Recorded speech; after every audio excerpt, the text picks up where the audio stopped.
David Bobadilla. I'll check my block list. I don't block No, people. please just go down and put We your don't do respect. Kick him. Hang on. Vamos, Please, listen to don't this remove David. put it down. I gotta go on a date. This is too much fun. I'm not blocking people. This is a liar who talked to you, Amos. Please. I'm gonna look and see if I have somebody named. Who is David? From where? What is who? David who? I don't know. David Lacas? What's his last name? I don't know even how to go back to him. I think it's Amos, why don't you just focus on your room? Focus who's in the room as opposed to who's outside of the room, because they're distracting you and it's taking you away, Rabbeinu Shalolim, from your good Shabbos. More people came to the room because of Amos. Here. David, is it yours? It's you just go in and now we go out again. Well, okay, he was in the room. I saw him now. I don't have him blocked, Amos. Okay, He just makes things up. He's trying to manipulate you. No. Sometimes it doesn't work. He thinks. Let him go out and come back, Amos. Maybe it works. I've seen him for a minute and he go out. For me, it's enough. I see him for 1 second. He was here and he go out. I saw him. So it means if I saw him, it means he can come to the room. But find out something about Sir. When you're talking logical, we can't stand. He will leave. That's 10 times I've been talking to him in 10 discussion. He's just leaving. If you bringing up some document, some article, he believes Benjamin Netanyahu he should be arrested by ICC, but he doesn't believe in ICC about self-determination. This is like Adrian said. This is where he hypocrisy. Yeah, this is why he's a hypocrite. I mean, I'll be honest with you. If somebody can't teach a course in meditation or relaxation, or can't even discuss God or the Bible or anything significant outside of geopolitics, I don't trust them. That means they have a mission and an operation to basically just spout propaganda. They're the biggest victims in our society. It's people like Soren.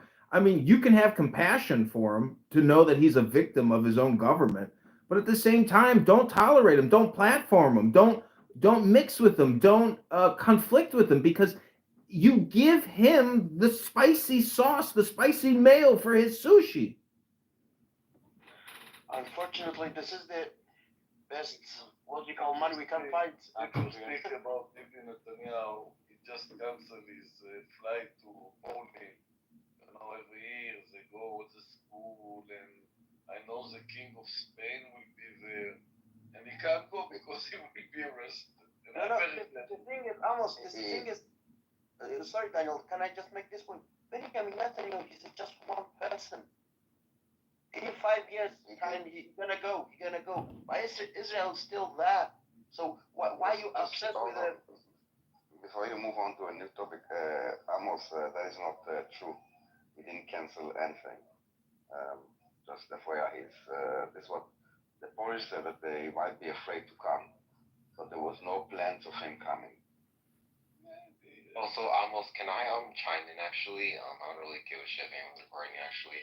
So yeah, I do have those sources that I put an article in the chat about Israeli prisons, and I read a few other sources that talk about how Israeli forces were quote unquote holding 85 Palestinian children in administrative detention, representing 35% of all Palestinian children held in Israeli military detention. In a BBC report from November 2023 highlights the case of a 17-year-old Palestinian boy held under administrative detention for nearly 5 months without charge.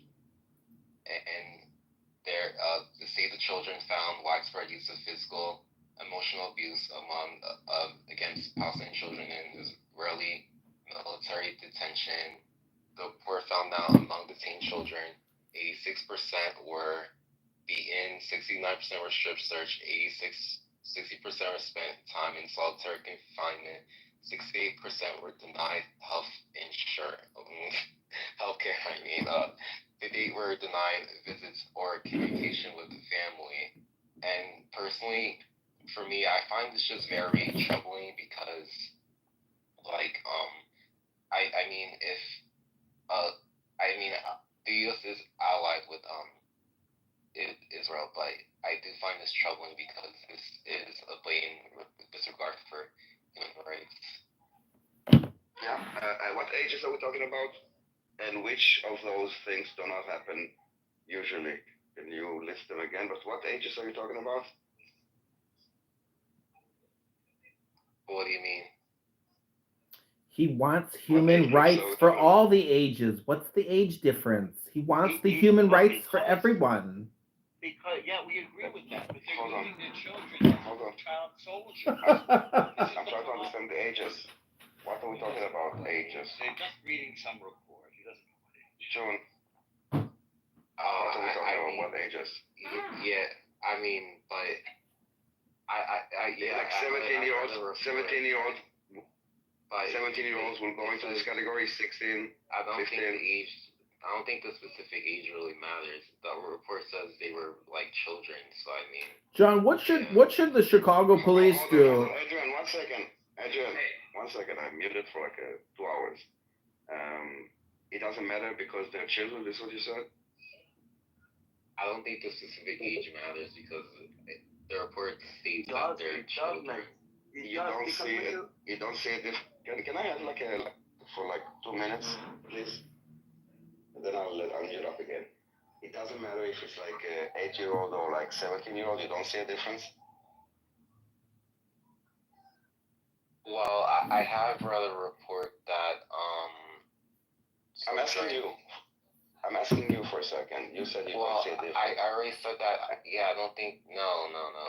Because they're at the end of the day, they could be. The report says that they're children, so I don't think a specific age matters.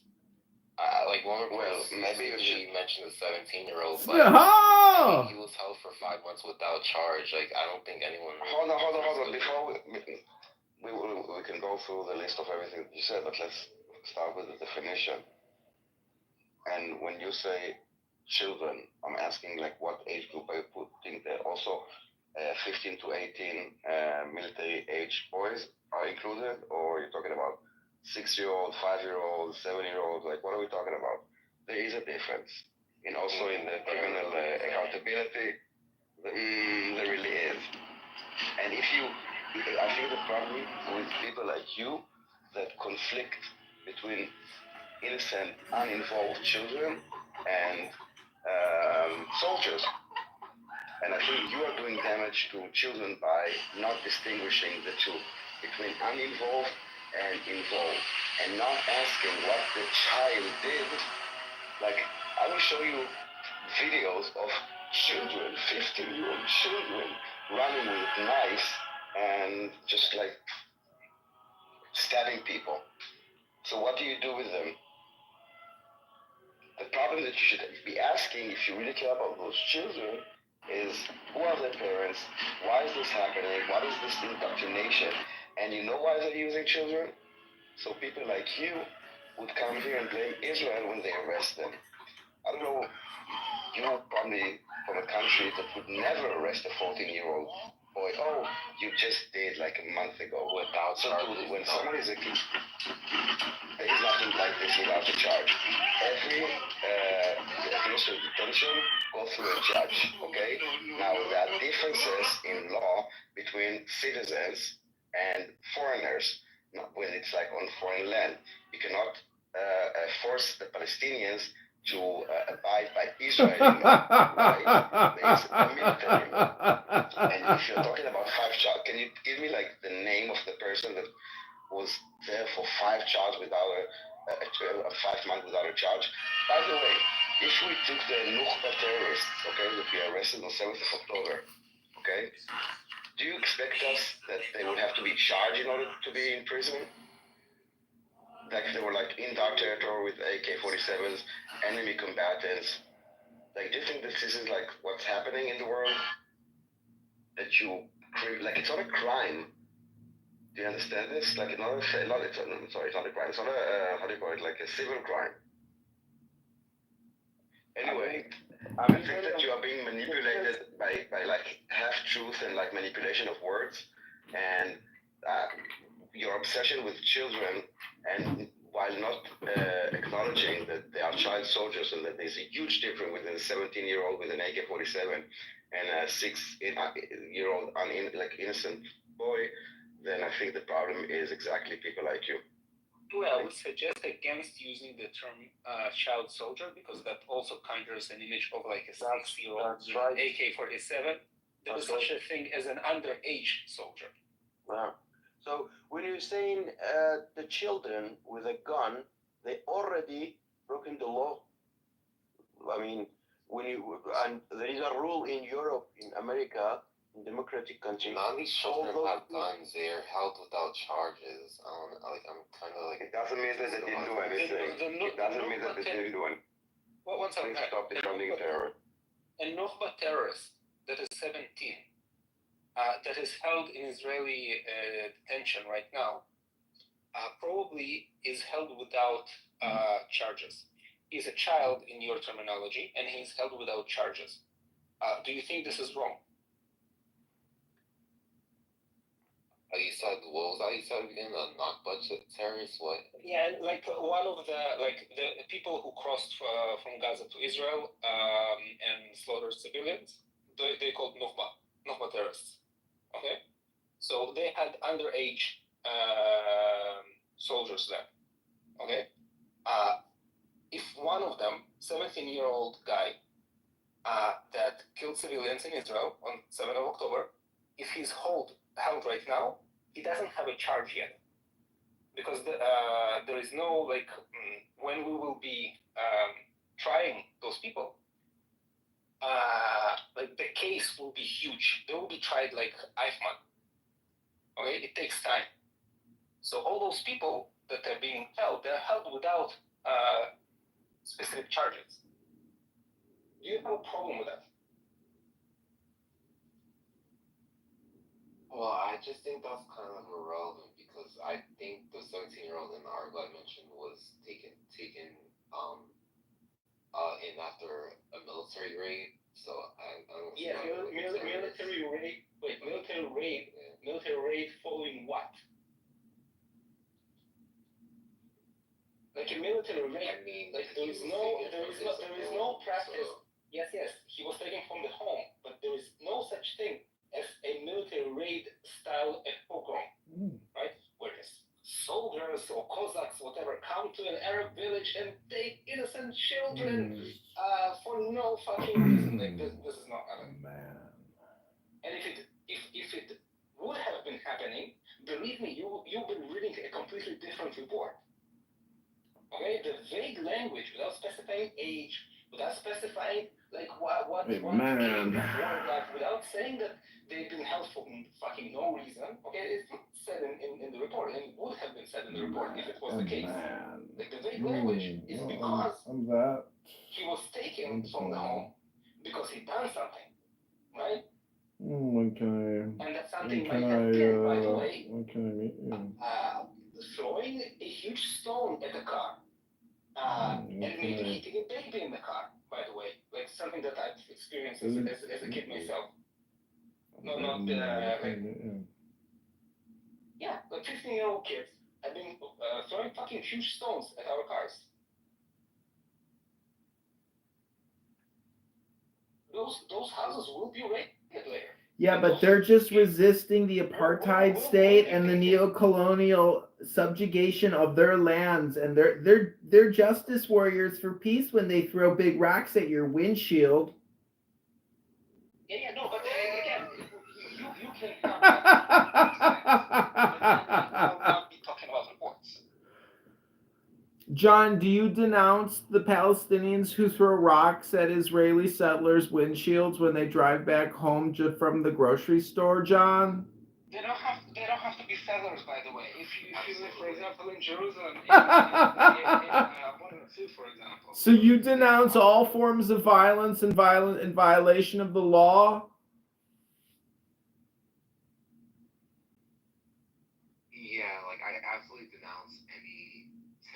activity, any harmful activity. Like, yeah, I absolutely think they should be thrown in the slammer. But I mean, when you They shouldn't be thrown in the slammer. Well, what are the repercussions for violating the law?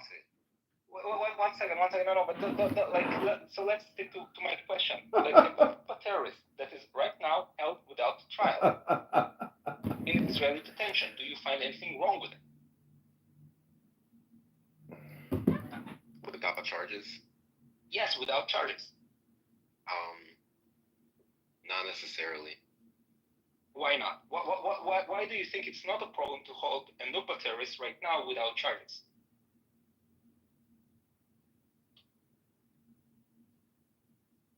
I mean, I just think that.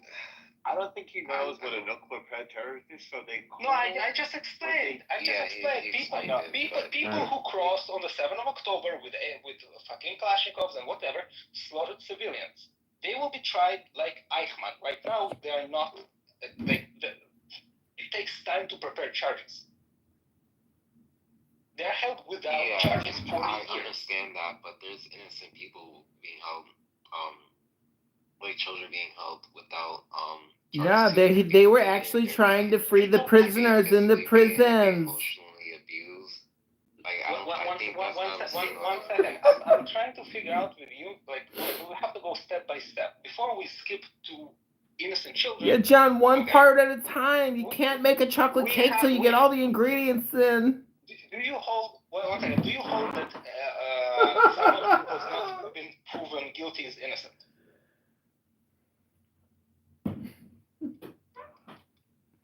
I don't think this dialectical method is going to work with John Ellie. One second. No, come on, don't interrupt. I'm just saying, this dialectical Socratic questioning isn't going to get you where you want to go. No, one second. Trust me, okay? Someone who was not proven guilty, is he innocent?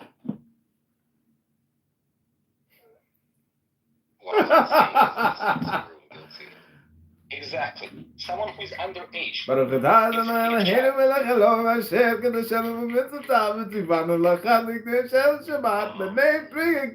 most cases, yes.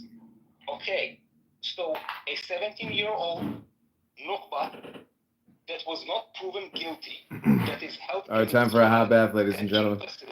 I'm going to let this run. Innocent child Enjoy. that is being held without a trial, correct?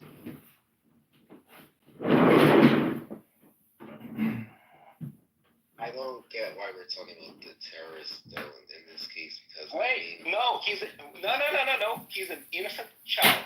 You just said he was not proven guilty, so he's innocent. He's underage, so he's a child. He's an innocent child being held without charges in Israeli detention, correct? Right. Do you have a problem with that? Yes. The wonders of the Socratic method. Yeah, we don't. Okay? And by the way, neither does your country. Okay? Because when you arrest, for example, you have a murderer, okay, who's like 15, and he's arrested, okay, he will be, for some time, he will be held without charges. Maybe for a day, maybe for 2 days, and he'll be innocent because he was not proven guilty and he will be a child. But that's how the law works. When you have suspicions against you, okay, you're still innocent, but you have suspicions against you, and the fact that you're a child does not allow you to escape that, right?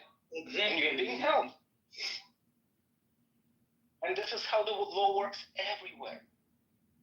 And no one has a problem with it.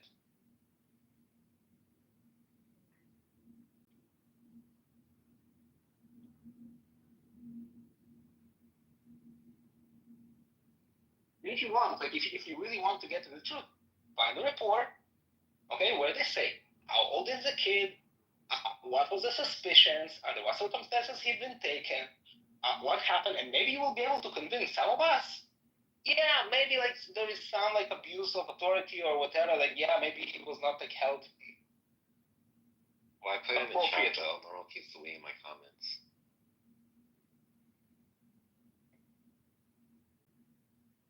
You know, they do it to like Jewish like children too. Like when they do vandalism, they call it Jewish terror, and they put them in jail. Let's not. By the way, let's not play coy about it. We had some motherfuckers who went ahead and burned some Arab kids. Okay? Yeah, Jewish fucking terrorism. Like, no need. I remember those cases myself. Yes, some are being. By the way, not some. A lot of kids. They put them in under investigation of the Shabak, and they didn't do anything. Do you remember the kids, the children, the girls? They took them from the buses and take them to all this stuff. Huh? You remember that? Some did not nothing. Some did not do anything. Some did. Some, by the way, do atzatot. What do you call it? Like, yes, but this is arson. You talking? Yeah. It's complicated. Okay. Yeah, but you're talking about the cases we heard about, you know, and they didn't do anything. So when he said like they do it to others, no, they do it to everybody. If they have suspicion of you doing something wrong. True, and this is why I outlined what is happening. And yes, it is happening on both sides. And if you want something like really interesting, yeah, find a case where you can say like, yes, they did not have like the right amount of evidence, and like it's not clear why the judge even gave them the permission to hold them, blah blah blah blah blah, and it will be interesting. But just to say, oh, it's children and without trial and being held. Yeah, fuck you. It's a stupid report and manipulating sentiment of people who don't understand how the law works. Yeah. They take you to they want to know if you did something, basically. So.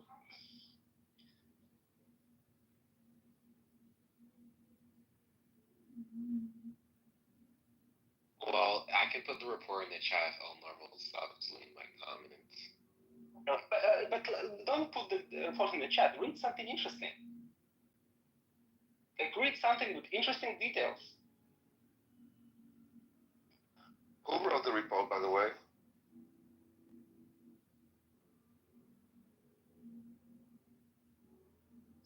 By the way, it doesn't matter who wrote the report, right?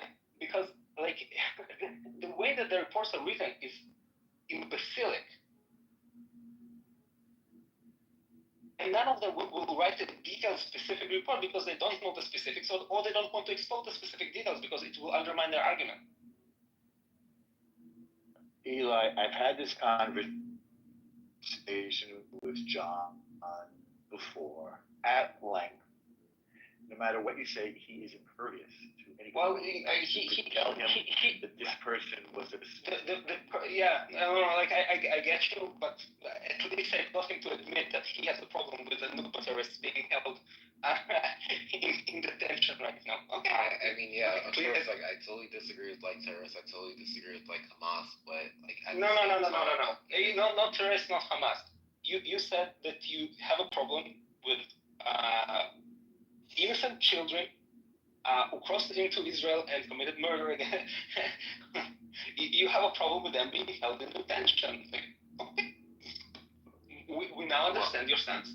Well, I don't think that's what I meant necessarily. I laid the details in like excruciating detail for you. I explained who they are, why are they being held, where they will be tried, probably how they will be tried. We established that they're children. We established that they're innocent by your definition. And you said that you have a problem with them being held. You never said terrorists, though. I don't understand. No, they're not terrorists. They're innocent children. Okay? Because they have not been convicted. Came across. Yes. They came with Kalashnikov. They killed people, but they have not been. But they have not been convicted, so they're innocent, right? Yeah, they're innocent, right? Right. What's the It doesn't problem? matter. It doesn't matter that they killed people because they have not been convicted. Okay, but you said they're innocent children. So. Because they have not been convicted.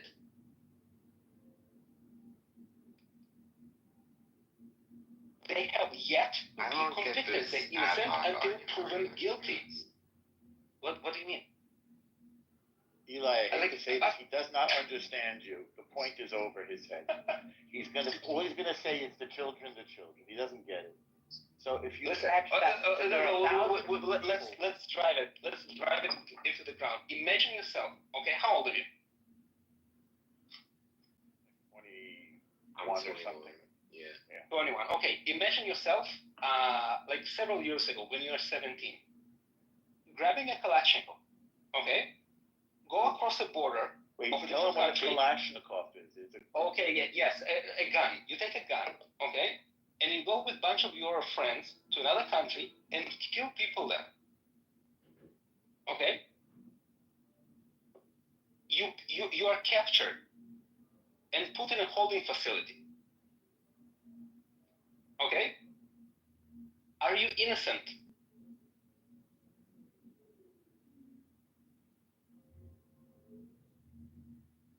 So you're saying if I picked up arms and went to another country and kill people, and you've been captured, and you're being held in a detention facility, are you innocent?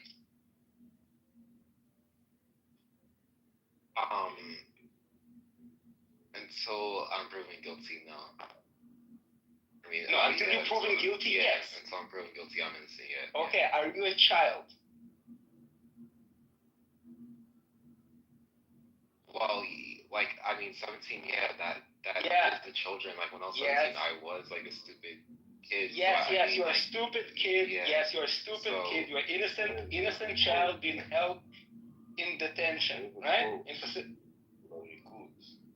Okay, now,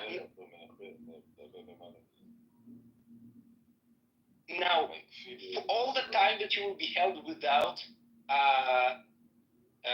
charges, do you think you are being held wrongfully?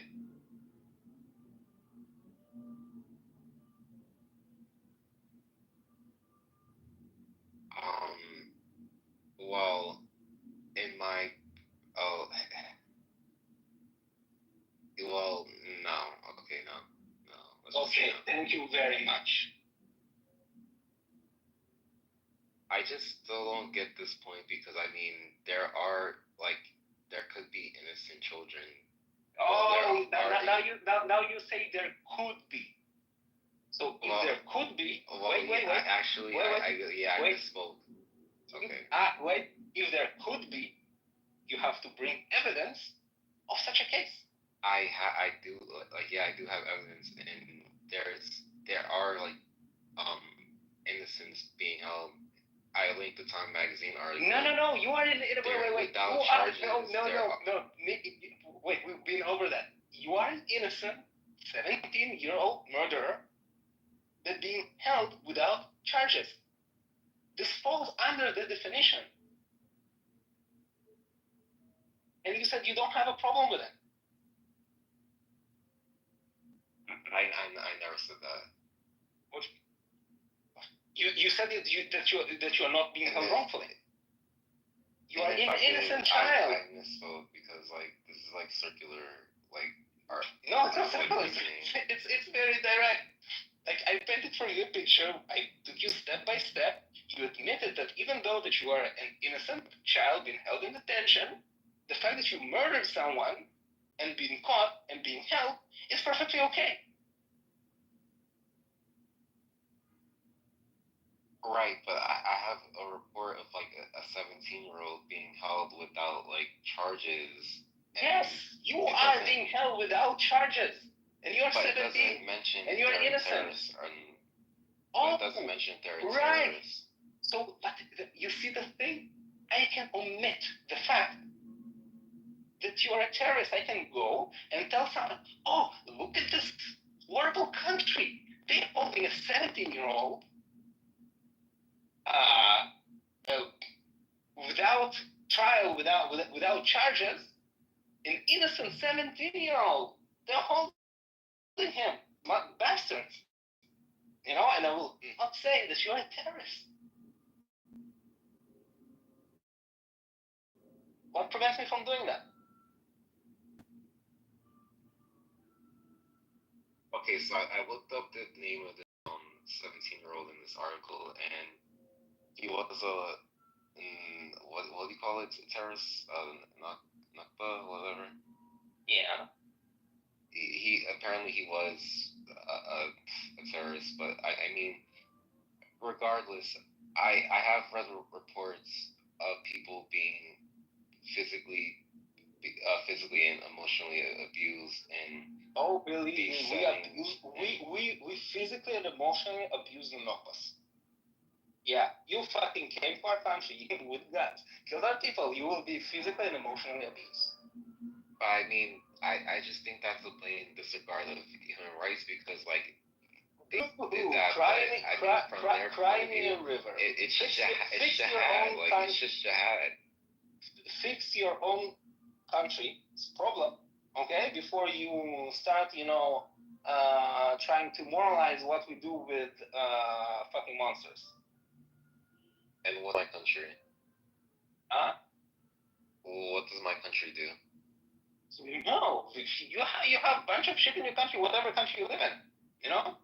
Before you stick your nose into other people's affairs about blatant disregard of blah, blah, blah, blah, blah, you have decent, normal people that are being treated worse. Like you have homeless people, you have poor people, you have people that the cops probably abuse in this way or another just for, being their own color. I don't know.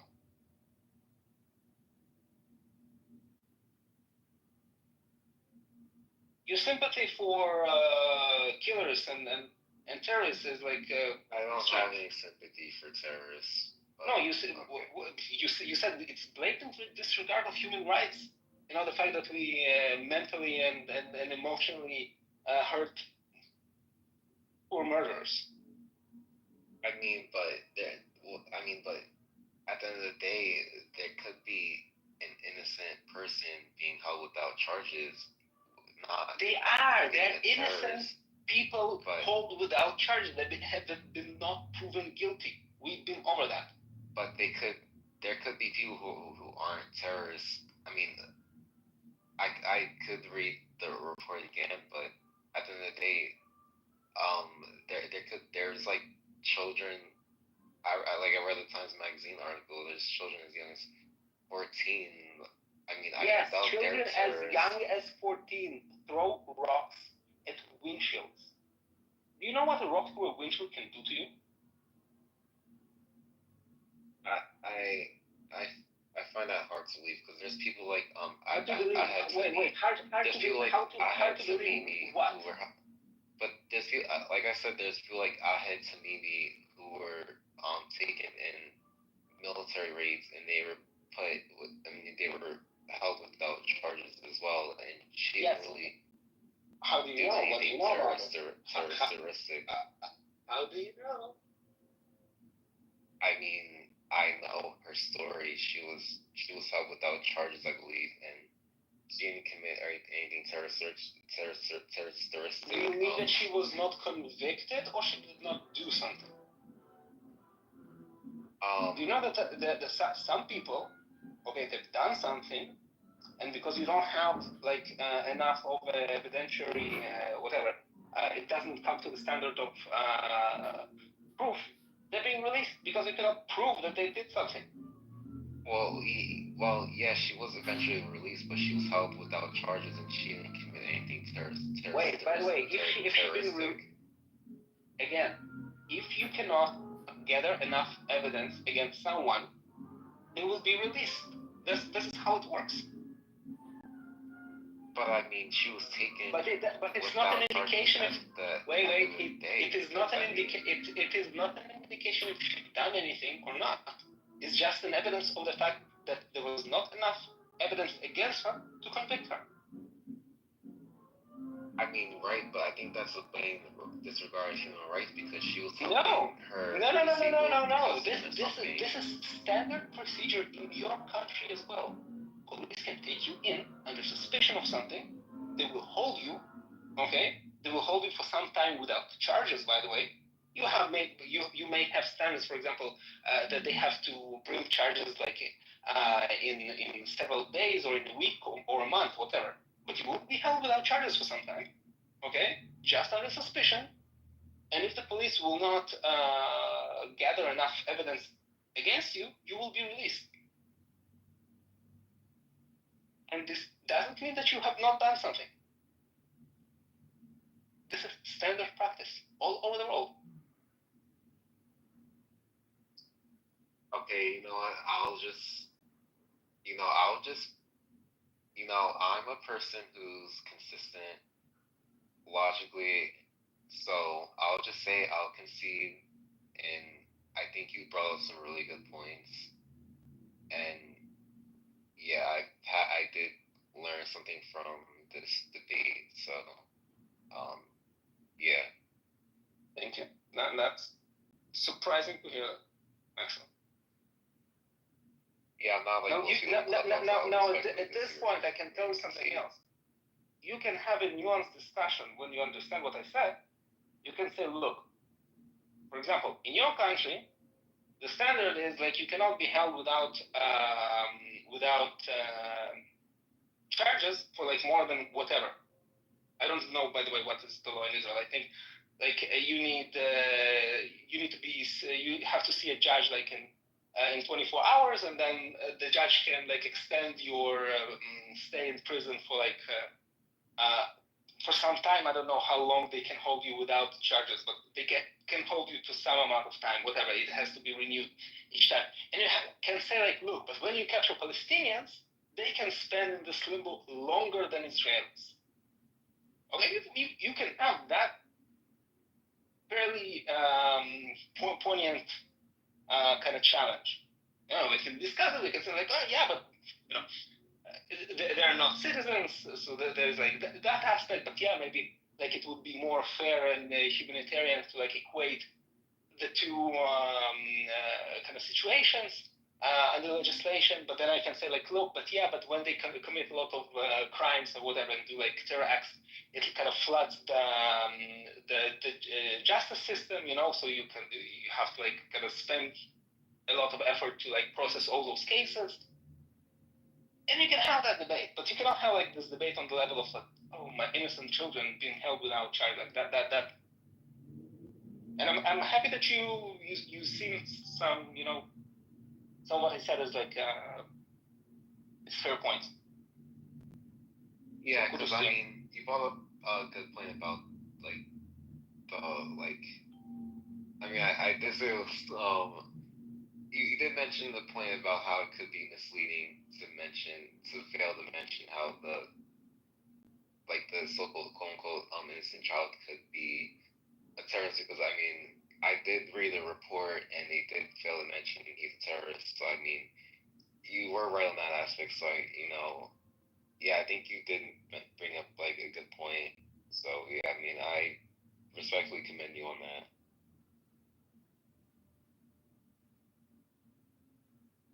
Ellie, I had a similar conversation with him a couple days ago. Tomorrow he will say the same thing. 99% sure he'll be exactly the same thing. He'll be talking about. I give fucking benefit of doubt, but whatever.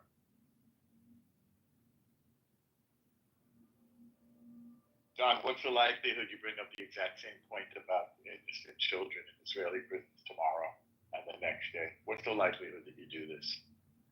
100%? I mean, 99%. I'm not looking to like attack Israel per se, but No. I said, what's the likelihood that you bring up the exact same point tomorrow after this conversation? 100%? 90%? What do you say? So like the same Time magazine report. What's the likelihood that you do this again? So I mean, like I said, I'm not looking to be particularly antagonistic. Do you understand the question? Do you understand my question? I'm answering the question. So the question would be a number, the percent. 1%, 0%, 100%. What's the likelihood? I'm answering the So, question.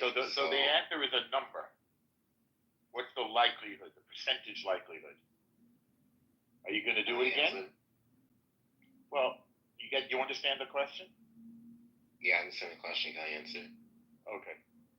Well, I'm asking. So, You like weren't I said, answering. That's why I tried to answering. be. Normal, like let him speak. Come on, let him speak. I'll just say I'm not looking to be particularly antagonistic towards like Israel, but you know, like this has been like a big concern of mine. Like even before this whole. What's the likelihood that you bring this up again tomorrow? I have read that Time magazine article. I have read that Time magazine before. It's like a pretty old article actually. So it has been like a major concern of mine. So I mean, I'll probably look into it a bit more. I guess I don't know what likelihood I'll bring it up again. I'll probably look into it more before I bring it up. Let me tell you something. Like, do yourself a favor. Have a nuanced conversation. You know, figure out how things actually work. Like, you read an article, it's not enough. An article can spill a lot of bullshit in your ears. Okay? Like, when you read an article, there are lies by structure, right? Just the way that they structure the sentences, right? They put some claim at the top, then they meandered about for like a few paragraphs about something completely irrelevant.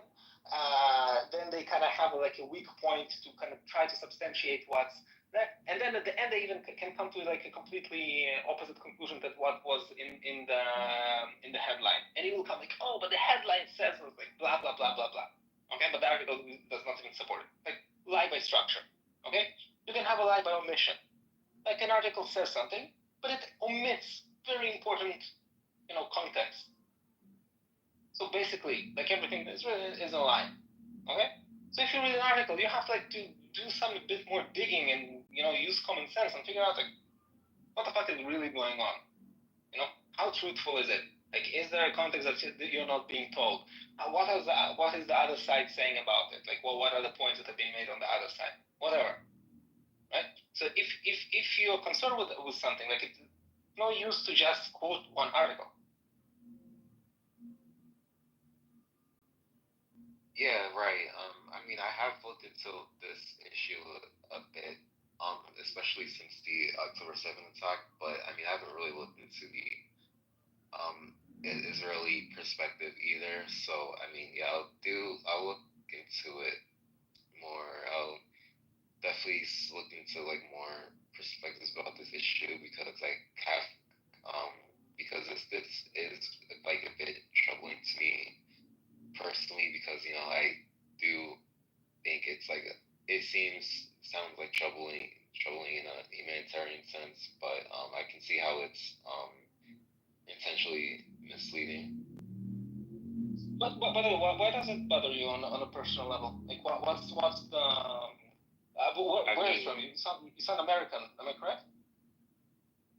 Well, I meant on a humanitarian level, but yeah.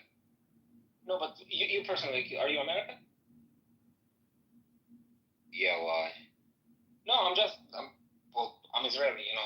I'm just asking it because you're interested. Like, for example, I'm interested in American politics because America has a lot of influence on like what's going on in the world and in my country. So, but for example, I'm probably will not be as much interested in like what's going on in Poland. I will not go to Polish rooms and like talk to them about like, oh, what exactly is going on in their like system, because like what is between me and Poland, So I'm asking like, what's your personal interest? In Israel? Yeah. Well, Israel is an ally and might say an essential ally, and I have been to Israel, and my partner is kind of grew up in Israel. Yeah. And so what what is your kind of concern about Israel as an ally, as a place that you've been in and your partner has been from? Well, it's just that, this sounds concerning because, as a U.S. ally, I would hope that they at least strive for our level of, I guess,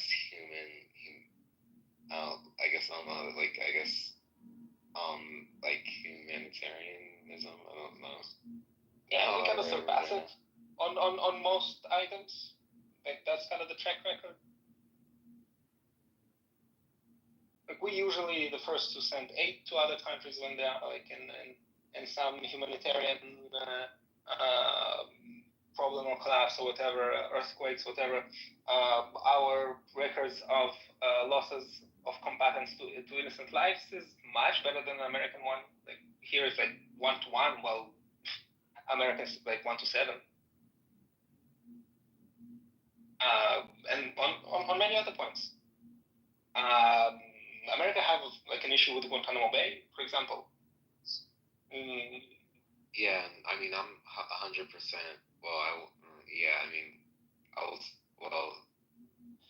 solely against any what happened in Guantanamo Bay. I'm not even sure that I'm against it. Like, why would you be against it? What's up, nigga? Okay. Anyway, well, there were innocent people being tortured in Guantanamo Bay as well. I mean, I understand that. I highly doubt it. Again, wait. Innocent in the way that they have not been proven guilty. Adolf Hitler did nothing wrong.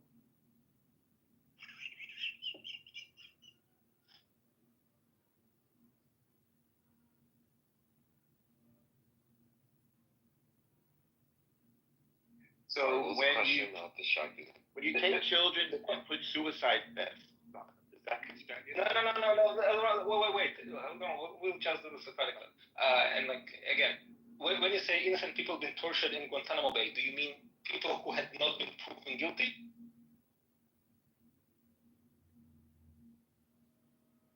Well, I mean, people. I think when it comes to torture, you have to kind of toe a line there because there were people being held in Guantanamo Bay who were like completely innocent in the first place. Like there's one guy, I forgot his name, but he's still, living right now. But I mean, he was in Guantanamo and he was held with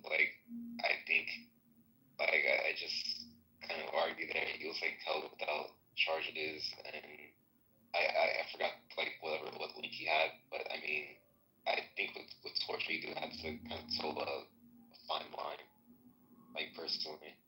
Look, so but basically, what I hear you saying, and correct me if I'm wrong, that you say that someone in Guantanamo Bay had been like really actually innocent in terms of he had done nothing wrong and still been there and still been tortured.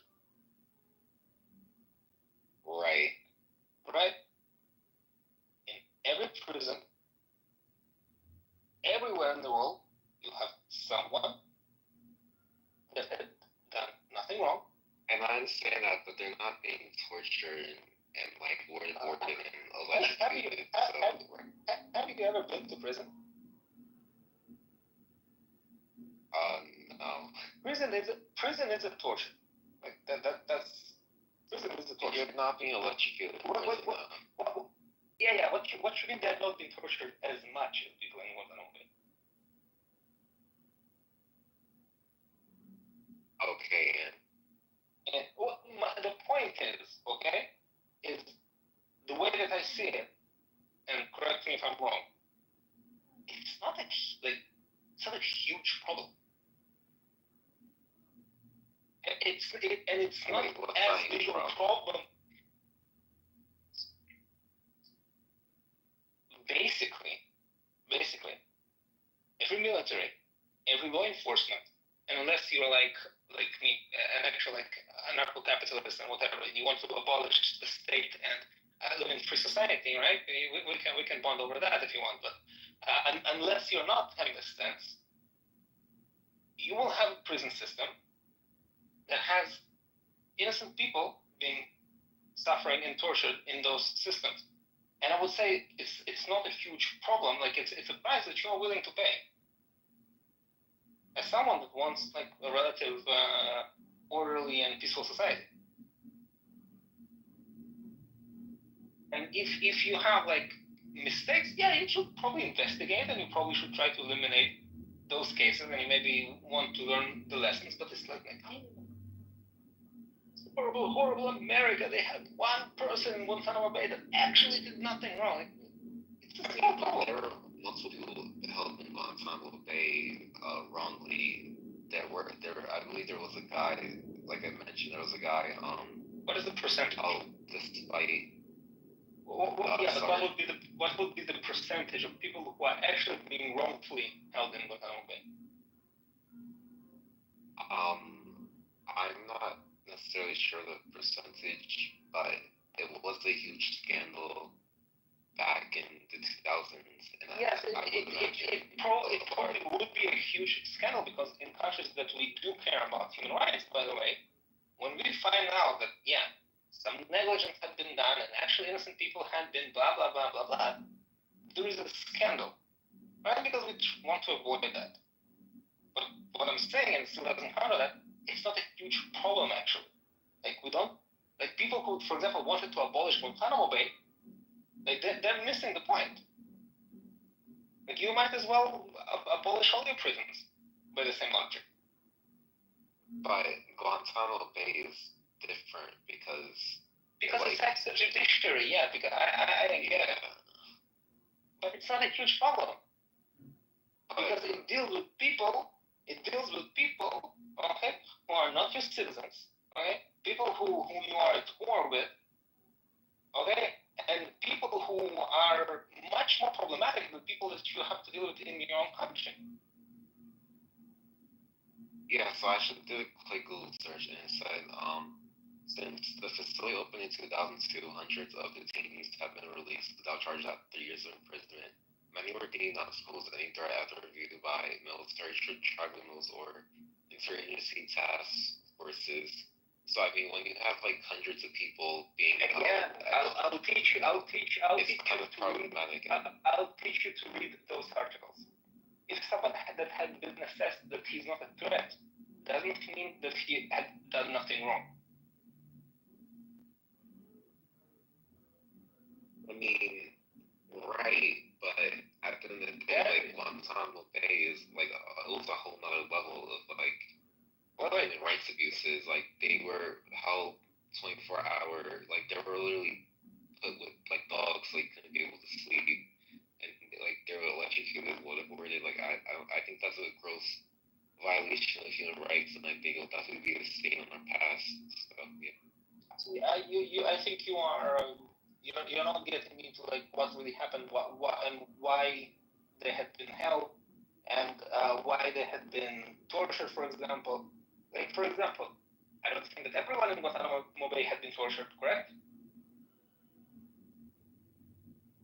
Or was it a standard? Everyone in Guantanamo Bay was tortured? Really? What for?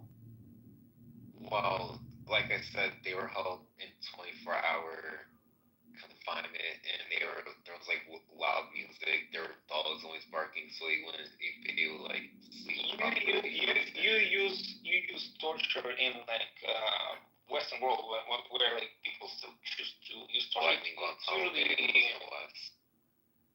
Yeah, I'm saying it's usually used to an end. Like you're trying to extract information, you're trying to basically that's the reason that torture is used. You're trying to extract information. Do you think that people have been tortured without like the aim of extracting information?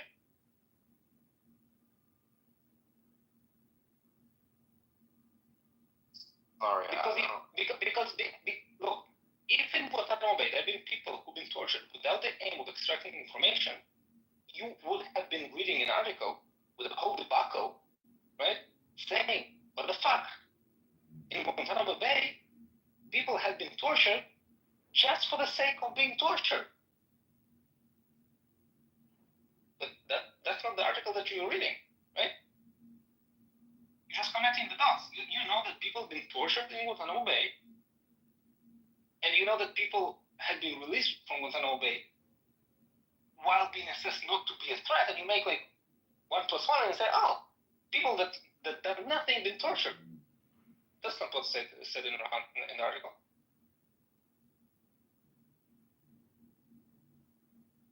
Right, but I mean, even if they're trying to extract information, it's still a violation of human rights to go by that means, per se.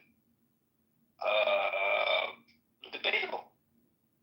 If you have someone who you have reasonable grounds to suspect that he has some information, and you have some judicial way to get a warrant to have this person tortured, I don't see inherently breaking human rights.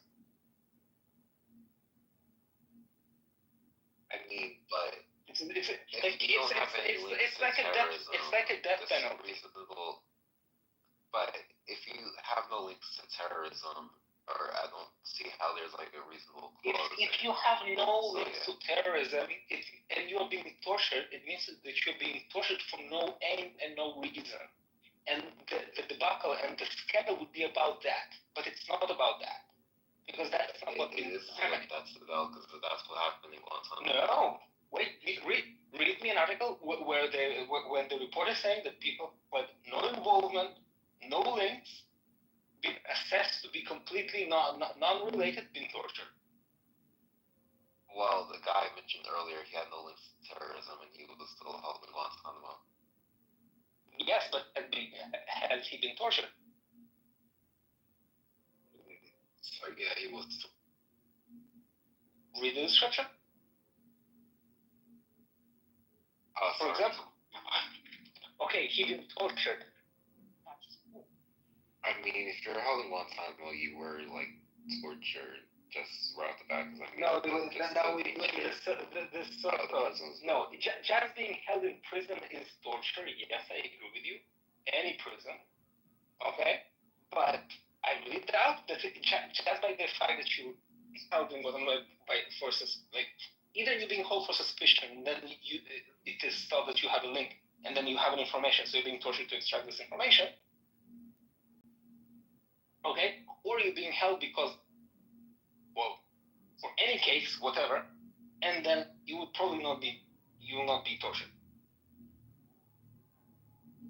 And if you would, like, that would be the scandal.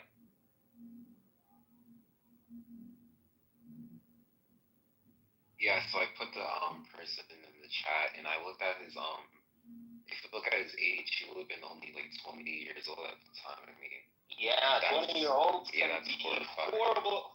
Horrible motherfuckers can be 20 years old. Like, imagine like 15-year-old terrorists. Like, at 20, you can be like you can have like a huge record behind you. Well, I mean, at the same time, right? But I mean, criminals are also more susceptible to propaganda. Yeah. It's even more horrible when like a kid that's been abusing his family, for example, went and murdered his mother or father or whatever, because he was being abused. And then he will have to he fucked his life, and now like what you do with him? Like what you release him into society, or you make his life even worse? Yeah, you have like some cases in the world.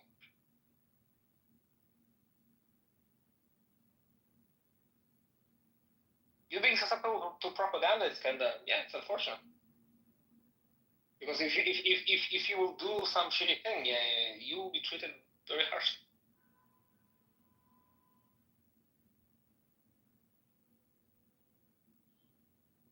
Right, but I mean, in that particular case, he was held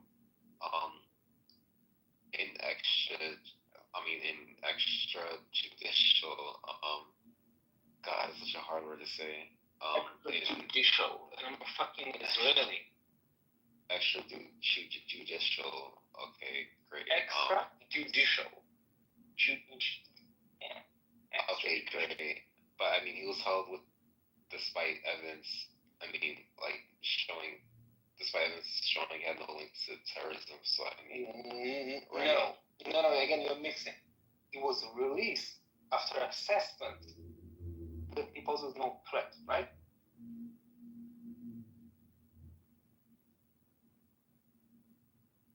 Yeah, but you just mentioned that if he had no links to terrorism, then what's the point of holding him? No, exactly. So this is what I'm asking. Like, where do you get that he has no links? You like what you said. What you read is like that he been assessed to not be any threat, right? And therefore, well, he had no links to terrorism. Period. How do you know?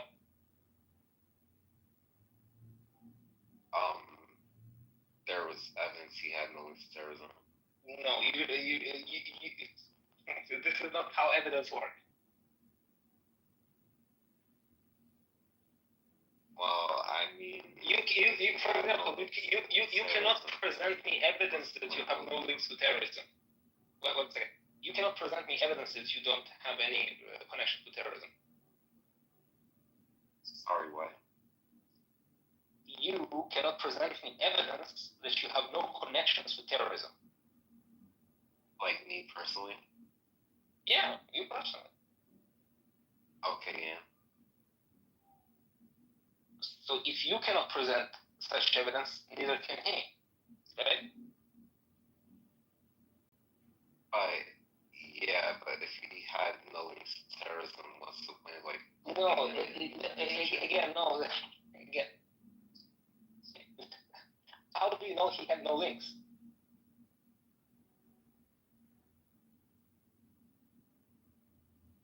well, I think the argument should be held that. What's written in the article? You can. Well, never mind the argument. Read from the article. Where are you taking the information that he has no links to terrorism? Well, I don't have a specific article right now, but I remember reading about him and he had no links to terrorism before. Listen, what you probably read is that he said he had no links to terrorism, and when he was assessed, he posed no threat or terror, but he was held under suspicion. Suspicion means that they had some evidence, maybe like not strong, maybe like secondary, tertiary, whatever evidence. Like nobody takes people to Guantanamo Bay just for the sake of it.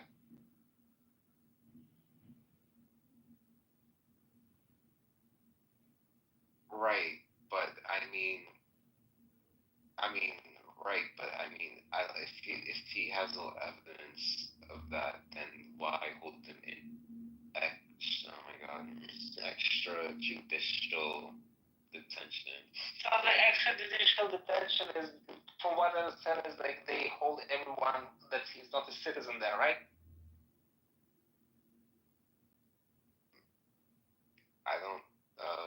I guess, yeah. Yeah, right? So the reason for holding him there is because he's not a citizen. I mean, but I'm pretty sure they can hold. I think it's just I think, isn't it basically like administrative detention? Like, it's like people who have like posed a certain threat can be held without like charge or something. Do you put people who are American citizens in Guantanamo Bay? Well, I mean, I think you can hold American citizens in well, actually, I don't. No, you can't. You've got a fucking constitution. Well, actually, you cannot do this. Yeah, of course okay. not. I misspoke, but I mean, you can do that in Israel. No, you cannot hold. First of all, you can hold Israelis. It's not an extrajudiciary. It's military and it's military. Not exactly. You have you do have like more limited rights as a prisoner. Like you don't automatically have the right for a lawyer, I think, to some extent, and but you still see a judge. You still your case is being brought before a judge. Like it's not like field executions by an officer. You go in front of a judge. Right. But your rights are not equal to a standard citizen. But I mean, so can citizens in Israel be held in administrative detention? Sorry, what? So citizens in Israel can be held in Yeah. They can. Well, we're not lucky as you to have a constitution, so.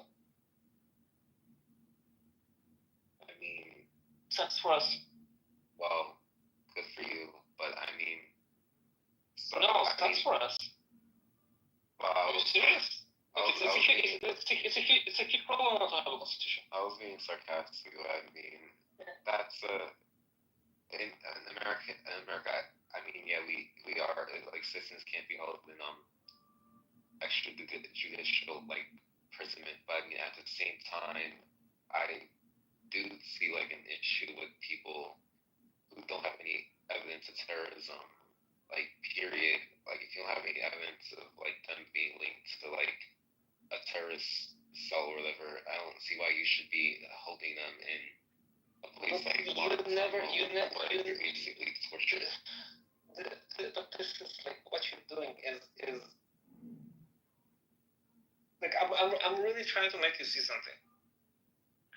You misunderstand how the system works, right? And you use language that other people will find manipulative, but I think that you're just being manipulated and you just don't see it. I mean, maybe I don't understand the system. Maybe I just disagree with the system. But you don't understand how it works. You can say that, but I think I just disagree with how it works. No, but your language betrays misunderstanding. My language, what? People betrays misunderstanding of how the system works. Okay.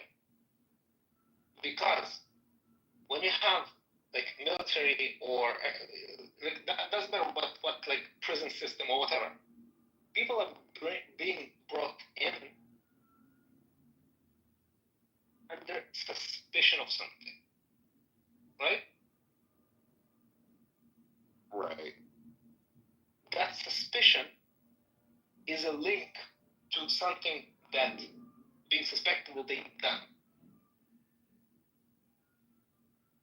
Correct?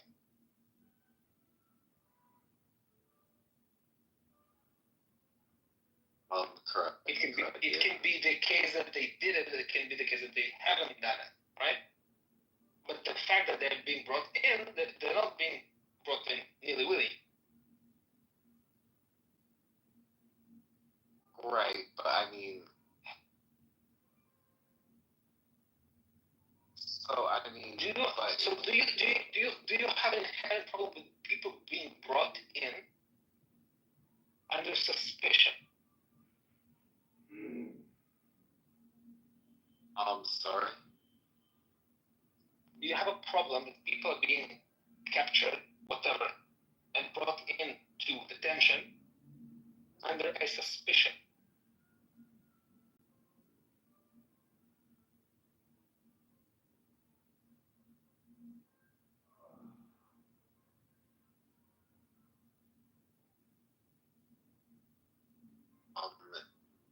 Well, if the suspicion is like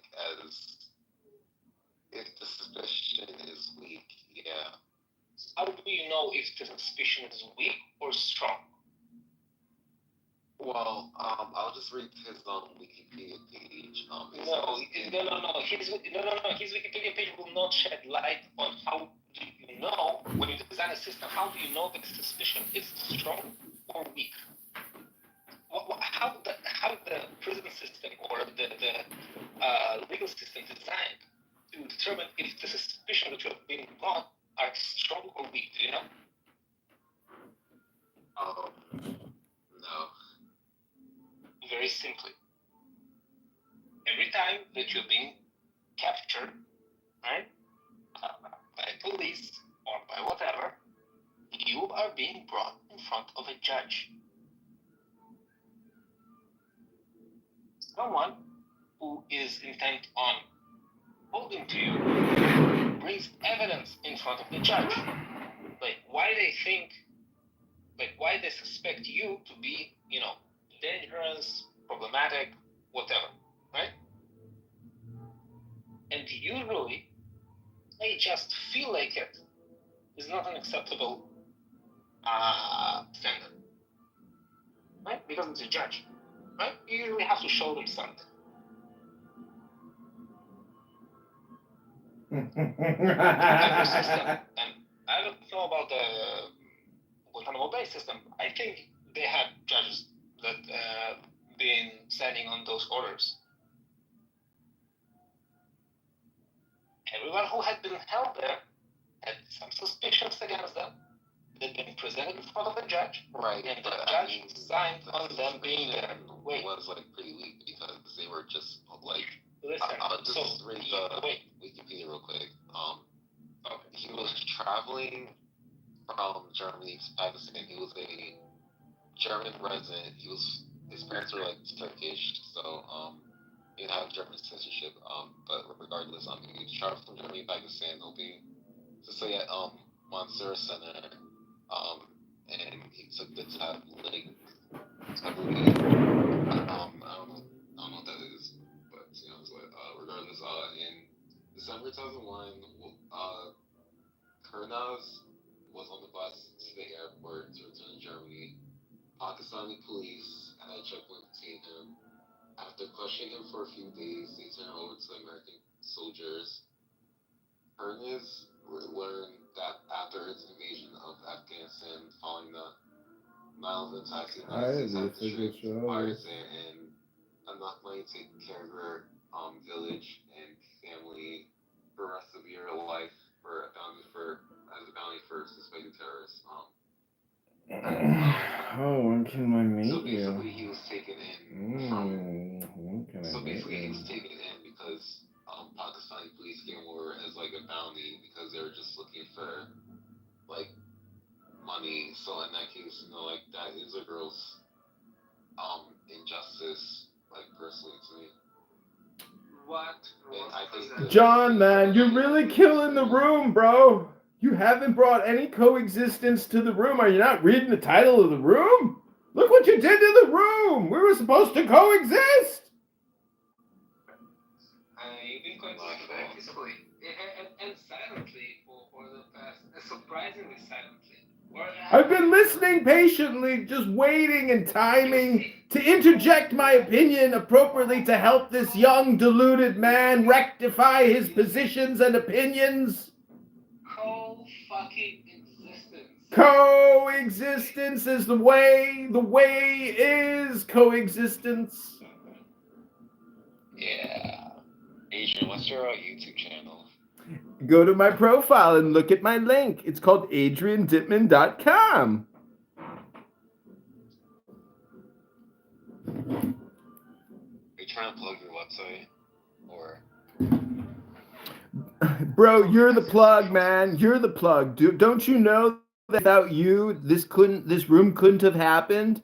You're actually the fool. Don't you see what's happening here? The Jews organize the rooms, bring in all the schmucks, play with you for a little bit, and then go on their Shabbos. Don't you know yet, John, that you're the schmuck? This is dinner for schmucks.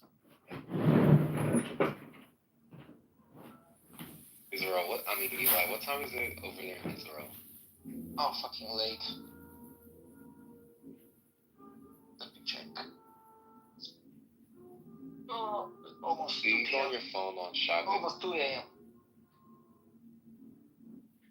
Do you go on your phone during Shabbat? Yes, of course. Isn't that against the Torah? It is.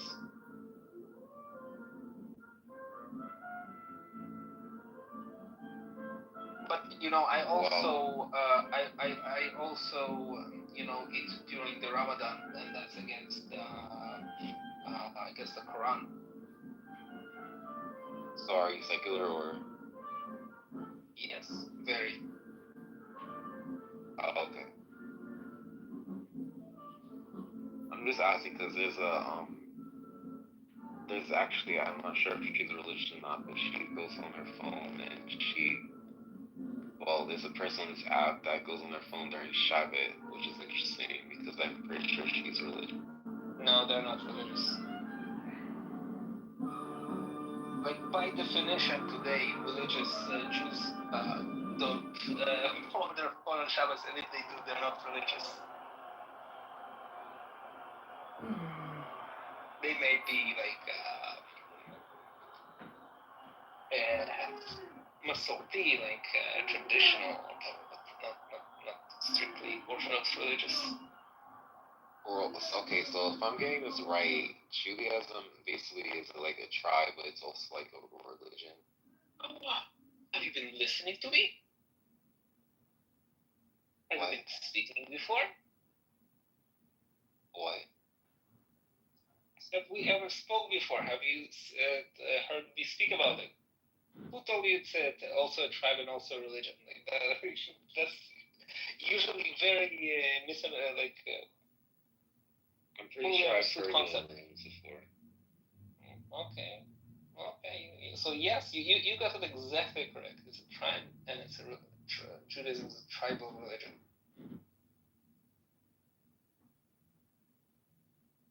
Yeah, I'll only ask because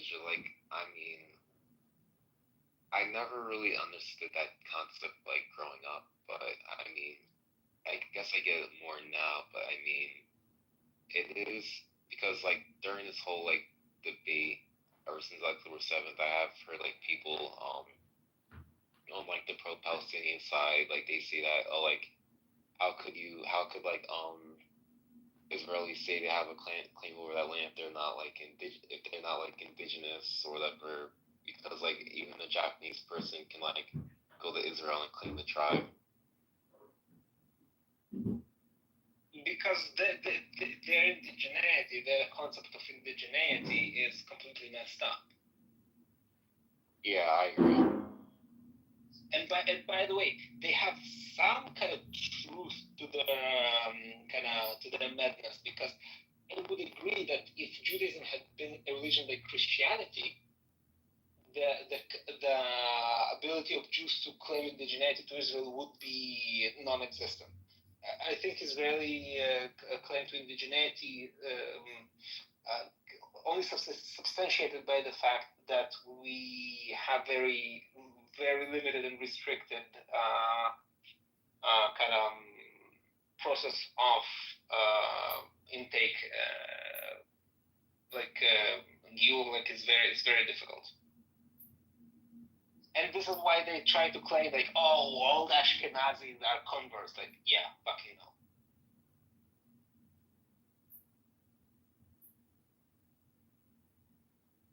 Can you still hear me? Poorly. Yeah, man, I switched to my headphones because give me a second. Yeah, my microphones are fucked. Can you hear me now? Yeah.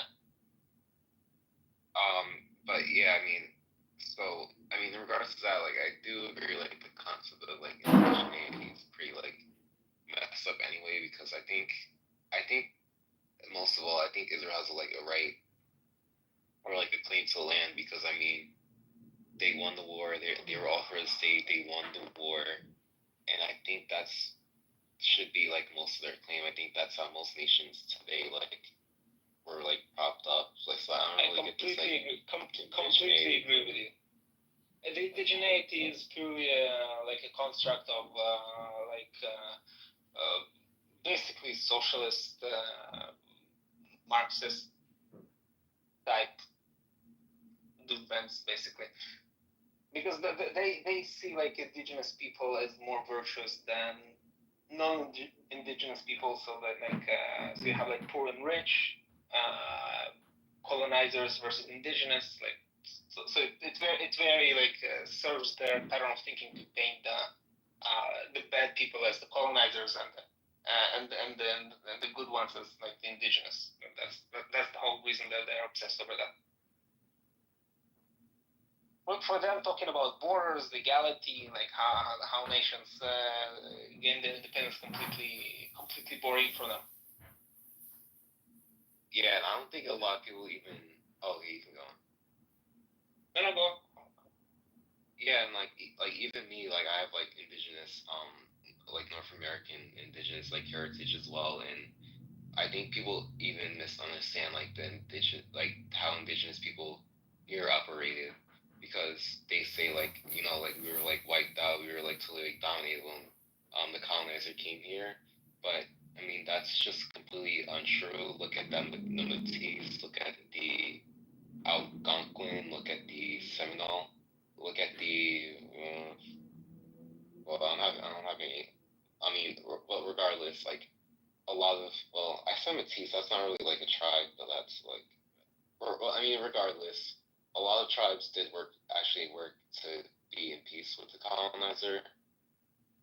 They, I guess, most of them realized they were like outnumbered, so they actually did want to have peace. And I guess, like even like for a long, like there were like skirmishes, like Buffalo. My God, sorry, I'm like, I just came from a gym, so my brain's like so completely like gone right now. But anyway, like there were like some skirmishes, and there were like some unfortunate things that happened. But I mean, at the end of the day, like history does favor people who conquer, and I mean, we did make. At the end of the day, we did make peace with the colonizer. We're not in the best circumstances, but I don't think we're completely wiped out. I think we're just outnumbered, and that's just the way it is. I think a lot of indigenous people kind of hold this viewpoint, like like we're still here.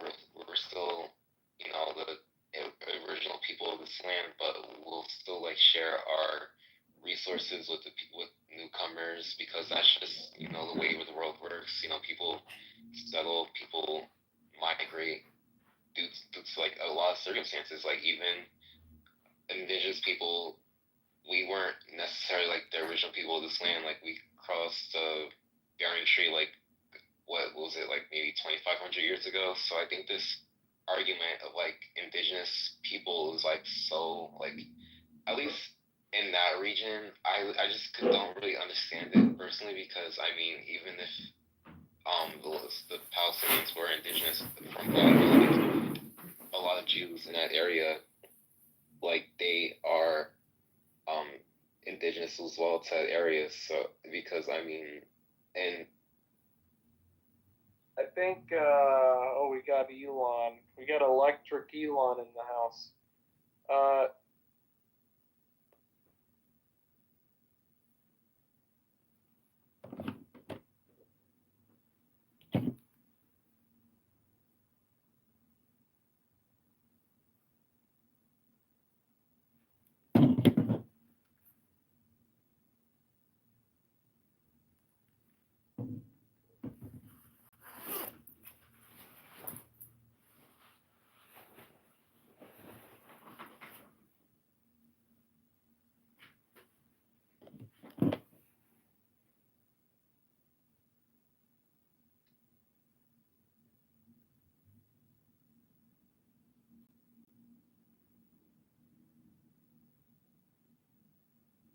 Yes, but not. Okay, It doesn't make him less now, annoying to me. Look, why are you applying them if they don't matter? Because you seem to think that somehow I'm like unable to view him as a whole person. What are you talking about? I'm saying that my whole argument is that you are assessing him as the whole.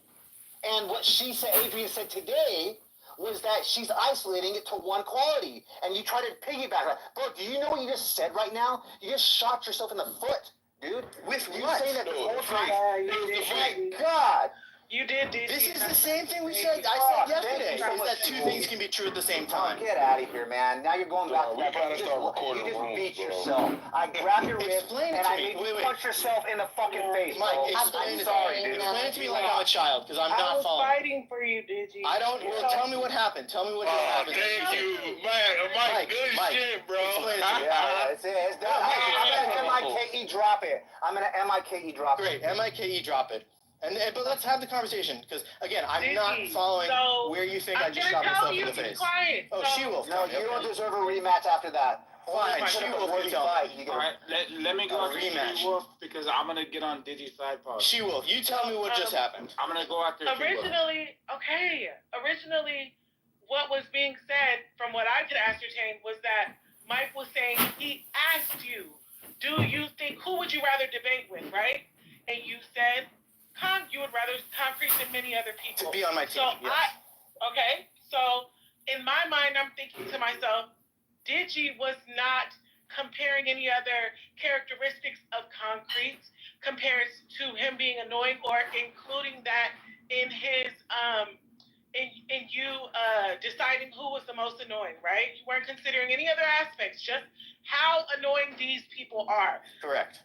Mike is the person who invited the idea of other aspects of Concrete. So what I was going to say to you is, were you even considering that prior to Mike asking you this? But you didn't hear me, so you couldn't let me ask you that, right?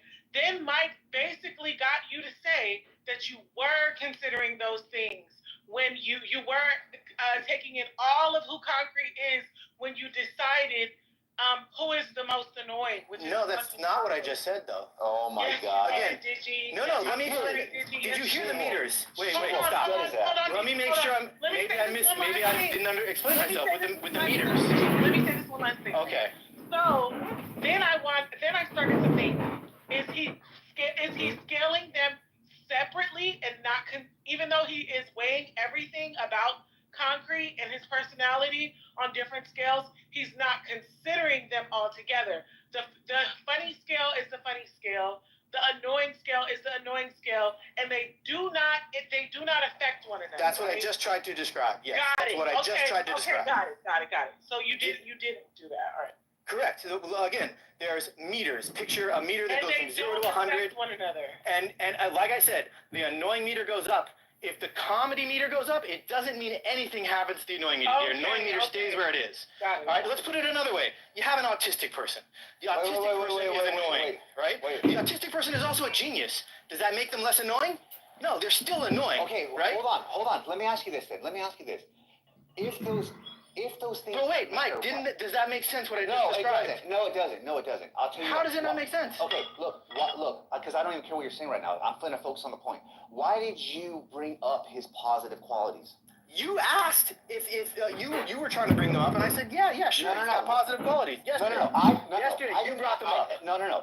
Look, if I brought them up, it's because I highlighted what I thought was positive, right? Right. And again, some of them I agree with, some of them I disagree with. You were saying, hey, don't get me wrong, I find him, remember? I find him annoying. Yeah, no, I know that, right? But okay. You're also highlighting his positive qualities. Yeah, right? He's funny too. Okay, sure. Why did you even bring that up? You brought it up. You said he's funny, and I said, yeah, he's funny. I know. You brought it up. I know what I have no problem admitting. I know what I acknowledged. Why did you acknowledge what you find positive? Because someone can be annoying and funny. That's why those are not contradictory. Why even say that though? What was because you asked me. You said, "Hey, he's funny," and I said, "Yeah, sure, fine, he's funny." That's not a question. Hey, he's funny is a statement. Because You're him lying. being funny doesn't Look, affect. if I'm telling you I think he's funny, right? So what? You at that point you're not answering. If I said he wasn't funny, it'd be a lie. He is funny. No. It's not about to agree with me, right? You also, because remember this, right? What I was saying was this. I was highlighting certain things that I find to be positive, right? What he was saying was, look, don't get me wrong, right? X, and he starts filling in what he thinks to be yeah, what he thinks the qualities of Concrete are positive, right? That's what he starts bringing. My point is, why does he do that? Why? What's the point of doing that? What's the point of not doing it? I don't know. Because you were assessing him as a whole. That's why. No, And because you kept bringing and that's things why up. I even made the statement. Look, this is what I said to you last night. I said, look. You were actually yelling all last night. Okay, it's fine. You see, like that was points. I said Concrete must have stained your brain by fucking beating you in something, because I find it impossible that somebody that has fucking positive qualities versus somebody that has no positive qualities, right, is still behind in your meter. And I said, you're hating. Oh, and again, this is what I said. Like, Rich doesn't register with me. He's not annoying to me. I barely remember who this person is. You're lying again. You just said I said it yesterday, and like you guys described it. I was like, oh my okay. God, bro, you told me that. Obviously, I don't like have a distinct memory of this person. It's not obvious, right? It's not obvious because you said 4 different things now. You said you remember him yesterday. No. After like 5 minutes of prodding, I was like, oh, okay, sure, I think I know who it is, right? So you're just and remember, I thought it was Ike for a minute, and I thought it was no. Look, the other old guy voice. Look, referring to the length of time doesn't mean that you didn't come to a point where you said you remembered him. That's it. Right? Sure. Okay, sure. But clearly, he has not made an impression on me. Rich has not made an impression on me in terms of annoyance. Then why did you say you found him annoying yesterday? Rich? Yes. Because like I'm picturing like some like it's on. Whenever you say because, again, I have a vague recollection of this person, and I'm picturing someone like You keep going in and out, right? You're saying you don't remember him, then you're saying that you do, then you're saying that it's vague, dude. The bottom line is this, dude. Look, you were comparing 2 people yesterday, right? I wasn't. I was comparing like 8. The vote was like there was 8 people or something. You see, now you're talking about something to distract from the point. No. That is what started it. No. Who were the other 7 people? I remember Shamos was on there. I almost voted for Shamos. We weren't talking about him though, were we? No, because for some reason so you were what do you think like, I'm talking about?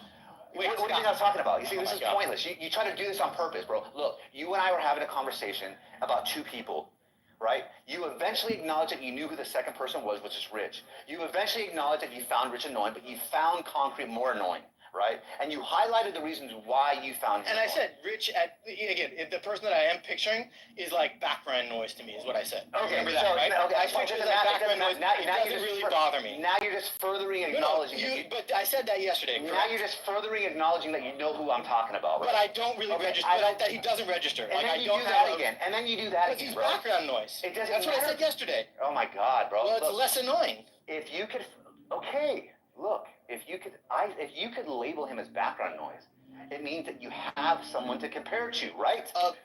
In a background noise kind of way, yes. It doesn't matter. There's a bunch of people on here that are background noise to me. You see how that was pointless? Look, if you have a quality to set onto a person, in this case Rich, that means you know who he is so much so that you gave him a quality, right?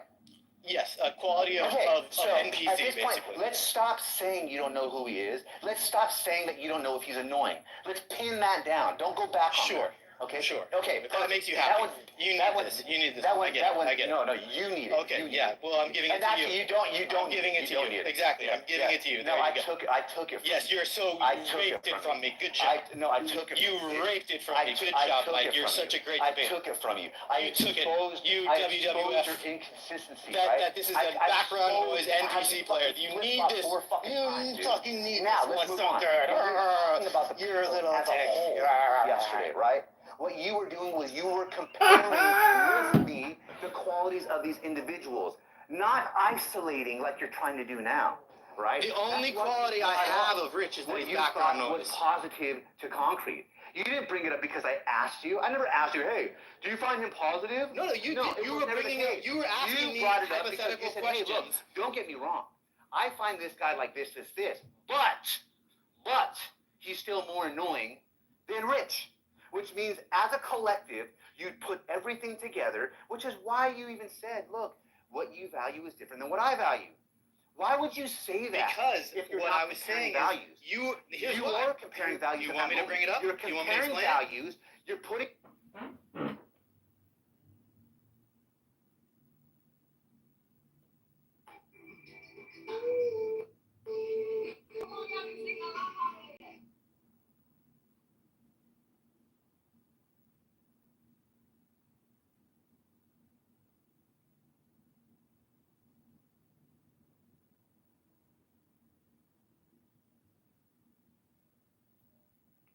Okay, I gotta leave here in like 10 minutes, so I'm gonna do a quick little book reading. Hope you guys have a great night.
Okay, this is a poetry room.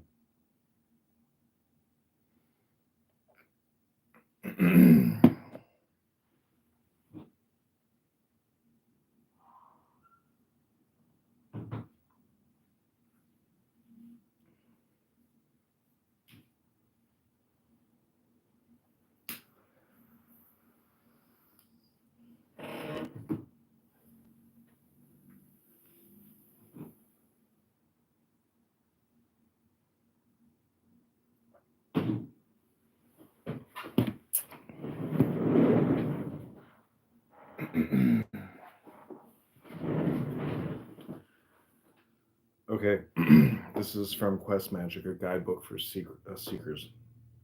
Threat. Does this explain the worldwide belief in reincarnation? Yes equals thrill, no equals throat. Thrill. Our reason tells us that we can't go back, and yet our dreams tell us that we can. True, we may be wishing for one more chance to do something that will change the outcomes we are living with now.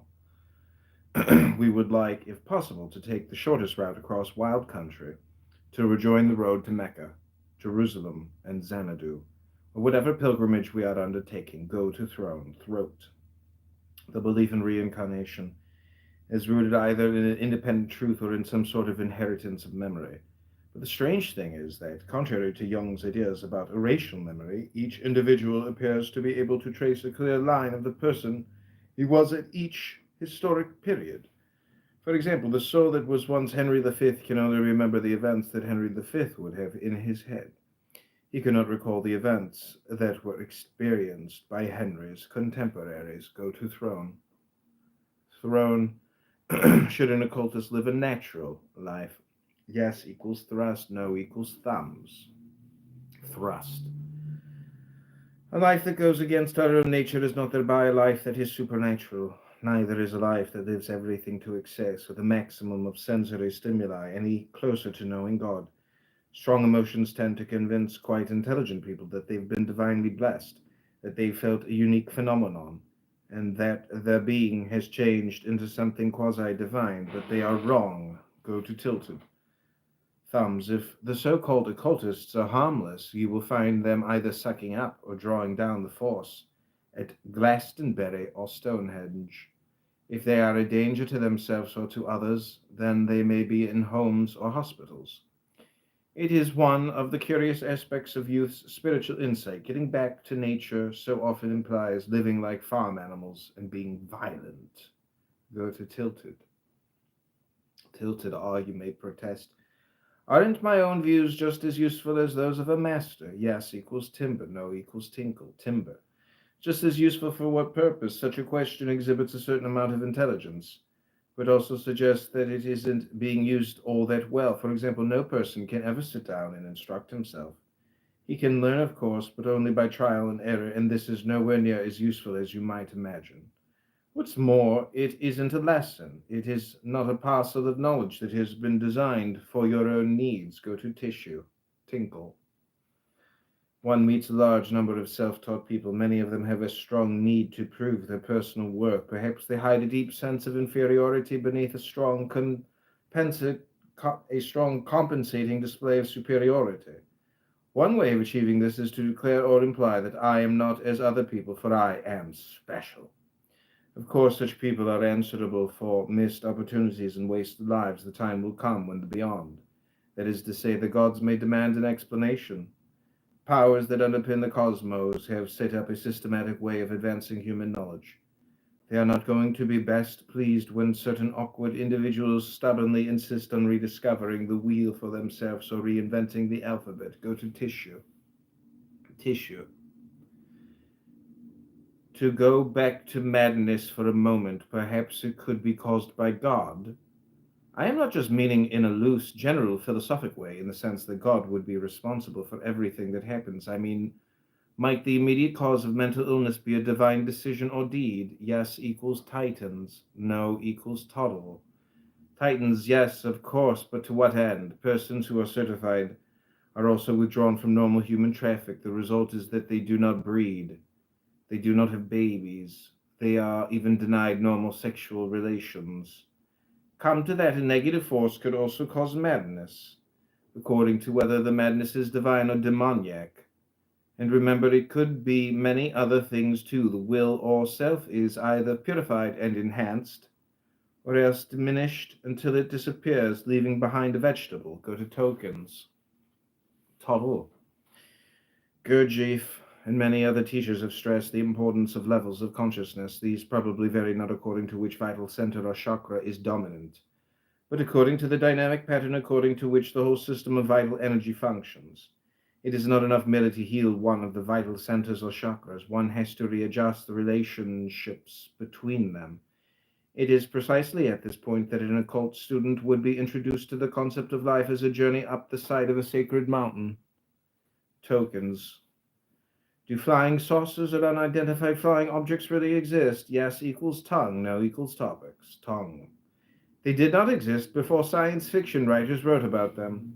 As soon as the notion had been created in men's minds, so it became an external reality too. If they had an occult or spiritual import, the power behind them needs an enormous technical support to be able to manifest itself. Quite frankly, the matter is irrelevant to occultism. Go to tossed topics. There are always people who feel a need to be ahead of common thinking and belief. One can never be sure whether they are deliberate liars or suffering from a delusion. There is always the possibility, however unlikely, that UFOs are real. All I can say is that the gods do not need to mount amazing spectacles in order to make their wishes clear. UFOs are a modern phenomenon which has its counterparts in history. Go to tossed. Is Egyptology part of the great occult tradition? Yes equals toward, no equals tracks. Toward. Egypt was first explored on the orders of Napoleon in the early 1800s. Before that date, Egypt and Egyptology had nothing to do with magic and occultism, but you can imagine what impact those fantastic discoveries had on popular thought. But to judge by what became of the pharaohs, their form of magic does not seem to have done them much good. Go to tragic. Tracks. We must not dismiss something just because someone else makes outlandish claims for it. Ignore the zeal and stupidity of others and find evidence for keeping it or chucking it out. Even if the religious or magical system failed, that does not mean it was invalid. Go to tragic. Tragic. There are still many spiritual paths, and they often seem to be at odds with one another. Among all of these, is there a special one that is the path of truth? Yes equals trains, no equals travel. Trains, no, I am afraid you are wrong. Each person chooses his own path, and not always for good spiritual reasons. Even so, he commits himself, and he gives all the loyalty that he can, provided he is honest and true to his lights. He is quite likely to achieve the kind of progress that he yearns for. Go to tribal. Travel, you are right. All roads climb the same mountains, though some may be slower and others may be faster, but we must never quarrel with brothers who are dedicated and sincere. We only fight with liars, lies, and evil. Go to tribal. Tribal, are there charlatans and frauds in occultism? Yes equals tricky, no equals trunks. Tricky men are weak, and there is a great deal of need and inequality in the world. The temptations are therefore enormous, and as in most other walks of life, there are rogues who seek to cheat people of their money or their power. But most of them are merely people who are in error. They have followed a wrong path, but one must neither condescend nor condemn. It is worthier to offer help and not thrust it down their throats. Go to trying trunks. There have been corrupt popes and false prophets, so why should some magicians not be criminal and evil? Truth is not forced on people. It is shown to them, and they are free either to accept or reject it. If you are taken in by a fraud, then you are partly to blame for not being more careful. One aim of this book is to forewarn and forearm you. Go to trying. Trying. Does this mean that some paths are empty and vain? Yes equals tulips. No equals tumble. Tulips. Indeed it does, and if you follow them, you have at very least wasted many of the best years of your life. At very worst, you may also have enfeebled your spirit, or even let yourself be invaded by evil or negative energies. Go to turn up. Tumble. Well, we cannot really claim that all paths are equally good, nor is it possible to say that any path is better than none. Some of them go downhill, you know. When people find out they have been cheated, they may be very disappointed, or they may become even more committed than before. It is one of those weird protective aspects of the human mind to think I believe it so much that it has just got to be true. Alas, this doesn't work. Go to turn up. Turn up. Is it valid and worthwhile to be a member of an occult society, an arcane order, or a hermetic group? Yes equals tussle. No equals 20. Tussle, it may be sociable and comforting, but there is no magical or spiritual value in clumping together. Organized religion has a strong tendency to put its own needs before those of individuals, and it becomes impersonal. To give an appearance of warmth and cordiality, members often address each other as brother, sister, father, mother, so on. Nevertheless, the larger entity takes precedence, and the few personnel who run it, tend to become a select few of whom others are subservient. This is not all that different from the Roman Catholic Church. Go to typing. 20. Doesn't it depend on the structure and dynamics of any particular group? If only it gave priority to magical aims instead of its own institutional needs ahead of everything else, then it might be good for individuals and for the whole world. There are certain organizations which do indeed appear to possess these qualities, and for that, one feels both respect and admiration, but there are other organizations which appeal for an aggressive solidarity, and they are so partisan that they contribute nothing. They detract from the good that their individual members may hold dear. Go to typing. Typing. Most occultists study the Kabbalah, the chakras, and the occult tradition. Yes equals others. No equals Uganda. Others. No, it is not necessary. The Kabbalah was brought into Poland quite deliberately as an attempt to gain some mystic status for the Jews. It was Eliphas Levi in the 19th century who made a purely arbitrary link with the tarot cards. The chakras are a Hindu and Buddhist interpretation of the flow of Kundalini or prana within the body. Do these things unlock anything that matters? Go to ulcers. Uganda. It is perhaps as well to know that these things are, how they began, and why they have always intrigued men from the West. They are yet further examples of the appeal of the exotic. The same principle is what makes us go as far as we possibly can for holidays. They are intriguing because they are different. Go to ulcers. How may we recognize truth from among so many versions of truth and so many recommended pathways? Is it evident? Yes equals Ulster. No equals Ultima. Ulster, if truth exists, then it was not meant to be hidden, neither was it meant to be complicated or very technical. It should be of such a kind that any person could understand it if they chose to study it. It would require the use of psychedelic drugs or degrees from university. In front of the truth, all men would be equal. Go to umbles. Ultimo. If it is hidden, then it is only because we today would no longer think of looking where it is. Time has passed. Nations have changed. New religions have come and gone. Places that were once considered safe spots. To keep something no longer as common as they were. Perhaps they no longer exist in the normal household or village. For example, if I said that the treasure was hidden behind the shield, how many of you have still got a shield? Go to umbles. Umbles, can occultism be fitted into one's life as it stands now? That is to say, does one have to change any other aspects of one's normal everyday life? Yes equals umpire. No equals unable. Okay, that's called Quest Magic, a guide for seekers by Amato Crowley. It's like the fake son of Aleister Crowley. It's just some pen name, but they're very interesting books. I bought, I think it's like 4 of them. There's like 4 of these son of Crowley books. So this has been a reading. I hope you enjoyed it, throbbing. This has been Aleister Crowley book reading, also in poetry. I'm headed out for dinner. I hope you have a fantastic evening. God bless, and see you soon.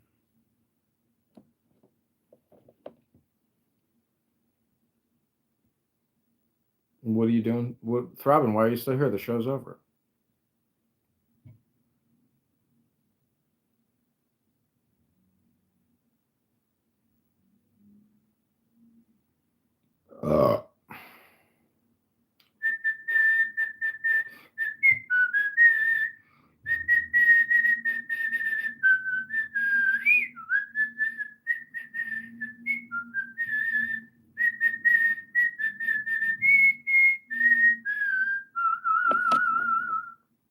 Take him to be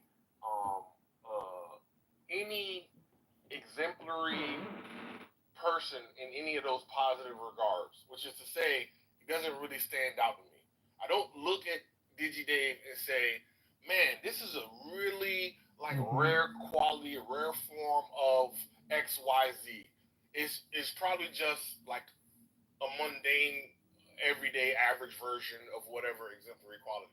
Now the issue is when it gets to negative qualities, that nigga is fucking excels at the negative fucking qualities. And a prime example is when Mike tried to have a conversation about, yesterday's conversation, which is normal. Sometimes conversations roll over into the next day because there were certain points that somebody thinks about and reconsiders and blah, blah, blah. And they want to, relitigate. We constantly relitigate. We'll probably end up relitigating this after this second or third litigation, right? And what he tried to do is he tried to impugn Mike bringing up these points that were, like, let's say, disadvantaging his argument, that took away from his argument. He tried to impugn Mike by saying, "Oh, you're too invested in this." Basically, we come here to debate, and he's trying to impugn him for debating a topic that was debated yesterday, hotly so, going into the day, right? And that I take it to be very unfair criticism and an attempt to undermine him without using logic, but instead using like rhetorical tactics, right? Oh, you're too invested in this, blah blah blah blah blah. We're just doing it for sport, right? We all like the sport of fucking intellectual fisticuffs, right? A little jousting and fighting, whatever, wrestling. That's what we do. And what he's trying to do is say, "Oh, you're wrong for doing what we do." I take that to be a cheap, fucking bitch-ass tactic, and you can see how he continued to engage in the conversation using bitch-ass tactic ways, and that overshadows any of his positive qualities that you might have. Why? Because he probably never engages with you guys like that, and you're gonna forgive him for not engaging with you like that, even though you just saw him engage with Mike like that. He engages with me like that, and whoever else that he won't fucking control himself for. He could easily control himself and not snipe every other fucking word that you say, right? But he doesn't. And no one stops him, no one moderates him. Tally just kisses his ass. Ugh, it's disgusting. May I? Thank you, everybody, for your submissions, including you, Concrete. I appreciate your submission. Here's what I would say.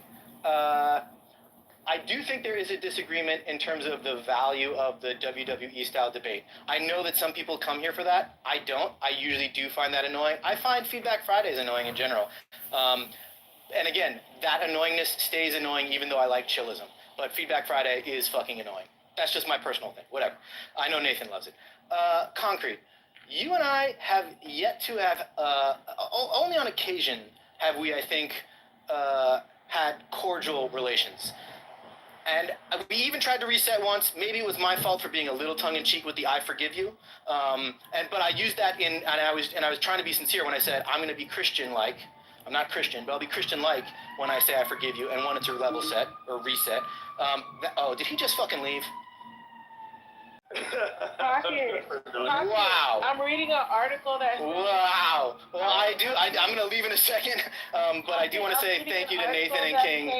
And I was going to try and level set with Concrete, but whatever. He's wrapping up. He's wrapping up. Reading an article that says She will. If you couldn't let him get his last sentence out, she will. You know she will. She's fucking annoying. Damn. It's fine. She overtalks and interrupts everyone. And you know what? I'll say this. One of my more annoying qualities, I actually think if I were to give myself a more annoying quality, and this is something I try to work on, and I'm bad at, and you guys do call me out on times, I will get off mic and and jump in. I try and do it with a 3 words. I'll be like la la la, right, and then go back on mute. I can't help myself. That if I were to give myself a critique, it's probably on that more than any of the things Concrete just said. Concrete, I think, was still focused on the specific conversation that we just had. If that's his biggest critique of me, that's fucking petty in my opinion, a specific debate. Everything else he said seemed like just random slander. All I was trying to do was tell Pocket that No. hair is just hat hair. Right. I wasn't trying to No, you're good. Like I said, I'm guilty of that shit too. Right. And when I do it, I do try and do it without derailing. So just so you guys know, when I do it, I am trying to, Samoa, you, and I don't know if you were here the whole time, Samoa, you call me out on it. I did something that if I were to give myself my most annoying quality, it's that I get off mic and I say 4 or 5 words real quick, and I do it in a hope that I'm not derailing. I do sometimes derail. But anyways, that's me critiquing myself. And if I were to critique Concrete, and the reason why I did find him annoying, oh man, I do think he is, again, the debates, to me, from Concrete, well, again, he's not here. I do want to reset with him, but my critique to him, since I just critiqued myself, hopefully he would take it in the same spirit. I find him disingenuous, and he does go into WWE-style debate, and it's debate for the sake of debate. Why don't you save it for when he's because, here? You know why? Because I don't want to give it to him, because I don't think he will receive it. And the only time it could have worked is after I critiqued myself. Maybe he would have received it. So if you guys hear me repeat it again, say, hey, I'm going to critique myself, Concrete, and then I'll give you something in the same spirit. Maybe he'll take it then, but you can't. I don't think he will take it at face value unless you come humbly. And I was trying to come humbly. He's not here. Whatever. Also, he's a little bitch.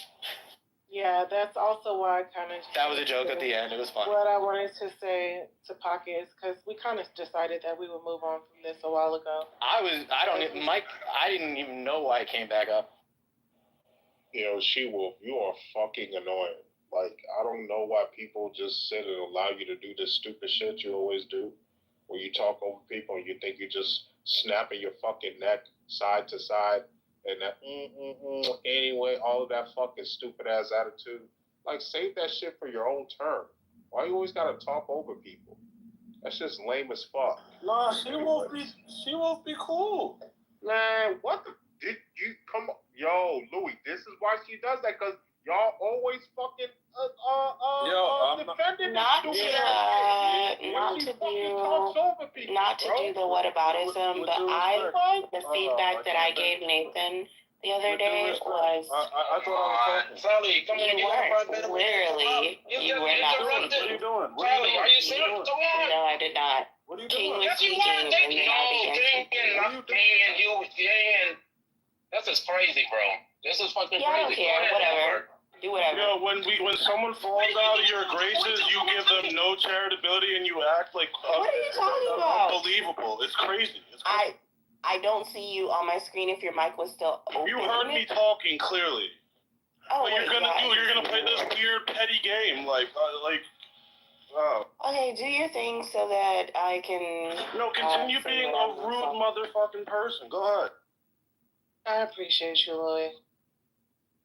I appreciate you, Louis. Shut the fuck up, She-Wolf. The fuck? Anyway, so all I was gonna say is that King is a forever white belt. He'll never make a good argument ever in his life because Nathan protects him in his bullshit. Alright. After Solomon replies, I'd like an ISO with Huey. After Solomon replies. I just want to ask you real quick, where are you putting the dinosaur picture? Because I don't see it anywhere. Solomon. Listen. Everything. Why, Louis? Because that's what was we were already engaging before both of you cut us off. So that's what's you're right. No, you're right, Louis. And look, man, come on, guys. Like, come on, because I don't think that's fair. I agree, Louis. I get what you mean, man. And it's not right. You know, it's not right, man. Yeah, like, and you know, I disagree with She-Wolf a lot of the times, and sometimes me and She-Wolf we have our like back and forth, but it's all love, like, you know. I think for the most part, it's when she engages in conversation, she takes her time. Something I noticed about She-Wolf, she takes her time. She'll sit back for like the first 30 minutes, hour of a conversation, and if it's still progressing, she'll like chime in and like have a pretty balanced perspective on like what everyone's position is, and like she'll give her like position. Like I appreciate She-Wolf. She-Wolf adds a ton of value in my opinion. So Louis, Hi, Solomon. I guess you get to go again. No, Solomon, they're gonna do this petty shit, and let's just let them finish. We can talk out. They're gonna keep doing this petty weirdo. No, I respect Solomon. I'll yield the mic. I'll be quick, Monica.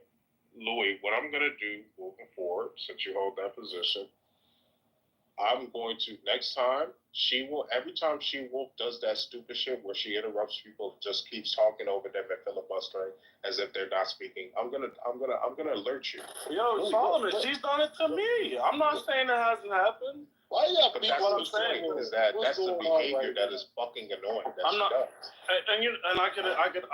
annoyed at the time too, but like I'm just saying, like, let's not throw the baby out with the bathwater. That's all I'm saying. Like, she will. You know, you guys should have one day. You guys should have one day. You guys should have one day where the slightest bit of disrespect, you get sent down to the goo. I bet by 12 afternoon, everybody will be in the goo. Including There should be a Hunger Games where you guys have a conversation, and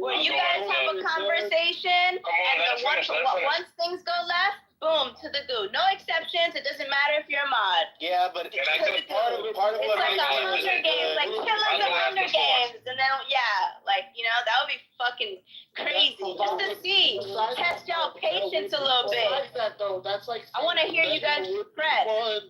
Only problem is the whole rule. Everybody will be in the goo. No, I think we should do it on replay. No exceptions. You have to be respectful at all times. Any disrespect, you sound like a in the goo. Not even. Violet, my question is this to you: who would be determining who is the person being disrespectful? It got to be one mod to do it. It got to be one mod, and y'all need to decide who is trustworthy in the mod chat. I want to ask you, who do you think will be able to do it? I'm not a mod, so I can't. In my opinion, don't matter. I think like maybe hear your opinion, Violet. Yeah, I'm asking. If you ask me, I think Nathan should be the one to mediate the whole. Okay, I think that I think it should be Nathan to mediate the. I think that it would be a short room, so it would be good for. Probably, I only say this because I think people have like this idea that like you can't like hold your shit together. For some reason, so I think you would be a really good person or a really good candidate to really be, put to the test here. Like, seriously. Okay, I'm going to also say that because it would be a short room, I think it would be a good idea to have it on replay, and then we could also reassess these alleged instances of disrespect.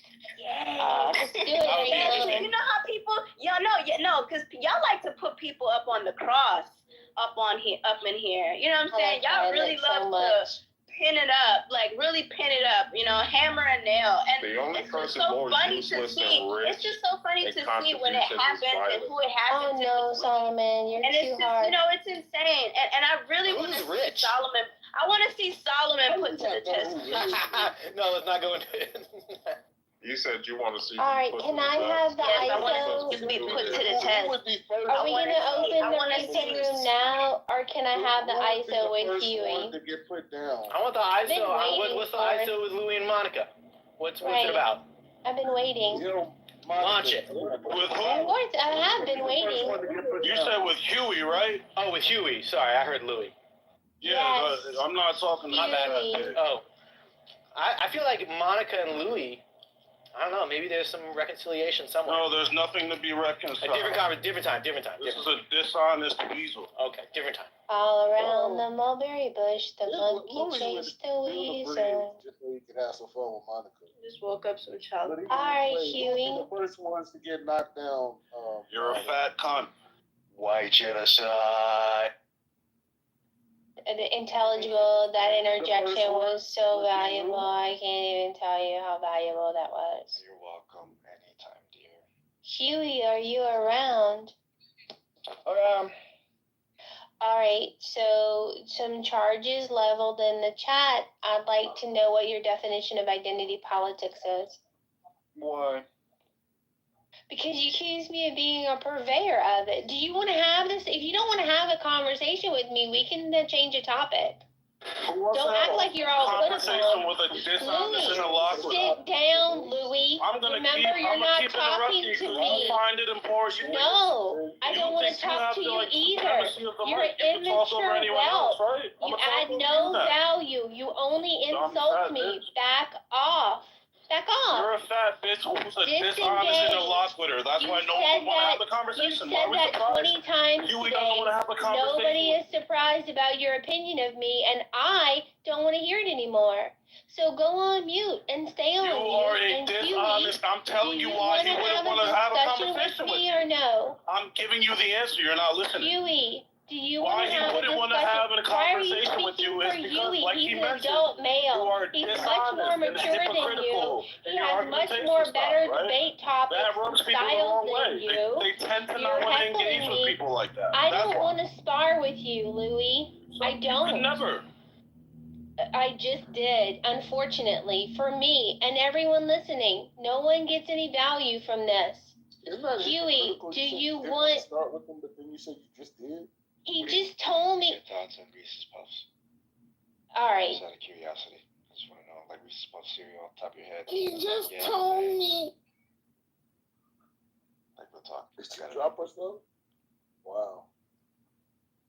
I thought it was. So I used to like Reese's Puffs until I found out how much sugar was in it. And then they have so much sugar, Samara. What has a I bunch of can't sugar? really do the chocolate peanut butter. That's not. It's a bad mix. What has a lot of sugar? What? California hippies. Reese's How Puffs. could you ever say chocolate and peanut Reese's butter? Pieces. Like, what's wrong with you? They definitely go Is together. that The African or cereal, something? Why the fuck is there so much sugar in our I just don't think they go together. What, peanut butter and chocolate? Yeah. Yeah. Oh, oh man, this morning I actually made my first for my kid his first peanut butter and banana with honey. Have you guys ever had that? Now That's fucking, Intelligible is gonna talk about yeah, Reese's fuck. peanut Puffs. butter and banana is like the I just, stoner you know fruit. what, She-Wolf, I just bring that up when motherfuckers are getting too crazy. It's just like a nice little palate cleanse, so they can continue on with something else. Yeah, but then you had somebody crying like, "Oh, that it doesn't go together." Like, what's wrong with peanut butter and Yeah, chocolate? no, as man? well. What's wrong with Yeah, that? that's What's like wrong a with that? staple. It's a staple. Hey, what's up, Louis? You trying to get on this board? Oh, Feedback Friday for beat Intelligible. this nigga up yesterday. Kept on letting him win. This nigga started laughing at me. So what the fuck? I would like to play Call of Duty. That's what I would like to do. Just play Call of Duty. Feedback Friday. I need ARC buddies. I need Feedback team Friday. ARC buddies. Bro, what's up with all Feedback that smoke with Friday Huey for- with the PTRs and joints? Yeah, as usual. Fuck me, right? Yeah. Oh, I Yeah, didn't you hear gotta you. hear what you gotta say, Tommy. Oh, my bad, Tom. I didn't hear you. Yo, she Yeah. disrespect. All this time I want respect. Shit don't make no Alright. sense, bro. Like I was trying to say, Feedback Friday for Intelligible. I have enjoyed some of the lore, actually most of the lore and lingo and recurring themed jokes that you've brought here. And then occasionally, when you decide to be a human person and talk about things that are not white genocide, those are usually excellent submissions as well. His PTRs are always funny too. Adrian, put in the chat if you're recording us on YouTube, Instagram, or another Clubhouse. We like the replay of this, especially how Huey came at me and then passively aggressively sat on mute while others got to stab at me. You said what, Monty? Who's recording? This is the problem with you guys. You don't listen and you don't pay attention. Adrian Dittman is Edmund John. He's been in the room for 40 minutes now. Okay, how? Yeah, King, I don't have the power, Solomon. Yeah, King just didn't hear the name that you said. It wasn't like he wasn't listening to you. I'm sorry, Solomon. But is somebody recording? Is somebody recording? Yeah, there's always fucking clowns. I don't have the power. I don't. I'm talking to the mom. Like, you know, we don't do record. Like, I don't get why people are So real quick. Let me just quickly It's Tommy. It's her. Wait, hold on. Just let me quickly address something. So if you read the chat, okay, I made a comment about how I've given up on people in chillism in general, and that's a general comment because I was being tongue-in-cheek about the fact that Ashley asked me to make a PTR with a dinosaur eating a chimp. I did so, and it's not in Discord. We but just on top, I couldn't find it. It's not in there. Why can't I finish? You gotta say that. Is there a reason why I can't finish? Oh, I just finished. Because when I would like to finish. I would like to finish, but the funny thing is the type of people that typically complain about being cut off are the first ones to do it.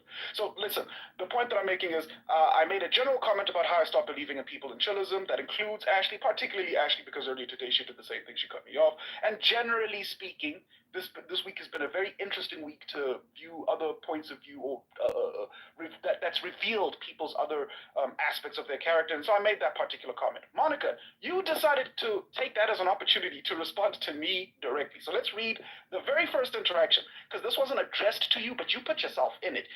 So let's read. You responded to me saying, I have given up on believing in people in here. I'm going to do a room next week called Surviving Chillism. This was me being satirical here, okay? Your response was, Huey, you brought your self-admitted entertaining arguments, not best arguments, into the topic of Daniel Penny. I gave you unsolicited but constructive criticism. You're not a victim, Huey. You started shit. You started. So don't accuse me of being passive-aggressive. Somehow you decided to be a hit dog hollering. Now, if you want to have the discussion, we can. But just because I asked you why are you asking me for the definition of identity politics doesn't mean I don't want to have the discussion. It means I don't take you seriously enough as an interlocutor in this particular debate. If you're giving up on the people of chillism and white belts, why are you still here? And why are you sucking your thumb in the corner bitching about us when you don't trust us or find us valuable? Like, I don't get it. I like you, and Huey. Then, you don't? And okay, then, no problem. And then, hold on, last point. And then I'll go on mute, and I'll try not to interrupt. I know that's a weakness of mine. If you hit at all of us, and I respond, I'm not. I've been hit. You just said you've given up on us. So then I get to respond, right? I have a right to reply. Yes? Absolutely. Then how is that me inserting myself when you've pulled me in? Because you've assumed that comment was directed at you as opposed to a general tongue-in-cheek satirical comment as it was intended. Well, you also make arguments for entertainment purposes, which I find very annoying when you could bring better arguments in here. Like you're on vacation. I don't think you'd be a great arbiter of what a good argument is, to be fair, because every single time I provide a good argument and you lose, you defer to identity politics memes. And that's what I accused you of directly in the chat. So let's go over that, please. What do you mean by identity politics? And what do you mean by identity politics mean? What do you think I mean? Identity politics is a cultural Marxism ploy that devalues human beings and puts them in groups and says that one group is oppressor or oppressed. I don't think I do that. I think you absolutely do that. We're on the same page with how explain how I do that. You are always the victim as a white woman when it comes to certain conversations. You're deathly terrified of the tag or label of racism, and you'll do everything in your power to label the other side that labels you something. That's the irony. So you'll play the same identity politics games, right? Oh. You'll attribute or cast aspersions about people's political beliefs, their ideological inclinations.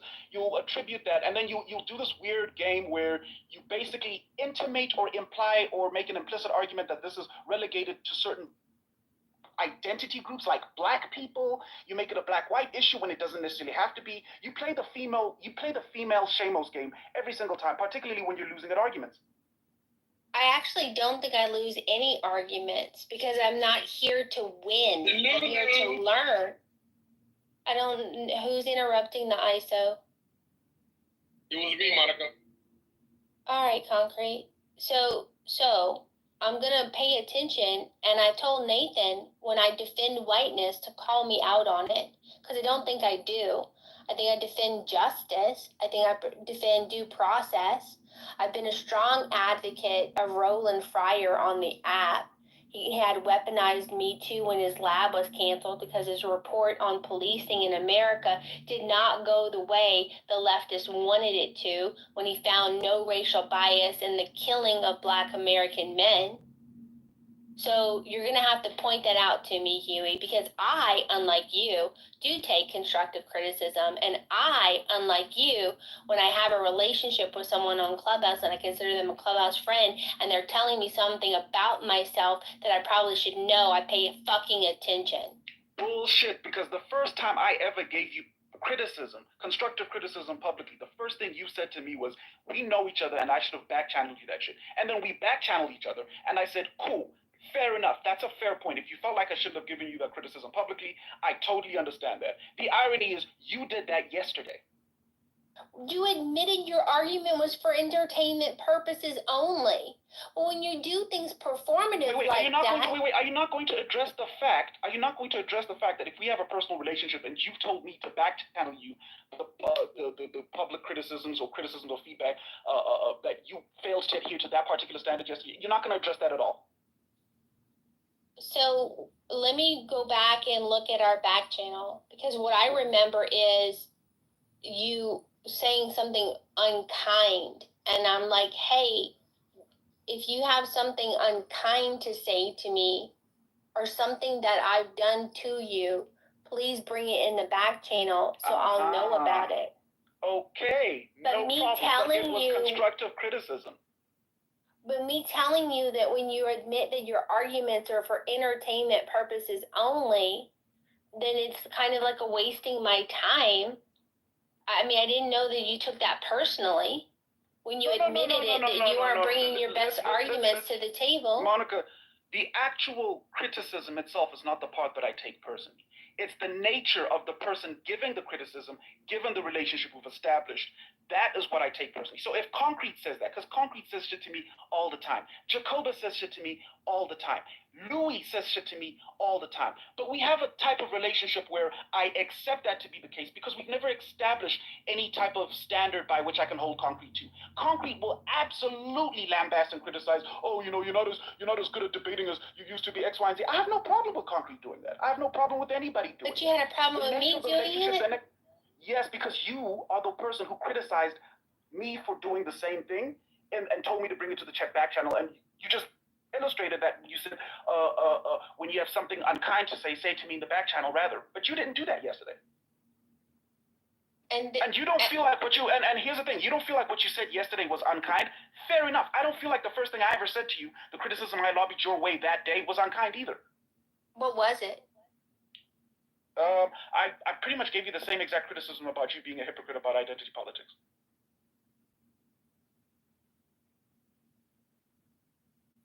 You don't like identity politics, but you play identity politics all the time. Out? Is that what your guys' agreement is? Don't air us out on stage? Is that what it is? That's what she asked for. That's what she asked for. And here's the funny, that's what she asked for. But here's the funny thing, Monica. When I also called you a hypocrite, there's a second example I can give about your hypocrisy. Back in the day, you used to parade this particular meme quote about how great minds don't discuss people, great minds discuss ideas. And yesterday, you chose to discuss me rather than the ideas I was espousing. What was actually bad about the argument I put forward, despite the fact that it was for entertainment purposes? It was weak because it was for it was weak because it was for what was the entertainment. argument? Well, you also kept saying how people wanted. No. Recount the argument. Show me how it was weak. Okay, so I have 3 points. So how about you don't interrupt my 3 points? No, you don't get to complain about interrupting. You just did it earlier. I'm sorry. And I apologize. I told you it's one of my weaknesses that when I get passionate, well, you're interrupting me again. If that's your weakness, then I'm going to keep work on it. So my 3 points that I'm going to try not to be interrupted for was, 1, you kept insisting. You can't try not to be interrupted. That's Jordan Neely. That's going to be on my prerogative. The people that were for Daniel Penny were celebrating or happy or didn't care that Jordan Neely died, when almost every argument that I've heard is that it was sad that Jordan Neely died. We don't think he should have died. It was unfortunate that he died, and Daniel Penny gets to protect himself and others. But you kept, when you're making your arguments, you kept saying Jordan Neely shouldn't have died, and Jordan Neely shouldn't have died. Well, we had already established that, and by you repeating it over and over, you made it seem like some people said that Jordan Neely deserved to die, and that's wrong. It's weak. And you can do better. My second point. Let's deal with the first point. I asked you directly yesterday, did I ever say that you guys are saying that Jordan Neely deserves to die? You made a concession immediately in that moment and said, no, you never said that. So you took an implicit argument I wasn't even making in the first place. So go ahead. My second point is that I apologize to you for giving you unasked for constructive criticism, and you obviously didn't accept my apology because you don't believe it's genuine. Obviously not. So all I can do is offer an apology, and whether you accept it or not, and I'm saying fuck your apology. I want to see me. legitimate change. Stop being a hypocrite. Well, everybody's a hypocrite. And I still don't think I traffic in identity. In the ways in which I pointed out that you're a hypocrite. That's a stupid argument as well. No, you can legitimately say that I interrupt people. When I get passionate or something's wrong or I hear something that's inaccurate, I will interrupt people. That you bitch about it. It's okay to interrupt people, but you don't. Very few people bitch about it as much as you do and make a big deal out of it as much as you do. You can interrupt me, no fucking problem. Just don't bitch about it. Well, because my voice is softer than the guys, and it's hard for me to get in. No, it's not. It's a moderation problem. You just said and that's one of the other things I have a problem with you. So you're saying that, hang on, you're saying others should be moderated so that you can still continue to interrupt, but that because your voice is softer, that's the reason why, like, everyone shouldn't interrupt you? No, Aisha, that wasn't my point. Look at Aisha. That was literally your fucking point. No, it wasn't. My point was that I need to do better about not interrupting people, and you said I have a soft voice. And Aisha, you're gonna let me tell you what I said, or you're gonna tell me what I said? I fucking can hear you. You don't need to tell me. Then you're fucking not listening, and do better, Aisha. I don't know why you're coming for me. Shit. Shut up. Stay out of it. My point was the guys talk more than the girls do in here, and that's fine. And like, I'll stand a correction, and when I overtalk them or interrupt them, they tell me I try to be more mindful, but I'm not perfect. And I think, my God, you're literally doing what Huey just described, identity politics. You're somehow coming back to the point of where you're the victim. Like, I'm not. It's always something. You're literally doing that's what. That's exactly what you just did. You just played victim. My voice is it valid criticism? Yo, that was a 360 no scope. What the fuck? Like, seriously, my voice is softer, and as a woman, the guys always tend to overtalk. Here you are playing. Here you are. Aisha comes off mic and she's like.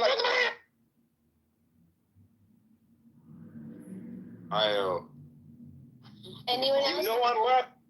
Anyone else want to go? Io, you're always interrupting people, Io. Go ahead. Always interrupt us, Maximus.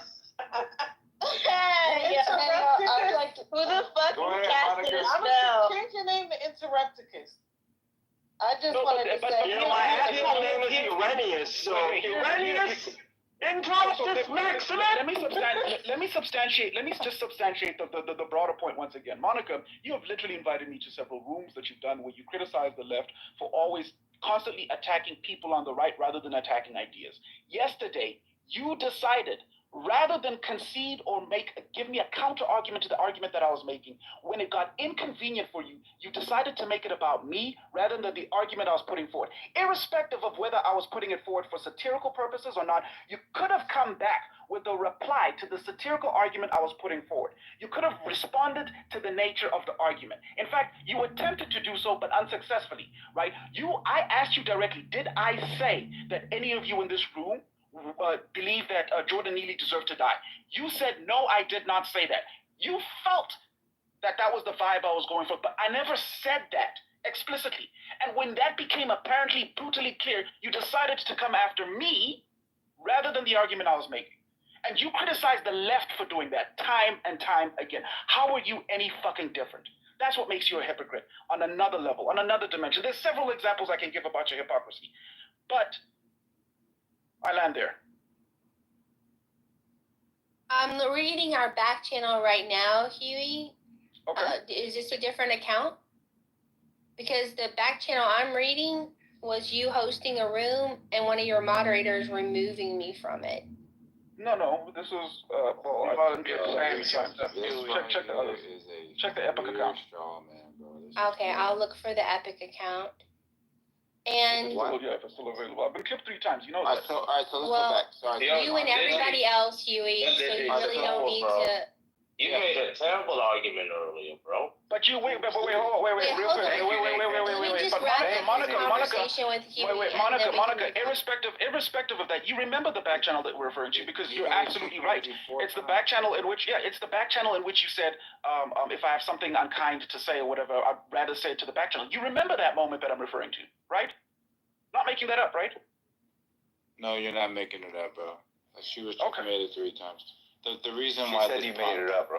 No, so the reason I never said you made it up. Samoa, why are you interfering? I'm just kidding. Because this is taking forever, and it's just you're belaboring the point. You're trying to make me the target because he's got you cornered. Or you went off mute when you should have stood by on mute. 10 or minutes that. ago, I've seen you get dropped 4 times in a row. Good point, Monica. So let me point out the 3 times where he cornered you. Where in the chat, you assumed that what he made was a general. You assumed that it was directed to actual people, so then you responded to it. That was your first mistake. It was a generalized statement that he made. Then you wanted to pivot. Then you started bringing up all these other things. And then you brought up hypocrisy and how you want it one way, but then you don't hold yourself to the same actual standard when it came to critiquing him in front of everybody on stage. He's dressing you down, and you don't even acknowledge it. This is not good. So can we go up to Nathan making these horrible arguments? No. Now you're in my sight, Samoa. You're not going to win. Anyway, Huey. You and Huey can get on the same side, and I'll smash. So Huey, the dinosaur PTR that you felt people would know he's not grateful for is not in the Discord. So you complained that we didn't appreciate the work that you did for us, but then you didn't give us the work. We're looking for it right now. We tagged you in it. Where is it? He sent it to me directly. Okay. I have it right now, and I love it. And Ashley, Ashley, I sent you 3 pictures. What was the 3rd picture that I sent you, Ashley? Damn, look at this, bro. You're destroyed. Ashley,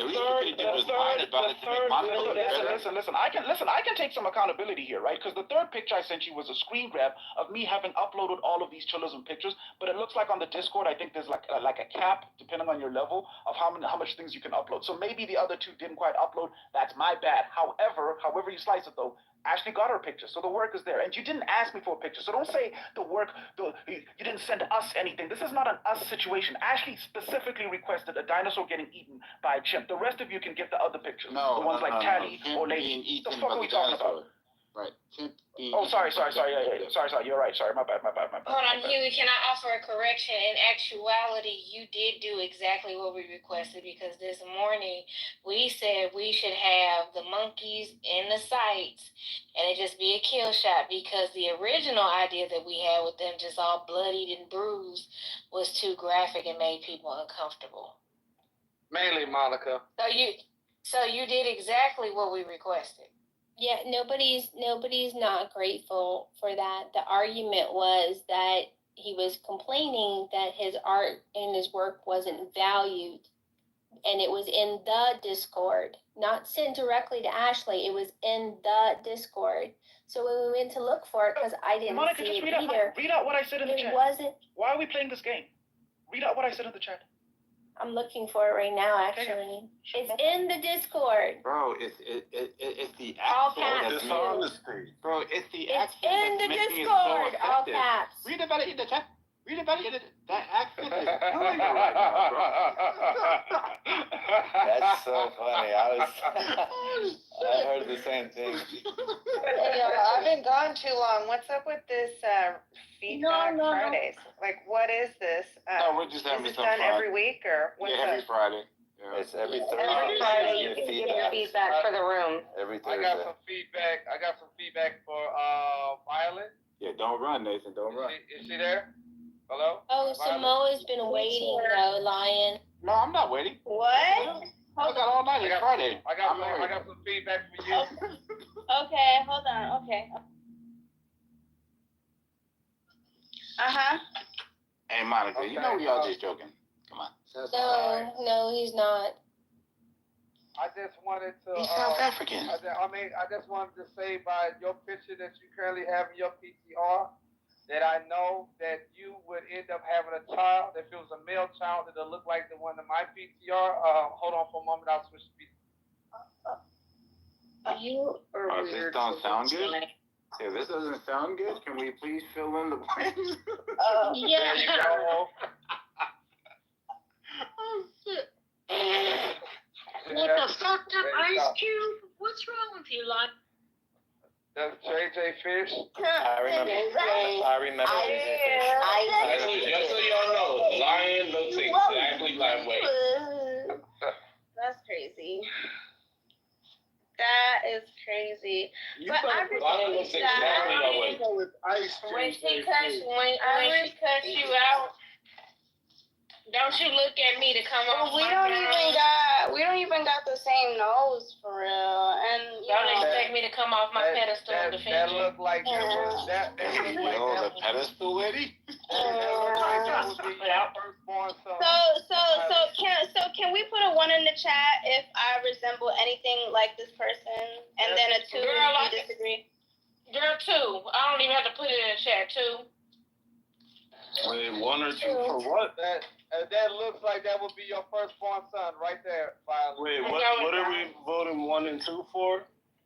1 if her child would look like Ice JJ Fish or JJ, whatever the fuck his name is, and then You said it 2 right. if he don't. Yo, this is some hater ass activity. Girl, it's light skin on light skin vibes. That's crazy. You know it's light skin on light skins. They love to fight all the All right, time. Nathan. Violet, he just mad. Violet, he just mad because he can't speak Spanish like us. That's all. I just want him to Damn, say, like us. can you just They're please not like say Look at the Dominican, They're not like bro. us. They're not like us. They not like us. They're not like us.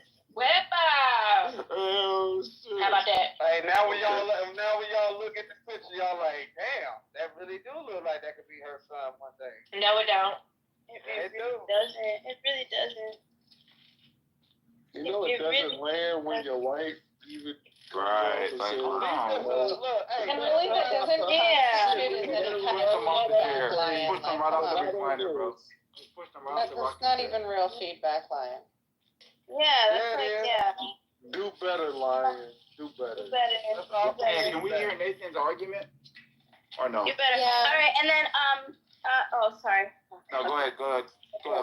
No, I just want to, Lion, you have just always given me like old school radio station vibes. I just feel like you're about to announce the next fucking Motown record, of the year, motherfucker. So yeah, you sound like you're constantly just behind a fucking radio. So thank you for the vintage vibe. She said you old. I guess you're welcome. She said you old as shit. She said when you pee. WW. More power. Hey, She said when you. Tell me now. Tell me now. She said when you pee, it's sand. That's how old you are. My girl. Damn, he got the antenna. He got the radio antenna. The one you used to stick on the wall, remember? That old school stereo. Yeah. You had to stick the cords on the wall. All right, but the 60s and 70s was actually a great time. They had really good cars. The cars were made out of metal. Lion I got an 8-track player in his car. Yeah, they had real V8s. Yeah, you're welcome. You had that little cigarette lighter in the car. Yeah, and Lion. You used to be able to smoke inside of a restaurant. You better move. Lion front seat is all one piece. It's called the banana seat. Yeah, y'all missed that. That's where a lot of y'all got played. They were able to smoke inside back then, right? I mean, that's probably why all of them sound raspy as hell back then. Smoking in the hospital. Oh, wow. Hey, in the Matrix now, I'm gonna take advantage. That was called a banana seat. Oh no! Thank you. That was called a banana seat. It's been stepped on. It was called, oh my God, it was called the banana seat, and that's where a lot of your mothers were born. There. Okay. So Lion's so old, he pees sand. Lion so Look at lady over there acting. Okay, lady, we see you. Also, he's not even that old. Lion still got vinyl records that he play on that dusty ass vinyl record player. Hey, look at Violet over there laughing. You just she don't even know. It don't matter. I do know what vinyl is, motherfucker. I do know. I know. Please. It don't matter. It don't matter. Lion got a jukebox in the basement and take nickels. Lion got a jukebox in the basement and take nickels. Hey, Violet said, I do know what it is. It don't matter what it is. It doesn't matter what it is. It doesn't matter. It's for the end of the world. So, you gotta have that. Hey, you ladies here's one thing I can miss about the old school versus today. You ladies gotta loose. No. You ladies, y'all gotta stop with all that modern shit where you just talk over niggas and stuff like that. Your mamas never did that. No, I'll take that back. Your grandmamas never did that. You sure about that? Sure as hell did. So yeah, my grandmother. It was a really good time back then. My grandmother had 4 husbands and they all died. It was really good times back then. Everybody knew their positions and their roles and stuff, and today y'all are just all over the place. Just a big old nasty fucking mess. You should have met my Nonna when she was alive. She was an amazing woman. Yeah. She was. Half the town know it too. My black adoptive grandmother, she was the one that collected all the pistols at the fucking poker table. My that black ain't the only thing grandmother she collected. Gangster. That ain't the only thing she collected. My grandmother used to wear a lapel pin that says I only sleep with Democrats. Oh wow. Oh wow.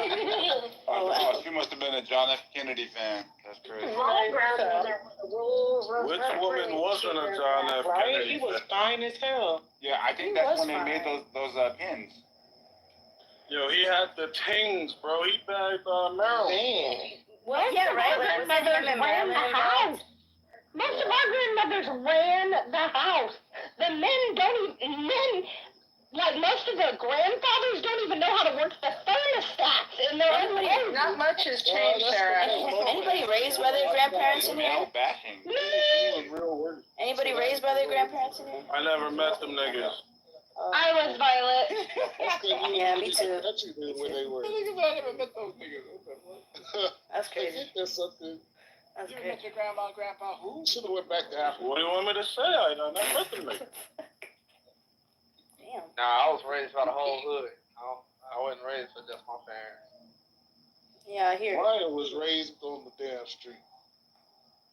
Pretty much, yeah. I mean, that's not a lie.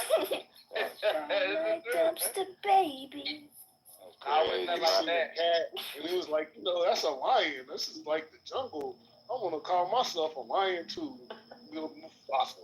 Violet said that you missed your calling as a disc jockey and shit. That's crazy.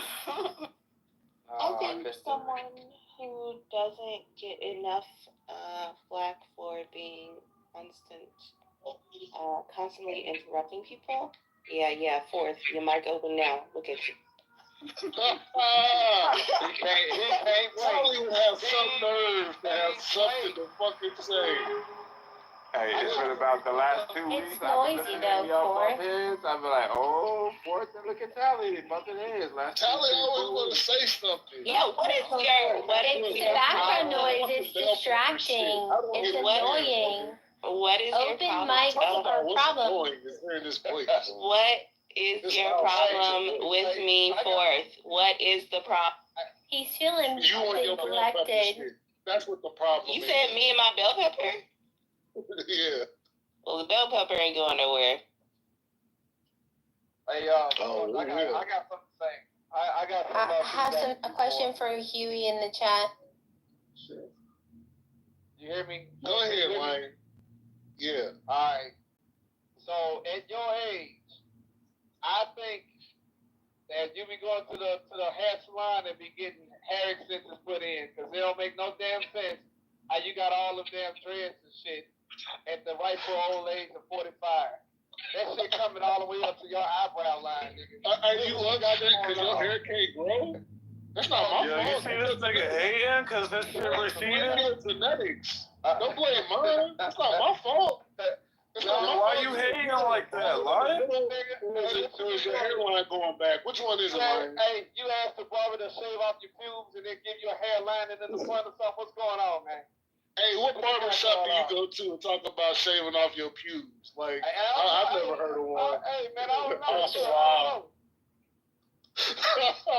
Like, what type of barbershops you be going to? Hey, could you could you manscape for me, please? I can't see my ass crack. Could you take this for me, please? He goes to a barber in San Francisco. Hey, hold on. So y'all know it's kind of like the in style for these girls to be having these long ass braids that go down to their feet almost, right? That's how this nigga's dreads look. I want y'all to just get the fuck out of here. Yeah, when he turn his head, he just throw his hair around like a girl. You ain't gotta lie. His dreads look like Lil Wayne dreads. They hanging on by a thread. Get the fuck out of here. Hang it up. So which one is it? Are they hanging on by a thread or are they hanging long? Which one is it? You're gonna start looking like that dude that used to sing that song, Charge It to the Game. What's that nigga name? They're hanging on by a long thread, sir. The fuck out of here. Look, it's not my fault you going balding, okay? You looking like a dirty Jamaican. They have what they call man units. You can put that shit in your hair. They got enhancements. So, just you wearing a hair system, nigga? You're gonna have to go in life without having waves. They can even manufacture the waves on there for you. So look, don't get mad at me. Talk to your daddy. Be like, Pops, why the fuck did y'all niggas not be able to grow hair when you hit past 35? Hey, just go ahead. I'm growing hard. That's all you gotta do. Just talk to him. Maybe he'll tell you. Maybe because of the white genes are in you. Because you got all that light skin energy. And light skinned people don't grow hair that long. So you only have really about a 33-year window. Mark, do you have a man unit? Yes or no? That's all you gotta answer. What? Why it take you so long? Mark who? What's the question? I asked does he wear a man unit? Lion, that's you, man. What are we talking about here? I'm not going bald. I'm not either. Talking about a hair system? Yeah, it's a man unit. That's what Lion got. And that enhancement. I don't have any enhancements. I don't have none of that. Oh my god, I'll just call it a wig. You got the Beijing haircut. I heard hair system. Like, what they call it? I'm the client. I heard hair system is crazy, bro. It's a hair system. That's what it is. That's crazy. Yo, I remember when they was pissing the women off on this app, when they used to come in here and be like, and they used to start talking in the rooms, and the men would go, I ain't gonna listen to no bitch that wear a helmet. I'm like, oh my God. A head helmet. A hair helmet. Yeah, that's what it was. Hair helmet is crazy. I gotta get a hair drug test. Have you seen him take it off? It's a hair helmet. If you see him take that shit off before. I gotta get a hair drug test done. Can I use like extensions? Does that work? No. I'm pretty sure they're pretty methodical about that, about like getting hair from your scalp. What if I put like a couple of $100 bills like on my scalp? No, I don't think that's gonna work. Depends. If it's for a job or like government, they're probably going to. If it's a job, they ain't gonna. You guys are men. You guys are men. Go bald. Like, what are y'all talking about? Then they're gonna go after my pubes. Then everybody will look Hispanic. Yo, that's fucking crazy. But I also think it's kind of fruity to me to not bald gracefully. If you're balding, just bald. Get ahead of it, guys. Do a buzz cut. No way, dude. I want to do bald gracefully, like a man. A horseshoe with a ponytail. That is style. Bald gracefully, like horseshoe with a ponytail is nuts. Yeah, dude, no. Horseshoe with a ponytail is like, I know I'm bald, but I don't. That's like an art teacher haircut. Dude, it is. No, that's like the Hulk Hogan.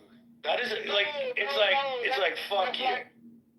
Yeah, it's like, yeah, I know what's going on, but fuck it, this is what I am, and this is what you're just gonna have to behold.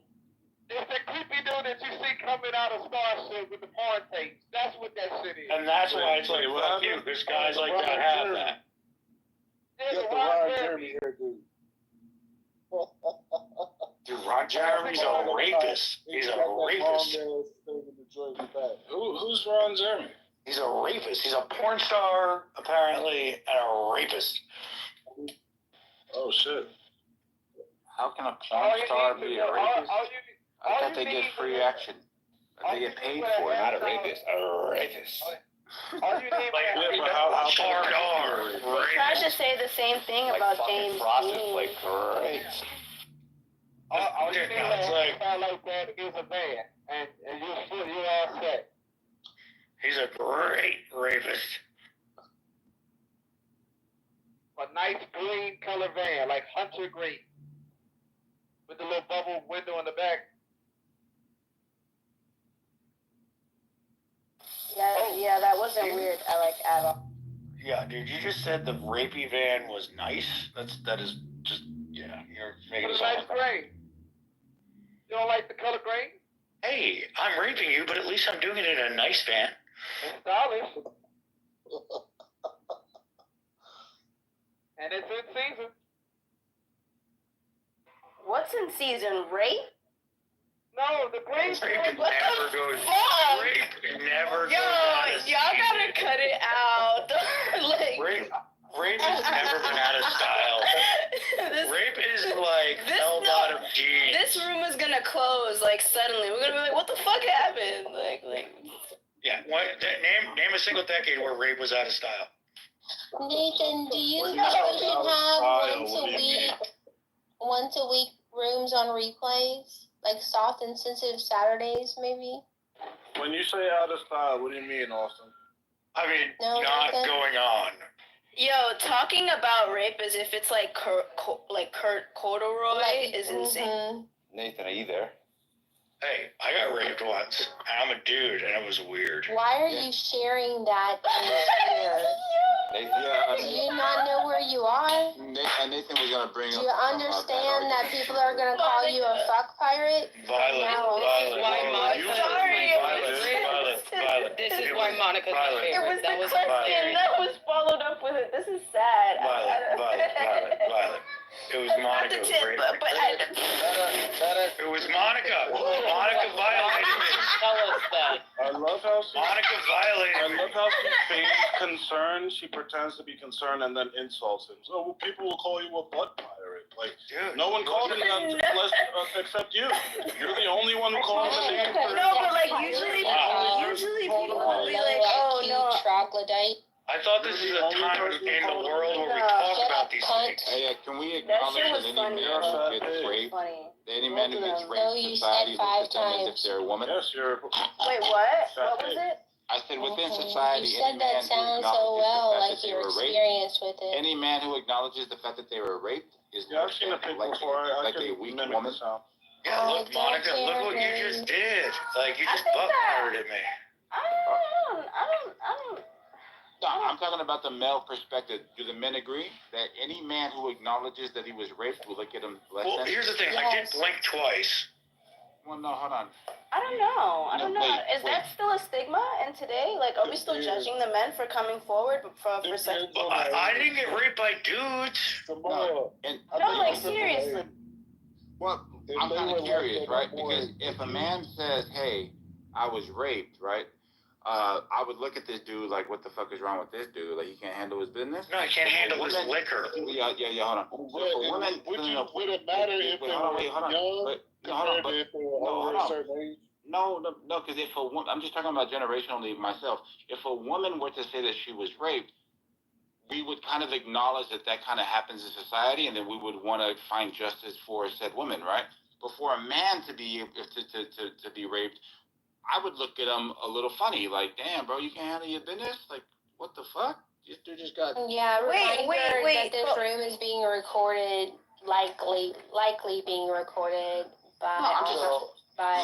What happened is, like, Violet and Monica... No, we don't want to hear the rape story. We want to hear the men. Wait. Do men agree? I don't know, I'm not a man anymore. I got raped. Can you say that one more time? Just one more time. I just need to... Yeah, we agree. Wait. So when a man acknowledges that he was raped, or speaks his truth, so to speak, do men look at this person as if he is less than, or that there is something seriously wrong with him to be victimized in a way? I would think that he went to jail. Wait, hold on. Somehow, here's the thing. I got raped, but like, I didn't mind so much. I don't want to hear your story, bro. Like, you're not a man. But like, it wasn't a big deal. I was like, that's cool. It sounds good. But like, it's... Yeah, go ahead, Lon. Thank you. God damn it. Listen, in the past, I would have said yes, but after the current events, like going to puppy parties and shit, no, not so much, because everybody got raped by the same people, so it's kind of like, oh, well, shit, that could happen to anybody. And you know the conspiracy about, like, these male rappers, right? That they gotta put out and shit to get to where they want to. I feel like you guys are victimizing me all over again. I know that you're not speaking about that, but like, right? Like, yes, absolutely. Yeah, go ahead, Lon. Yeah. I'm talking about the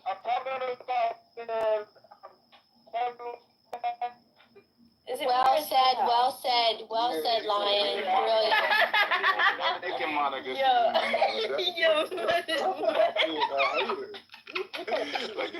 Like he in hell, and she's like, well said. Violet. We didn't hear anything, Lion. If they got into... How about now? Listen, man, if you sold your soul to be famous, you were not raped. So we're not going to put those people in there. But what Matt said was absolutely right. Yeah, so, like, for the people who had no idea what they were drinking at the parties and stuff like that, they were being basically seduced through alcohol. And I think that I would kind of give, like, an exception for something like that, because it seems like if it was, like, one or two people that this shit happened to, this shit happened to some guy, then I'd be like, yeah, you're a fucking dumbass. Everybody knows to cover your fucking drink or, keep your drink with you until you're done. But no, this shit was happening to everybody. Everybody's got a story of puppy doing something to them or having something done to them or, waking up the next morning on video or, you get what I'm saying? So it's like, whoa. That's crazy. Yeah, we can drop this conversation. The ladies cannot handle this conversation. So please, let's not polarizing. Love controversial topics. Please proceed, Matt. The guy left the room, all right? He got weird. Didn't he? Except if it's Israel-Palestine. I have a policy of watching out for yourself, watching out for your surrounding. I don't understand why people go out and get drugged out of their mind and then something happened to them. I don't know, man. You gotta watch out for yourself. You gotta protect your neck. I still wouldn't say that. I still wouldn't say it's a fault. Now, though. I would say the only people I can give you a leeway for, if you went to jail, then you were held down. Obviously, there's nothing you could do about that. But everybody else, man, you dropped the ball at some point. Yeah, see, that's kind of like victim blaming. I wouldn't do that. I think, like, even though I understand where you're coming from, because the idea of knowing better, like, is kind of like a proactive way of protecting yourself. It doesn't matter fucking what you do. No one has a right to do anything. It's not your fault. I don't think it is. If I leave my door unlocked with the keys in the ignition, right? It's like, to say it's my fault that someone stole it is a fucking stupid statement, right? It's not a fault. Yeah. I didn't make it happen. I just didn't do everything in my power to prevent it, right? Yeah, I feel that. I would say you're right, but then of course there's the other side, which is you have to take some responsibility for the fact that you provided the opportunity for the thieves to get away with your booty. You know what I'm saying? It's like, hey, like if there was a club called Rapes All Us, like are you going to go to the club because it's got the hottest new jams and nice new lights and sound system and plenty of drinks? I understand what you're saying. Like, I know I would not go to. I don't even go to certain places at certain times, right? Just because I understand what can happen. But like, if I were to go there, I don't know. I'm really about the idea, like, where I don't do that. Fuck that. That's where I'm kind of like with this whole like the thing with Puffy. But everybody been saying this about Puffy for over like 11 or 12 years, repeatedly, one after another, and it's like people just still keep lining up to go up there to get, drunk out of their mind on some sort of hallucinogen, and then wake up in the next morning on video. Yeah, that's fucking. They got drugged though, right? Yeah. Well, yeah, but it was kind of like one of those drugs. They got drugged by drugging themselves. Yeah, it's like they. Well, like some of them knew what was in it. Some of the girls didn't know necessarily what was in it. They gave like some drinks and stuff for specific people at the party, according to the FBI. I also want to point out that the baby oil reserve that he had, I think there were drugs found in those. And if they were like doing some, say, wrestling contest or something like that, they consent to being objectified, but they don't consent to being drugged or anything that happens to them while they're in a drug-induced state. Yeah, that's a good point. So when I heard about this, it made me think of every single time some guy would, back in the day, be like, call up a bunch of girls and be like, hey, come chill with us, come smoke. Hey, we got drinks, come through. Yeah, now all of you all are thinking about the chill, like, damn, I need that shit. It's only a matter of time for some chick 30 years later try to Bill Cosby your ass. No, that means you'd have to be actually worth something. Yeah, that's true. Well, maybe, or she ain't worth nothing. How about that? She never made nothing of her life. You can't get no blood out of a stone, so, I mean, even if she ain't worth nothing, like, she got to get somebody at least worth something. Especially if you're in New York, right? They said that that's lifetime. So anybody at any time, forever, can raise any claim against that's only for a window, though. That's not open. That's the first time I ever heard an American say blood out of stone. That's the Caribbeans say that. Americans say blood out of a turnip. Y'all usually say turnip. That's what the Jamaicans say. Blood out of a what? Caribbeans, we say you can't get blood out of a stone. But Americans say you can't get blood out of a turnip. Or a rock. Well, I don't eat turnips, so I would. I've seen more rocks than I have. That's your Caribbean ass up, nigga. So you eat rocks? I ain't no fucking Caribbean. Yeah, where'd you get that from then, huh? He didn't answer. She was. Now that I think about it, I don't think I've ever seen a turnip. Yeah, same. Yes, you have. You wish you were Caribbean. What do you mean? Shut up, man. Like, Do you in a eat picture greens? or in real life? Do you eat greens, Louis? You said greens? Yeah, do you eat greens? Oh Do you yeah. eat They greens? almost look like radishes. They look like purple onions. kale, spinach. I can't hear Louis. Like kale and Do you eat spinach. greens? Like Kinda. No, they have turnip greens, mustard greens, collard greens. Oh no. I've had collard greens, but not. So typically, if you've had collard greens, somebody Yeah. makes turnip greens with them. You've had a turnip. You've had turnips, yeah. The turnip is just the bottom. It's the bottom of the turnip green, and it looks like a little bulb, just like Pocket said. It looks like a little bulb. When you cook it, it almost tastes like cabbage. It has like onion consistency. It does look like an onion. It almost looks like a white radish, basically. But it has kind of like the consistency and almost the flavor of cabbage. Yeah, it looks like a purple onion. Oh, it's red? Well, some of them are red, but a lot of times they're white. It's not like Like beets. white and pink. Is it beets? Is it like a beet?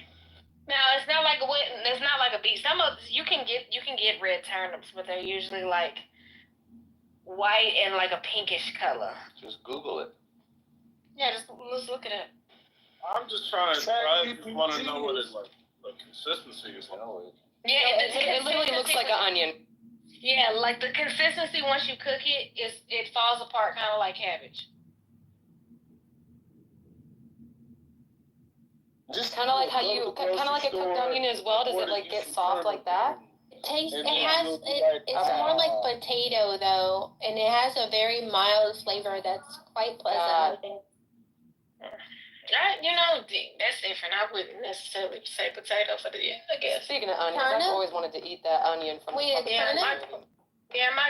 my grandma cooked them, she simmered them up. It always gave me like tender cabbage vibes. Interesting. Then again, my grandma make everything delicious.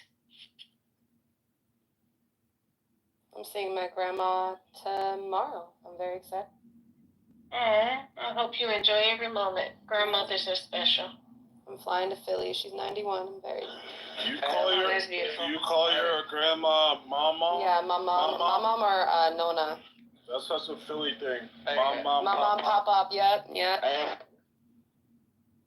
Ask your grandmama, does she know about the banana seeds? We do. She's extremely Christian. She'll smack the shit out of me. Right. Don't be disrespecting people's grandmas. Yeah, I don't do that.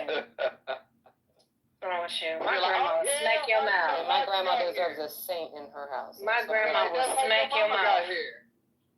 My grandmother will smack your mouth. For banana seeds? Bent over. Banana seeds. What is that? It's like a chair? It's a section we went in and fucked in the ass. Damn it. Oh my god. Yeah, it's in the cards, old school cards. Yeah. What? You know, Lions being a nasty ass. Your seats are separated, and they got the little Lion talking just like that PTR. Lion being a demon. A banana seat? Like there's a fucking banana on your seat? No. It's one whole seat. The bicycle seat. Oh god. Okay. No. Wait, it's a bucket seat. A bucket seat. No, it's not. Oh wait, I'm confused. I don't know how that's sexual. Neither do I. That's exactly. I don't know how it's sexual either. It's like a bench seat. Shut up, and I'll explain it to you. Damn, shut up. So the banana seat, it was the front seat. It was all one piece. So if the driver scoots up, everybody's got to scoot up. It's all one piece. What Lion was implying was that her grandmother was getting deep down on lookout point, on the banana seat. That's what he was saying. Like that's what he was implying. Gotcha. That was the national pastime. So you are not. Why, Lion? Wait, Lion, are you driving and trying to stay awake? So you're saying egregious things so Pretty that we'll much. react and keep you Monica, alert? you were on point today. It's like 6-0 with everything that Monica's saying. I thought I was the only one keeping score. You're welcome for that tidbit of information. No, don't holler. Thank you. I said you must have got in here after you knew what I'm mute. What you said? Oh, No, Pockets has been here the whole time, Samoa. Why is Monica limiting speech today? Matt doesn't know about it. My dad told me about it. American culture, this used to be the norm, especially when fast food came around, like McDonald's. Men would actually, from high school, take girls out on a special date to places like McDonald's drive-thru, pick the food up, and then they go out to some sort of lookout point, lookout cliff. It's all throughout the old school movies if y'all ever watched that shit. And guess what? They were all there on the bucket seat. Next thing you know, you'll see her head from the back of the window go down, and all you see is the back of his head from the car. That was the national pastime, especially during prom season. Here you go with this prom season shit. So, that's why I said, ask your mom, your grandma, does she know about the banana seat? How about no? How about don't ask your grandma Yeah, I about knew it was nasty, so I'm gonna still stick with no. Teenager, right? Let me tell y'all something. That's all you got to talk about, She did have 2 kids, so I know she got down, but... See, let me tell Lion something. Lion, our grandparents got more play than majority of people because grandma wore that little house coat. She ain't have to buy no lingerie and all that stuff. Grandma stayed barefoot and pregnant because she always had on that little house dress. Lingerie is crazy. Ugly ass. That ugly, that's that country. That's how my grandma say lingerie. No, I love that. That country ass, nasty ass, ugly ass floral moo-moo. I have a question for Nathan. Is he around? The moo-moos are very comfortable. Sorry, Monica. It's all right. I have several. Nathan's probably digging in his butt because he's a monkey. Ashley, I'm just letting you know that your man hates it. He won't say it. You lying because every man like that moo-moo because all you got to do is lift it up. He hates it. No, he don't. Hey, Mike, you around? Yeah, I'm here. I don't know what's happening with Digi, but I don't think he was listening tonight. Yeah, I mean, it's fucking... It's not another riot. Isn't it funny we lost Star? I was going to talk to Nathan about that. I wanted to see how he and Knowledge were doing. I guess it was lucky that they made so much money this week to offset the loss of the Queen of Chillism and White Belt. Excuse me while I pee in my hat. Right. One of the best. Help me out. I don't think she'll be back. I think the person who won Best White Woman is the Queen of Chillism and White Belt. Say that again, she won't. The person who won the straw poll above is the Queen of Chillism.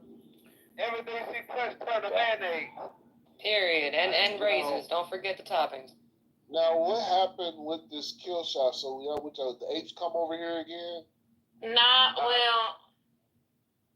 what happened was, never mind, go ahead, because, lady can't talk it off. What you talking, you know what, fine, whatever. All y'all can go to hell. I bet you won't drop him his ass in the audience. So yesterday I was scrolling, I was minding my own business, and I went into that room, and as I'm going into the room, I'm hearing Cora, and I'm hearing, well, Jeremy wasn't saying too much, but he was like talking to me in the chat, but Cora was talking shit. That guy, the leader of the room, he was talking shit. They were all talking shit about chillism. Oh, I love when it speeds up. We got to. What? That shit's so funny. Like, that shit just cracks me up. Let me know when you can hear me. We can hear you. You're good now. All right. So they were talking all of this shit in there. So then after that, they invited me to come up, but I refused. And then I left. I pinged Nathan. Nathan didn't come in immediately, so I came back to this room and told him what happened. Then Nathan said, you know what? Maybe we should go over there and pay them a visit. Some old gangster shit, right? So we went over there, and we were just disrupting their room. I threw a few insults. Nathan was talking about them. I'm talking about them. She-Wolf was talking about us. I don't know what the hell she was doing. So I think have you ever seen like those retarded niggas that like when they play games they don't know which goal to kick the ball in, they end up kicking it in their own goal. That's what she was doing. I'm like, what are you doing? Anyway, so then after that I left and then we started devising an idea exactly how we want to protest them and so that's what you see how long this story took when it could have just been, hey, this morning we was talking about PTRs. Lion said, hey, why don't we do a PTR of somebody shooting the chimp in the head? Not necessarily, it could have just been short and sweet. Well, they know the motivation. The people been here for months. We thank you for your service, though. Yeah, I think you need to know the motivation. Version of the. I like the storyline. I know the background. I like the speed up in the Matrix. That was my favorite. Now watch this. Now, because you all know the full detail, you have no questions. See? So wait, I got a question. Oh, see, see, look, yeah, debunked. No. Yo, Mike, I just noticed the Hulk has the biggest dick in the thing. Lion wanted it to be super. Lion wanted it to be super graphic. Oh my God! That looks like a straight banana in those pants. I think Lion was trying to go back. Y'all interrupted, lady. It's all right. I don't even fucking care no more. I'm so sorry, lady. It's fine. Fuck it. I don't care no more. Pocket was talking about my dick pic. That's fucked up. I think it's just the way the pants are like hanging. It is, but sometimes you see things. Y'all gotta know the difference between the pants scrunched up and the dick print. I'm an expert. I didn't know that She-Wolf was so vocal about her expertise. I don't know what's been going on, girl. That was my intro to her, dude. That was the beginning. That's where I was like, dude. She's been watching porn since she was 5. I remember she was talking about the Lion, stop. What? Stop what? Oh my Being God. nasty. The Hulk is Hulk. It's like a lot. Jacobus isn't The here. Hulk So is hulking. No, he doesn't. He doesn't have to reflect a little bit. He's in deep thought. So The thinking pulse is great. He can be in a deep. I mean, he looks like he's deep elsewhere too. Mike, you gotta change that fucking picture. Well, I don't want to do this to you, Mike. Because even if I don't click on it, bro, it's there. Like, it's just Yeah. there. It's actually there when you don't click on it. That is the devil's work. That PTR is When you indeed the click on devil's it, work. it looks like Hulk's and a eunuch. You need It's to only destroy when the don't devil. click on it. You gotta post Hulk in a burlap, man. Amplify. Maybe just make a little bit bigger so that we see. Now just zoom in on the top More, part. Just give it yeah. You know what? Y'all keep doing. Y'all. You know what, Mike? You keep playing around. No, you just keep playing around. It's a Friday night, Mike, okay? All right. These women are in heat. What is it? A full moon? What's going on? No, it's a Friday. No, these are American women.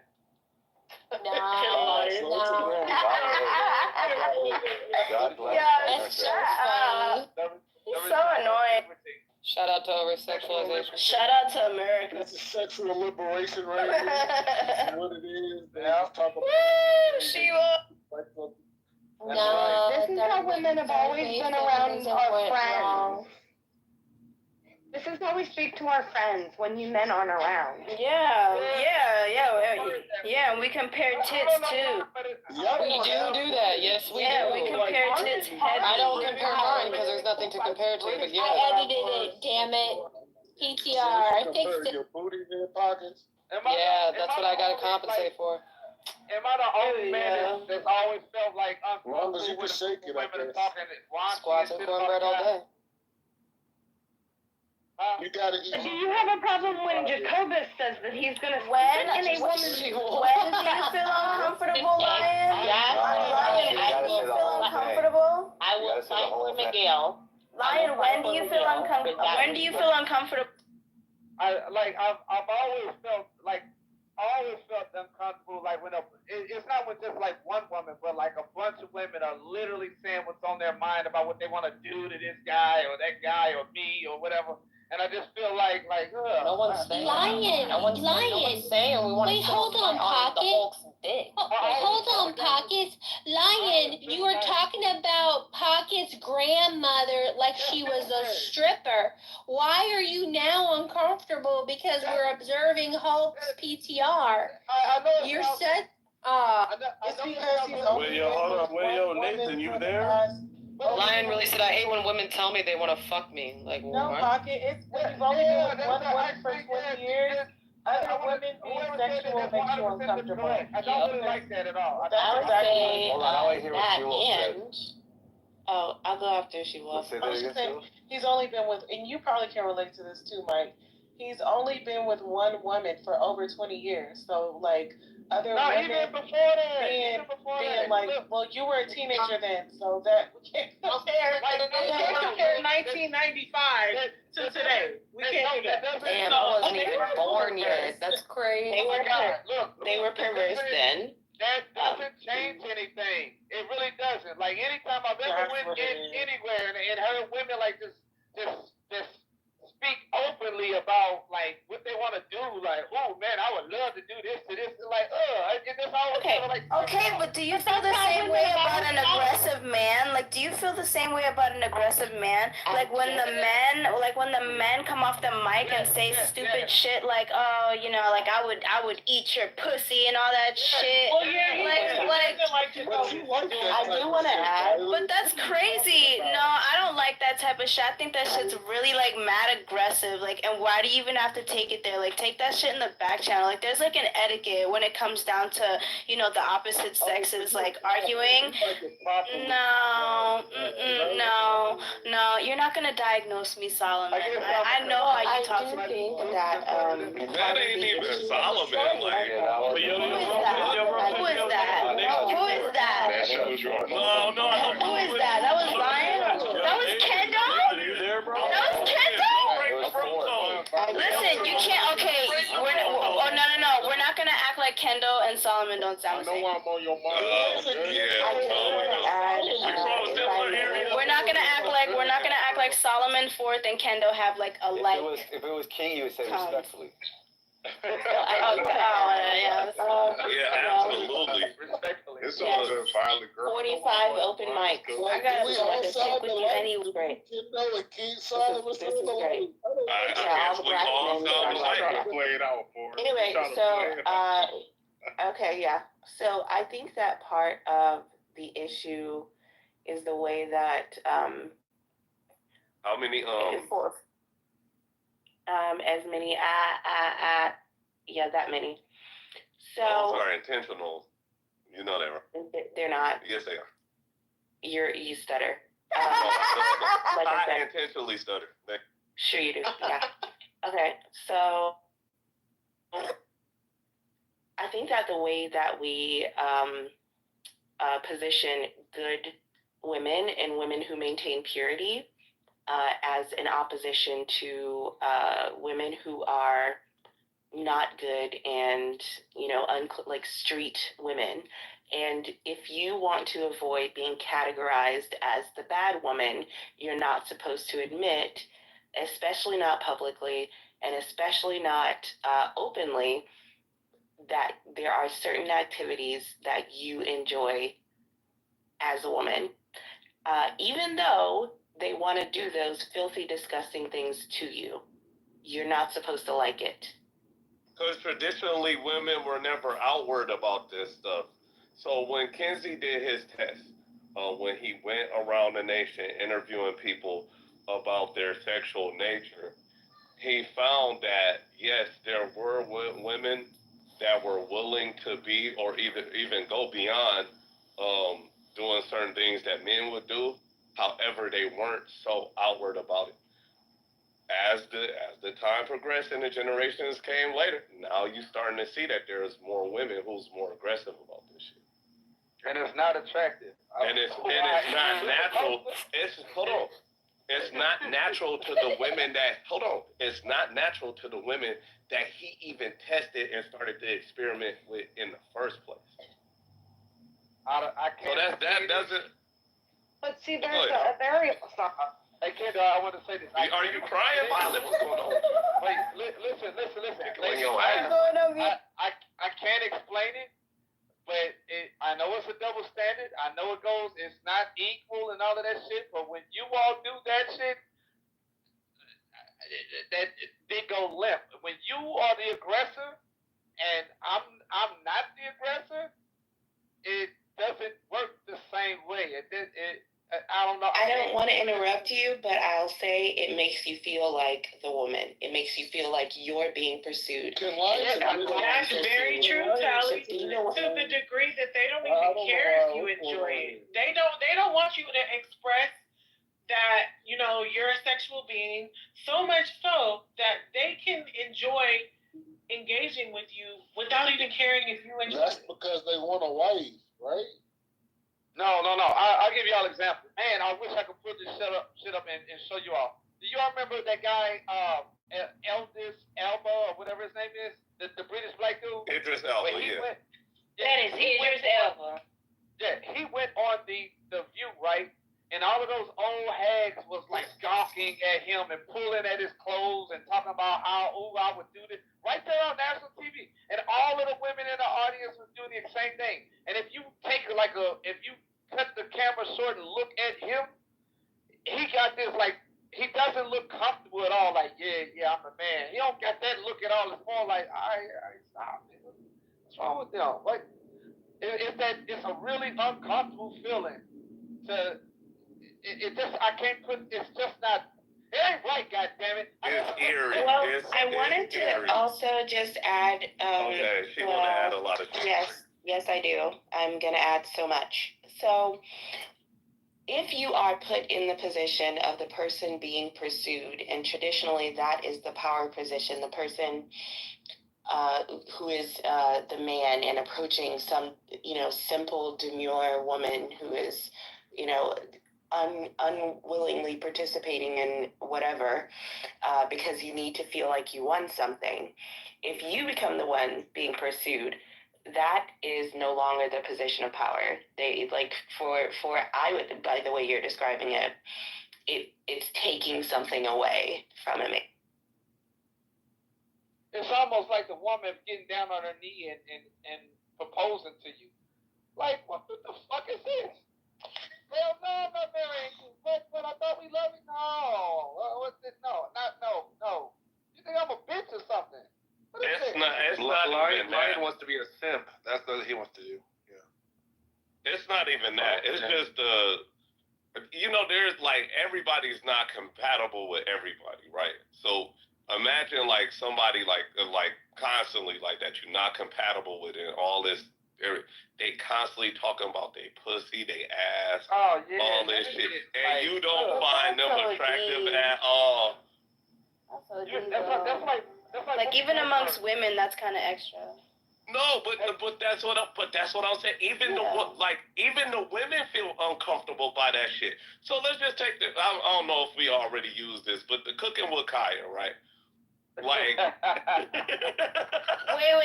Are we talking about the part where he asked her to stay the night? So, I didn't even get to no specific part, but sure, if you want to start there, we can. Okay. So, why would women get offended that DDG asked her to stay the night? Because I think that was just very fucking forward. Like, to even assume that I'm comfortable, and to ask me on camera, too. Like, it was just kind of like... I was going to take that package over there. It was just kind of like, what? Like, she looked like, I'll think on that. Like, she handled it, professionally, because it was like she was just put in this position, but like it was just out of the blue, and I just feel like, on just like a humane level, like that was just kind of crazy. Like, all right, I get you wanted to talk about that, but that ain't what I wanted to talk about with that. But I'm glad that you expressed. Okay, so what was the point of you bringing up the? So the point of me bringing up the example is that there's a lot of women who complain about her shaking her ass and that she'll cook for your man and all this other stuff. But then like you go to some of these women pages and stuff like that, and they're sharing like actual porn on their page. They got pictures of them shaking their ass on other women, and it's kind of like the pot calling the kettle. It's unattractive. It's unattractive, but they doing some even more like demure shit. Like like some more slutty shit.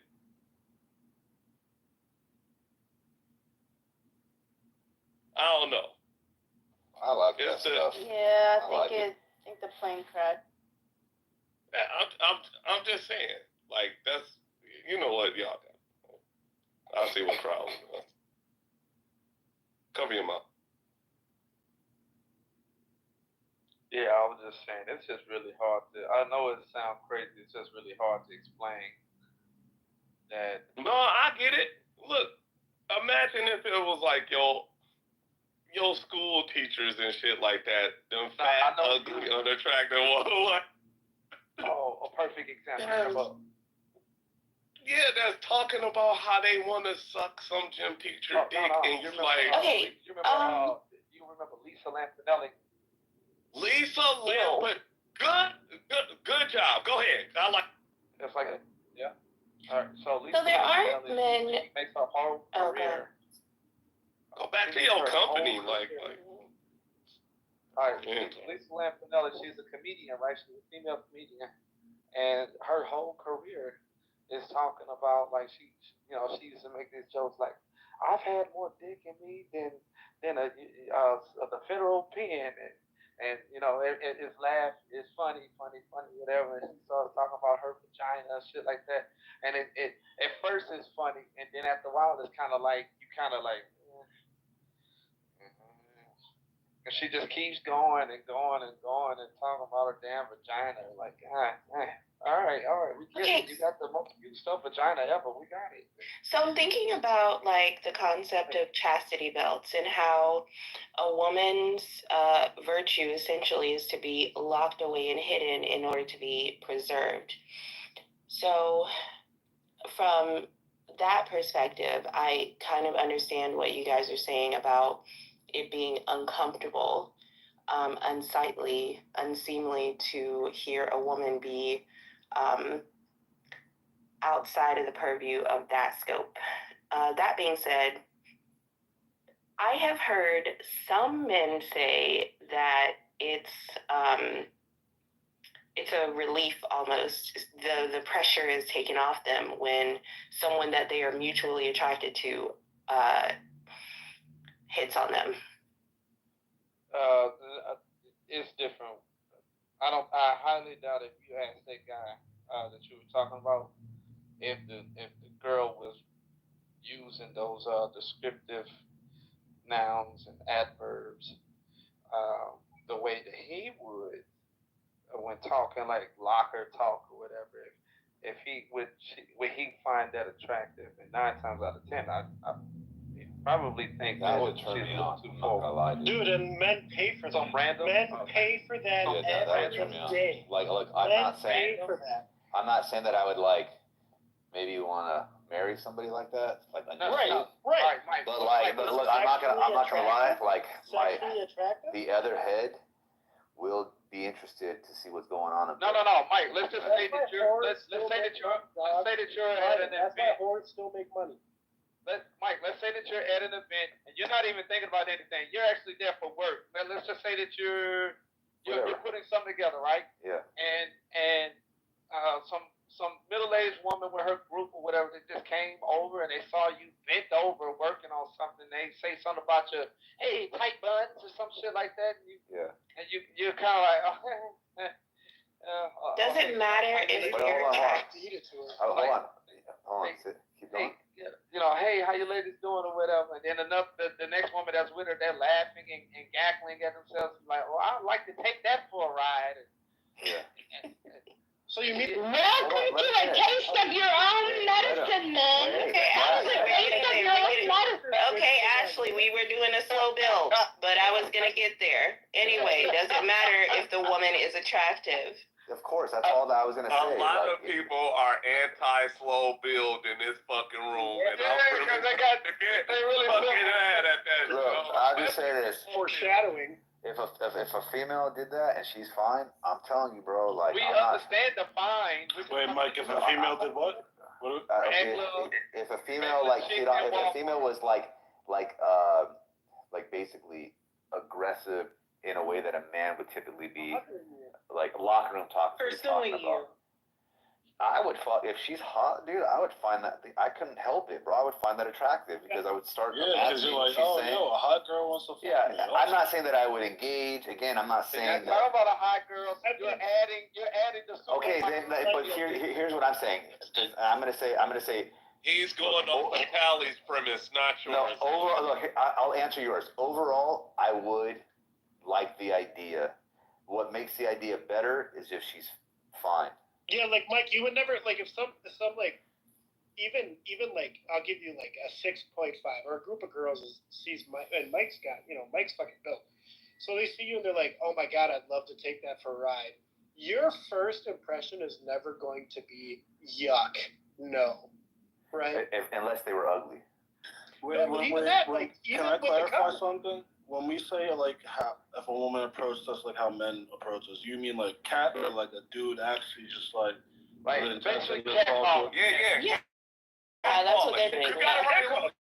Cat call. No, because there's ways to approach a woman where it's like it's a little less like passing. We're not talking. I'm saying look, who cares? Make it as aggressive as you want it. Make it graphic. Right.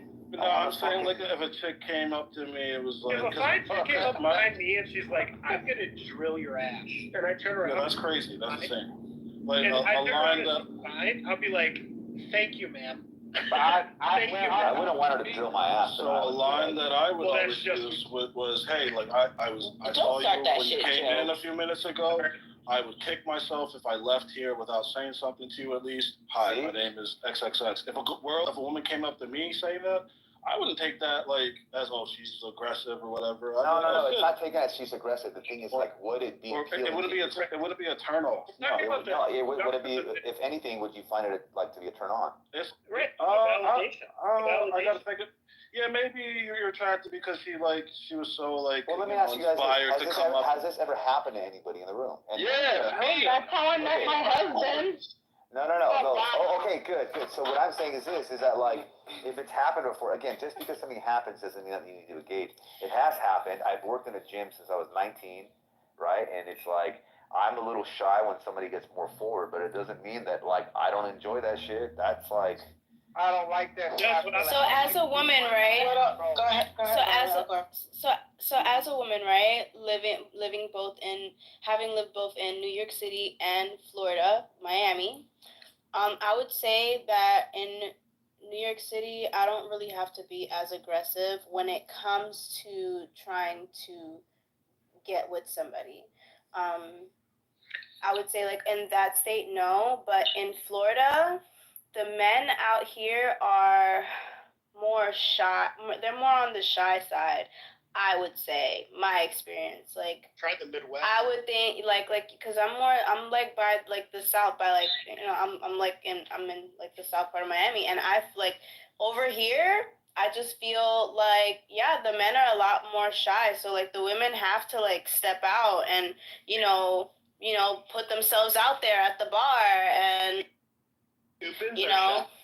Like the men are just different over here, so I wouldn't feel like I've never. I feel like the men are a lot more shy over here. They're not shy about those shirts they wear. They wear like flamingo shirts. So I think That ain't shy. I just feel like they're not as aggressive. Like, the women have to initiate the majority of the time. Like, you know, they'll go inside. I mean, unless, like, the guy is drunk or whatever. But, like, I mean, that's just, like, where I've been at. I think, I'll just to respond to what Michael said, Mike, the fact that you are more receptive to women being aggressively attracted to you, to your face, you are like the exception. You're not the rule, right? No, every man is. Every man is. I would like to finish. So, that's not from my. I'll just say from my experience, I've noticed that typically doesn't work with most men. It's worked for me before, like in my single days. It's worked for me, but it's also. I've also got the reaction where you could tell that they feel uncomfortable. And it's not just like, oh, okay, I'm not attracted to you, but it makes them, like the guys were saying, feel like they're the female. You know what I mean? So, like I said, it's worked for me on occasion, and it hasn't worked for me more times Have you than ever not. been with sex? But what I will say is what works best is finding somewhere in the middle where you make it obvious to the man that you're interested and that you're attracted. I have a question for you. But you make space for him to make the move. That works a lot better. You know what I'm saying? So I totally hear that, like that middle part. But let me ask you this, because you brought this up. You said because sometimes if you're aggressive, it makes men feel like less masculine. Yeah. The ones that it did work on, did they tend to be more masculine than the ones that felt like a bitch? Yes, that's a good point. Okay. That's a good point. I think also. Do you like compliments? Do you like compliments from men? I think. Yeah. So do men. Men like compliments. We're talking about aggressively, like, ooh, like, damn, I would suck your dick type shit. Yeah, but there's also a power dynamic there, right? There's a fear dynamic. There is a fear dynamic. See, well, I think men are a little different than women in that with a man, when the answer is no, it's gonna stay no for the most part. I feel like women are better at, like, you know, you like as a guy, I might like walk up to a girl, try to get at her, and the initial answer might be no, but I could probably work her over like time, proximity. Give a couple of traits, a couple of moves. Not even any of that weird shit, but like over time, like getting to know each other. Like you can go from a no to a maybe to a yes with a woman. I feel like with guys, it's either like stop it, Joe. With guys, I think it's either, you know, this girl's hot, I'm into it. Even if she's coming to me like you know, hitting on me, like she's hot or she's not. If she's hot, I think most guys go for it. If she's not, that's where it gets in this weird space where like everyone like I don't really like you. I mean, I like you. You guys are all tripping. If a fine girl comes up to you in a club or anywhere, I don't care if you're in a coffee shop or at the library, and she comes up to you and says, "Damn boy, your ass is fine. Can I get with you?" It has a mathematical difference than if a man does that to a group of women in the same situation. Nah, that is just crazy to women. That is just Joe, I think it's possible for men to be flattered and at the same time feel uncomfortable. I think that can happen. So it depends on it's my turn. It depends on the environment, right? And what you talk. Cause look, I ain't gonna lie. You talk about a fine girl coming up to me in the club. Just on that, I'ma scream sus. Cause here's why. Hold up, Joe. Got your ass. This how I know you stay in a small town. Look, dick ass. Saying this. I gotta look at that shit. Hold on. I wasn't. Somebody. Cool. But I wasn't done. So this is the thing. Don't know this fine woman who actually understand that she fine come up to a dude and say that. Realistically. That's not true. So that it is true. 9 times out of 10, that's true.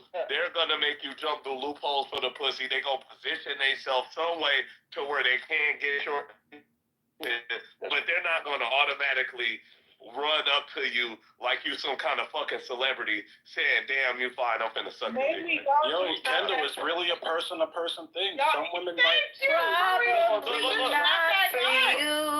Some women are... But this is what they've been trying to, hold on. This is what they've been trying to do. They've been trying to do this whole men across the board conversation for the past, like, 2 weeks. Secretly, it's been fucking going on to where they're trying to find a way to where we're all the same. And we're I'm not even trying to say any of that. I'm not trying. That's not what I'm. You're not trying to say. I know you're not trying to say it, but they are. There are wealthy Read the men. room. There are wealthy men. There are poor men. There are tall men. There are short men. There are fat men and skinny men. There are dark-skinned men, and of course there are the gods, the light-skinned men. We don't do none of that shit that these this nigga's do. We really don't. That's what I'm trying to say. Listen, we are uncomfortable when you motherfuckers come to us. We don't like that shit. We'll come to you when we want you. You understand? We don't call us. We'll call you. That's how it works that way. I'm sorry. That's just how the cookie crumbles. That's just the way the nature is. That's biology. I don't get it. I don't understand it either. But it's just the weird. It is literally the weirdest shit in the world when a bunch of women are gawking at you. It feels like it's a trick, like it's some sort of like a gotcha moment or something like that. And they really suspicious. That's why they call it. Right? Louis, have you ever had a really attractive woman? Like you like when I stare at you. He has not. Yeah. Louis. Because Louis is that guy. He's tall, that guy. He's Louis dark is skinned, not like my uncle. He's young. Louis is that guy. So he gets that. I'm sorry, but if you never had a really beautiful woman across you, you're just not that guy. He drives a moped. Lion, you know you fall apart whenever I stare at you like you an apple on a fresh plate. Already cut up. We ain't talking about Stop fronting. Boy, you know you like when I look at you and bite my lips and say, hey, come here, boy. You like it. Don't be lying.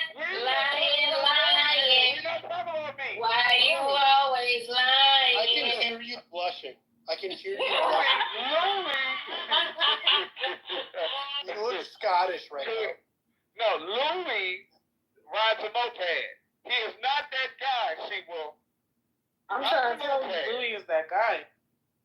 It's You can't not tell that women guy. who that guy is. I appreciate you, She-Wolf. You can fling, but yeah, that's like I said, I think it's a person-to-person thing. Some women, like feel like I'll be like quote unquote feminine and like stay in this corner and like just like beam like laser like dart my eyes at him every once and again and hopefully he'll get that. Some women are more direct and they're like, well, wait, let me ask you a question. If a woman comes up to you and she is direct, do you immediately ignore her, or do you? I'm gonna think she's a vampire. No, I don't play these weird games. Women do this all the time to men. Yeah, I don't play those games. Men are odd. They can't call. They're honestly, initially and directly direct, and their first reaction is a no. Initially, I just don't think it's the same for men. You think women are more direct? Wait, you said initially women's reaction, what is it? Yeah, when you like catcall women, when like a woman walks by and you're like, damn, that ass is fat. Oh yeah. Catcalling to me it's a cowardly way of trying to attract a woman's attention. It's really not. It's super non-committal. It's like I'm gonna be kind of rude so that when I get rejected, it doesn't matter because I was rude anyways. Catcalling is like the lowest form of like trying to get at it. Attention. This is my challenge. This is my challenge. This is my challenge. If you walk by, but men are not the same, right? So if a guy, like I'm walking my dog by a group of women having a brunch in an outside patio, and they're all like, "Damn, he's fine. You can get it. Come give it to me." Whoo-hoo. I'm gonna take that differently than the woman will. That's all I'm saying. What would be your reaction? Like, who can get it? Who wants it? Who wants what? So women don't actually really do it like that. What's They more don't. typical But for a that's a woman? thought experiment. It's a thought experiment. What's more? Let me just reshape the scenario. What's more common that women will do? They'll like all be sitting on like a porch, and let's say you walking your dog in and stuff like that, and they'll be eye contacting you while one whispers in the ear to the other one, and then they giggle. Now, if you don't go investigate that giggle, right? Then you're. No, not at all. No, I think you guys didn't answer my story. Do what Joe said. You did not investigate the giggle is funny. Yeah, but if you heard the whispers that came with the giggle. If you're talking about stalking, you're making my argument for me. You're making my argument for me. Yeah, that's why I reshaped it. Yeah, if I'm a fine-ass man and 3 women are following me down an alley and they're like, oh man, we're going to get him. I'll be all right. But that's the difference, right? So I'm talking about, that's what I'm talking about. If women are like looking at you and laughing, that could be a good or a bad thing. That doesn't really mean anything. No, I'm not talking about, I'm saying catcalling. We're taking... No, what we notice is it's actually... We're doing a thought experiment. But here's the thing. Well, this is the reason why it's actually a good thing. Because generally speaking, women that are not attracted to you, to certain kind of men, they don't even recognize that they're alive. Exactly. What the fuck? It's kind of like this person, it's like that shadow that works at the movie theater that you don't know how miraculously the floors get cleaned from the popcorns and stains and stuff. You don't know. I understand how the floors get cleaned.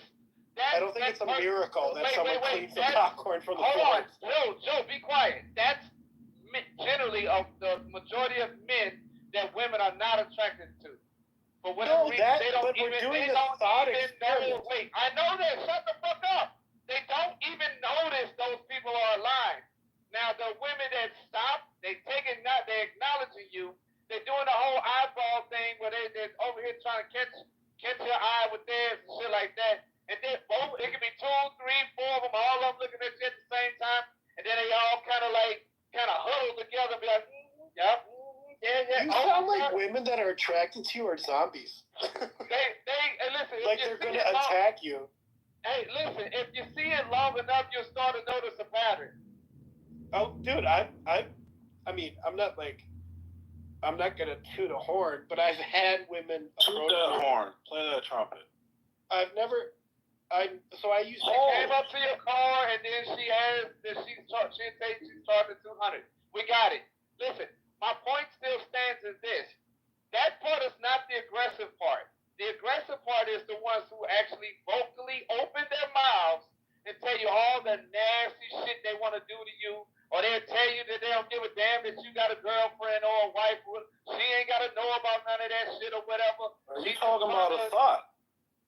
No, but you're right. No, you're right. And I'm saying that is different. I am saying that is different when a man says it than when a woman says it. Maybe not a thought. That's all I'm saying. If a woman comes up to me and she says, and this has happened, oh, that's your wife? I'll fuck you better than her. Hey, wait, I'm gonna do you guys a favor. I'm gonna share a thirst trap from TikTok, and you can go see the feral women in the comment section, okay? I don't like watching that shit. I really don't.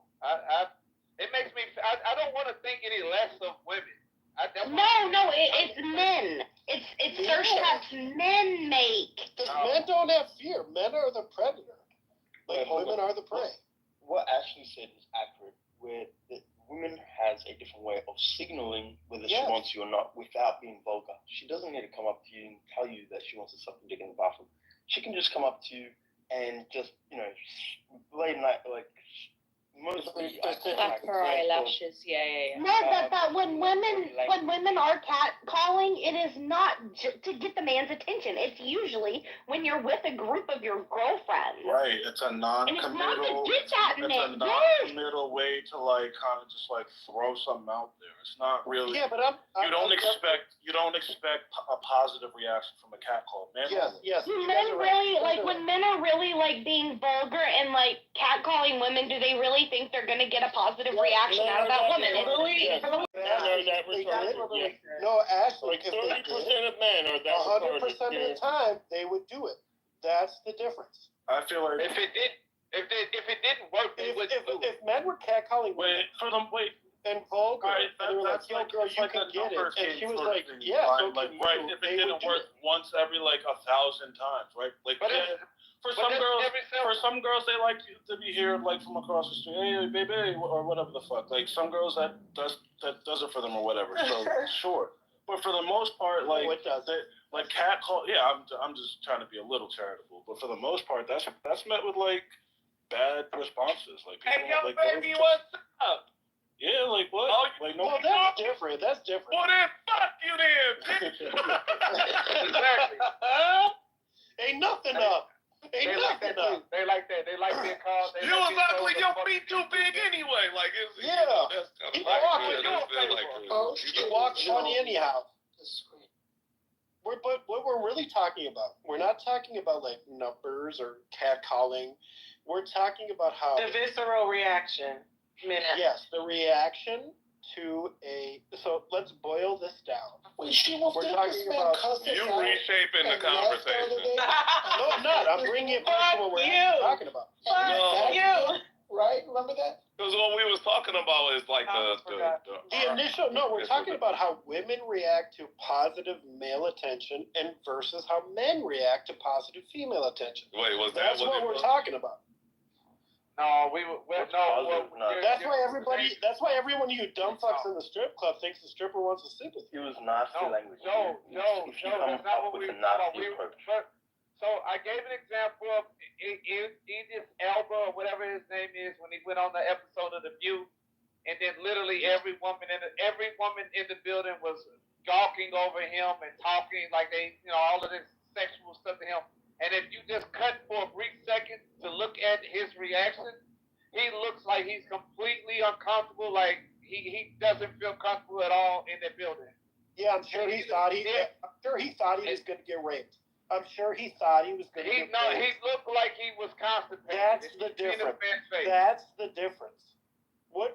Just replace him with a female. And a bunch of men. A bunch of men are gawking at him. That's the fucking difference. Joe, what I'm talking about is the phenomena about the difference. We already understand all of that shit. We know yes, the difference is men rape women. Women don't rape men. What the fuck is wrong with this man? Bro, I want you to just listen to the conversation. You're a fucking retard. What else you want? That makes sense. Okay, look, Joe, what we're saying is the phenomena is how uncomfortable men feel. Like I'm telling you something personally about me. I'm also very uncomfortable if a woman is pursuing me. I feel it's not gonna work out. It ain't gonna work at all. I'm also one of those guys. I don't like that shit. Wait, what do you mean pursuing? Because pursuing is something different than initiating the contact. All right, look. One time I had a delivery. Up in Georgia, North Georgia. I walked in there. I asked the woman. I said, "Hey, all right, what do you want?" She says to me, "All in my mouth." I said, "What? Excuse me?" She said, "You heard me." I said, ma'am, I'm married." And then she's like, "So?" So you're uncomfortable declining. That's wild, Lion. That's not the same thing. That is not the same thing. That's what we've been talking about all along, man. No, it isn't. No, that's I think that's yes, it is. Joe just likes to go off the rails. That's fair. I thought we were right. from a context. That is the same thing. We're thinking about this from a standpoint of like a single person. No, we're thinking about it. No. Male, female dynamic. I'm saying, generally speaking, men are the hunters, right? And then when it's in reverse, and a woman is now pursuing a man, it feels a little uncomfortable. That's all I'm saying. It's just a little unorthodox, right? But it's not like it doesn't like you're saying it like completely throws you off. Like there's no fear. You don't have fear. All right, that she's gonna just gobble you up. You don't have fear that there's like a level to where it's like you could be suspicious about it, but if it's like genuine. To me, it's worse. It's like I'm actually like borderline disgusted. So like that's fine, dude. That's how women are all day, every day. That's what women deal with every fucking day. You just got disgusted. And so this is what he's saying. Like, no, this is what he's saying. So it's our turn. You know, we had our fun. You know what I'm saying? We need to be the bitches now. I know you like to, you know. All you say is, bitch can't suck my dick. My dick is taken. You like to change roles in your relationship. Yeah, that's something the female will respond to. Yeah, my husband's completely different. My husband's completely different. If a woman like hits on him or anything, the first thing he does is either he'll come out to the car, like if it's in the gas station, or he'll call me from the airport and he'll let me know, and he will brag and he will walk like he's 2 foot taller, and like he will strut his fine tail around like he's the hottest thing in the world, and I'm perfectly fine with that. On the opposite end of that are like these girls who like, because societally they've been like raised and trained to believe like the woman is the pursuee and the man is the pursuer.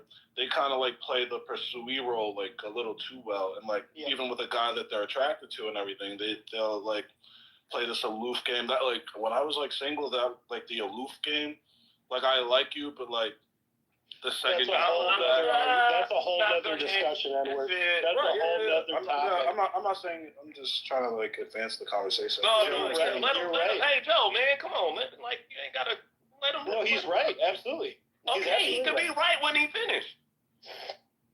Yeah. Yeah, like it just I think it creates a society of women who are like who play this hard to get game, even with men they're attracted to, and like that could be also, I think, like stupid, and like kind of this like weird tug of war game we're playing where I pretend I don't like you, and like you have to like work to like try to get me. I think that's equally as goofy.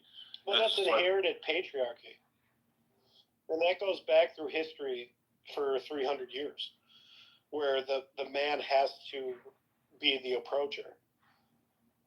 So we're just like, that's just a history. So this white guy told me one time about, I was asking about the dating dynamics of, white culture. He said, and I said, well, how would you know that a white woman is interested in you? And he would say, oh, they would play like they're like really stupid, aloof, or if you're like at an event or something, they will play as if they are drunk. I laughed. I said, why drunk? I said, I guess they're letting you know that they want to have sex because they're setting up an excuse before. Something like, oh, I don't want to hold myself guilty for what I'm about to do tonight with some random guy. So they pretend to be drunk. I was like, whoa. My sisters do that shit all the time. Well, your sister's a whore, but that's not the point here. The point stands. No, my sisters ain't whores. The point stands here is that I'm trying to understand the dynamic of like how does this happen. I don't like the reason why I'm bringing myself into this because it's like I say, it's also happened to me a bunch of times. And when I look eternally into myself, I ask, why don't I like that? Why don't I like to be pursued by women? And that it just feels weird. Could it be that you're just a loyal man to your wife, and you feel like even the woman hitting on you is? No, it's worse than that. It's because that he doesn't like the real uncomfort comes from lying, having to tell a woman no. You think that could be it? That's why he's uncomfortable. And that's turning down. Turning down a woman is fucking rough. Like even if it is, it's hard. It's hard. It's like we always do what our mamas say. We do what our mamas say. We listen to our sisters.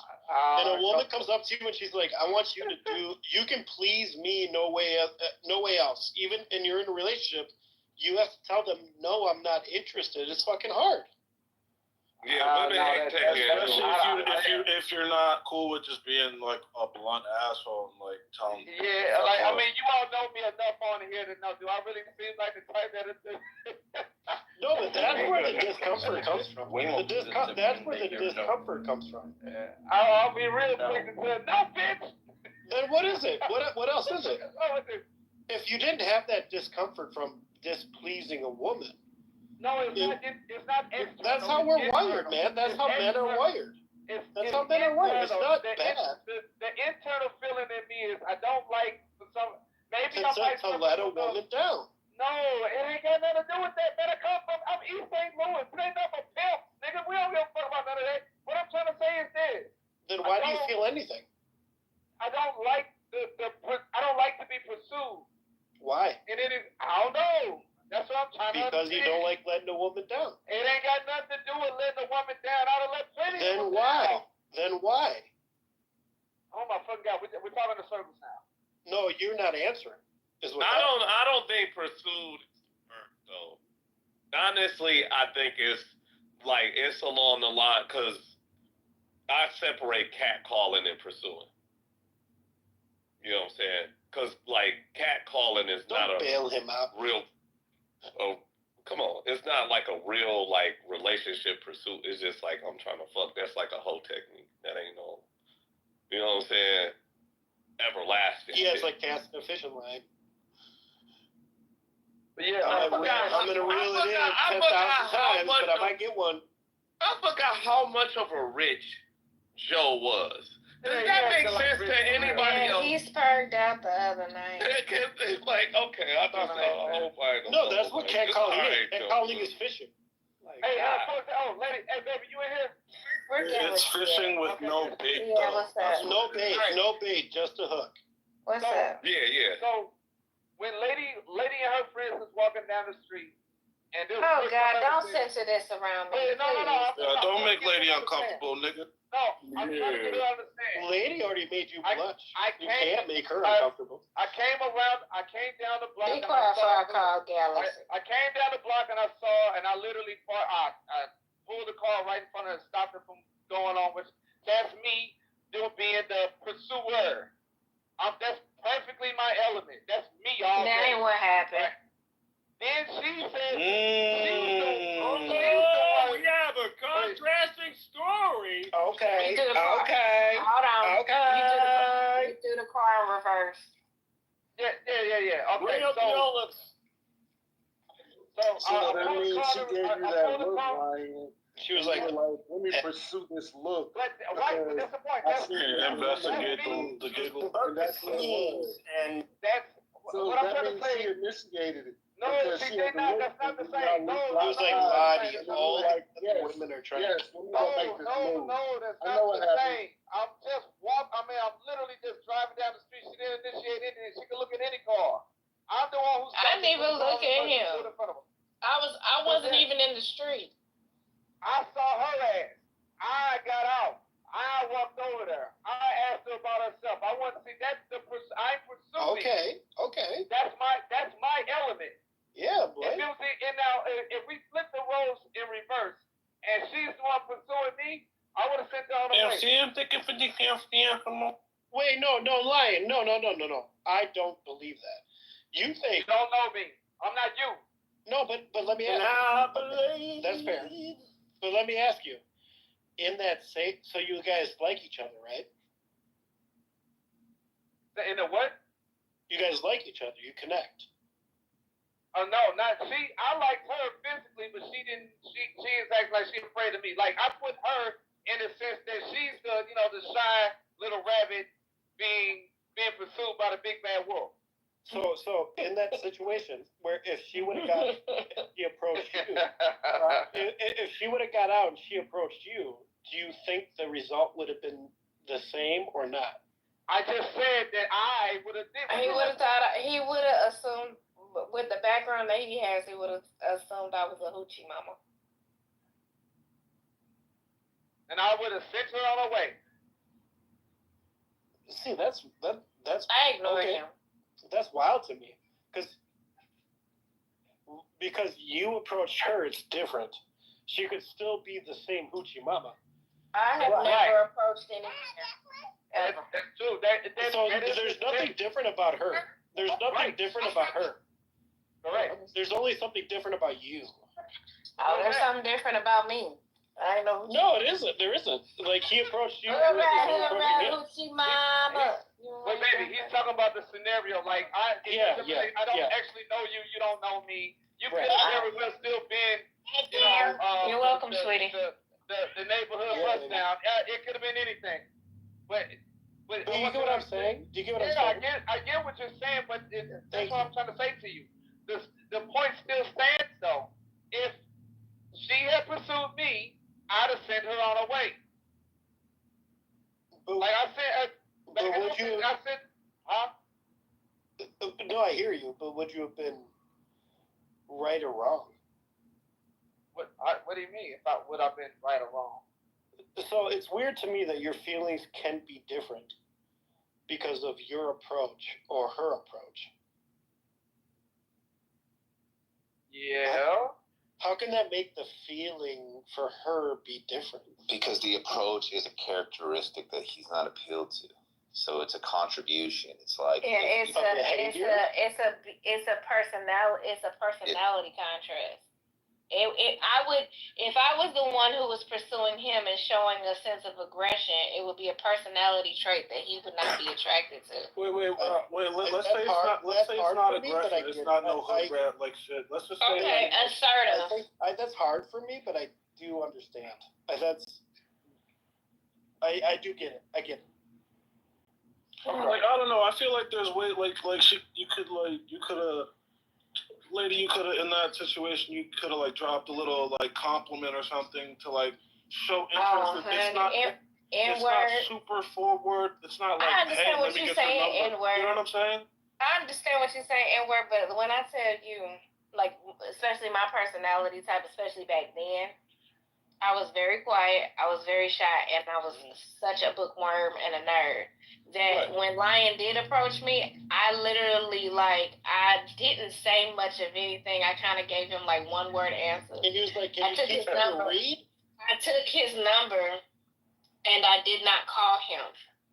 He had to corner me walking back home from walking with my friends from picking up our siblings at the elementary school. He cornered me again and asked me why I could not call him. So then take that, lady. You didn't call him because not because you didn't like him or think he was attractive or whatever, right? I was very much intimidated. Right, but you were attracted to him. Yeah, I thought he was very handsome, and I thought he was very well mannered. However, I was intimidated by him because, first of all, I had never had a boyfriend. I don't socialize much. I had a very small circle, and I was very sheltered. And plus, my parents were crazy military drill sergeants. So, boy number? Oh, absolutely not. Well, also, so, you're telling me if when men approach you, they're physically very much larger than you and imposing. Right. So you can only hope that his intentions are good and he's well behaved, well trained. Absolutely, because I'm short in comparison to Lion. He's he's about a foot taller than me. So in high school, I was. Actually, he was even taller than that because I wasn't even done growing yet. But yeah. I would have never walked up to him. Hell, I wouldn't even spoke to him. I wouldn't even looked at him. And I like that. Now you got his big head kids. I got all of these big head ass niggas. All of them. That right there. You want to adopt one? I like that. They eat too much. You know what? Yeah, we can hear you. We can hear you. Right there. That's what I like. I figured it out. It's because when they see that you'll approach a man and that you're that, I don't want to use the word confident, but that you have the ability to do that, they think that you're going to do it with other men. I think that's what it is. That's part of it, at least. Yes. Approaches that is a great point. All the time. That is a great You know point. what it is? The reason I feel like lady is not like that and wasn't. She just said, she's like, I wouldn't even look at him. I wouldn't even. Right. So Lion knows that she would never approach any man. Right, but it also has to do with how she was raised and how her family has. But if you approach a man, especially if it's extremely aggressively and in a sexual nature, they're gonna think she does this all the time. And she but that's also like again, you're way too comfortable doing it. Yes. But she also just, lady, correct me if I'm wrong. You also said that you never had a boyfriend before. I have not. Lion was my first boyfriend. Lady. When I was younger, I was just like you, lady. I had to build up the confidence. Girl, yes. I had to. And you know what? I didn't just wake up one day like, oh yeah, I'm gonna talk to men and I'm gonna be extremely aggressive if I find them attractive. It took me a long time to be able to be that confident and be able to do that. I'll tell you guys like my second wife. I didn't actually start talking to people until I was I was 19 because I had gotten a job in college and I had to work at a restaurant. My parents made me because they said that I needed to come out of my shell and learn some social skills. And that's when I was forced to talk to people. But She-Wolf is right. Like so my second wife approached me so aggressively that it took me so long because of my insecurity. It took me so long to think she didn't What's approach your people insecurity? like that.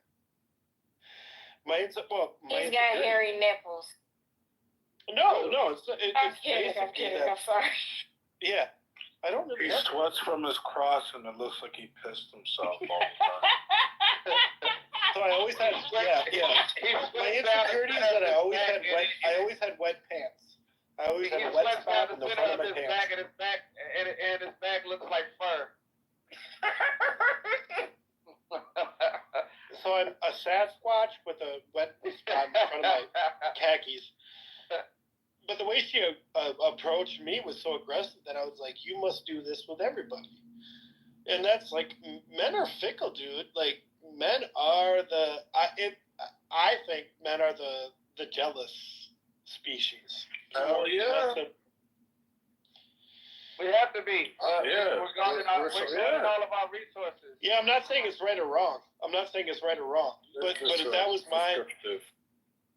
So my ex-wife didn't approach me like that. You know, like I approached her, like I chased her forever. And I always felt insufficient. But because I was allowed to be in that relationship, it was validation, right? And then we got married, and I was, someday I'll be as good as you want me to be. Someday I'll be the man you want. And then, of course, that, I was like, nah. One day I was like, nope, I'm not that guy. And then got divorced. And then this woman approached me, who was my wife and my mother of my children. But the way she approached me... You mean mother of my children? We'll go right ahead. But no, like, she's a different culture, too, because I'm from Minnesota, so I don't know much, right? Like, I don't know much.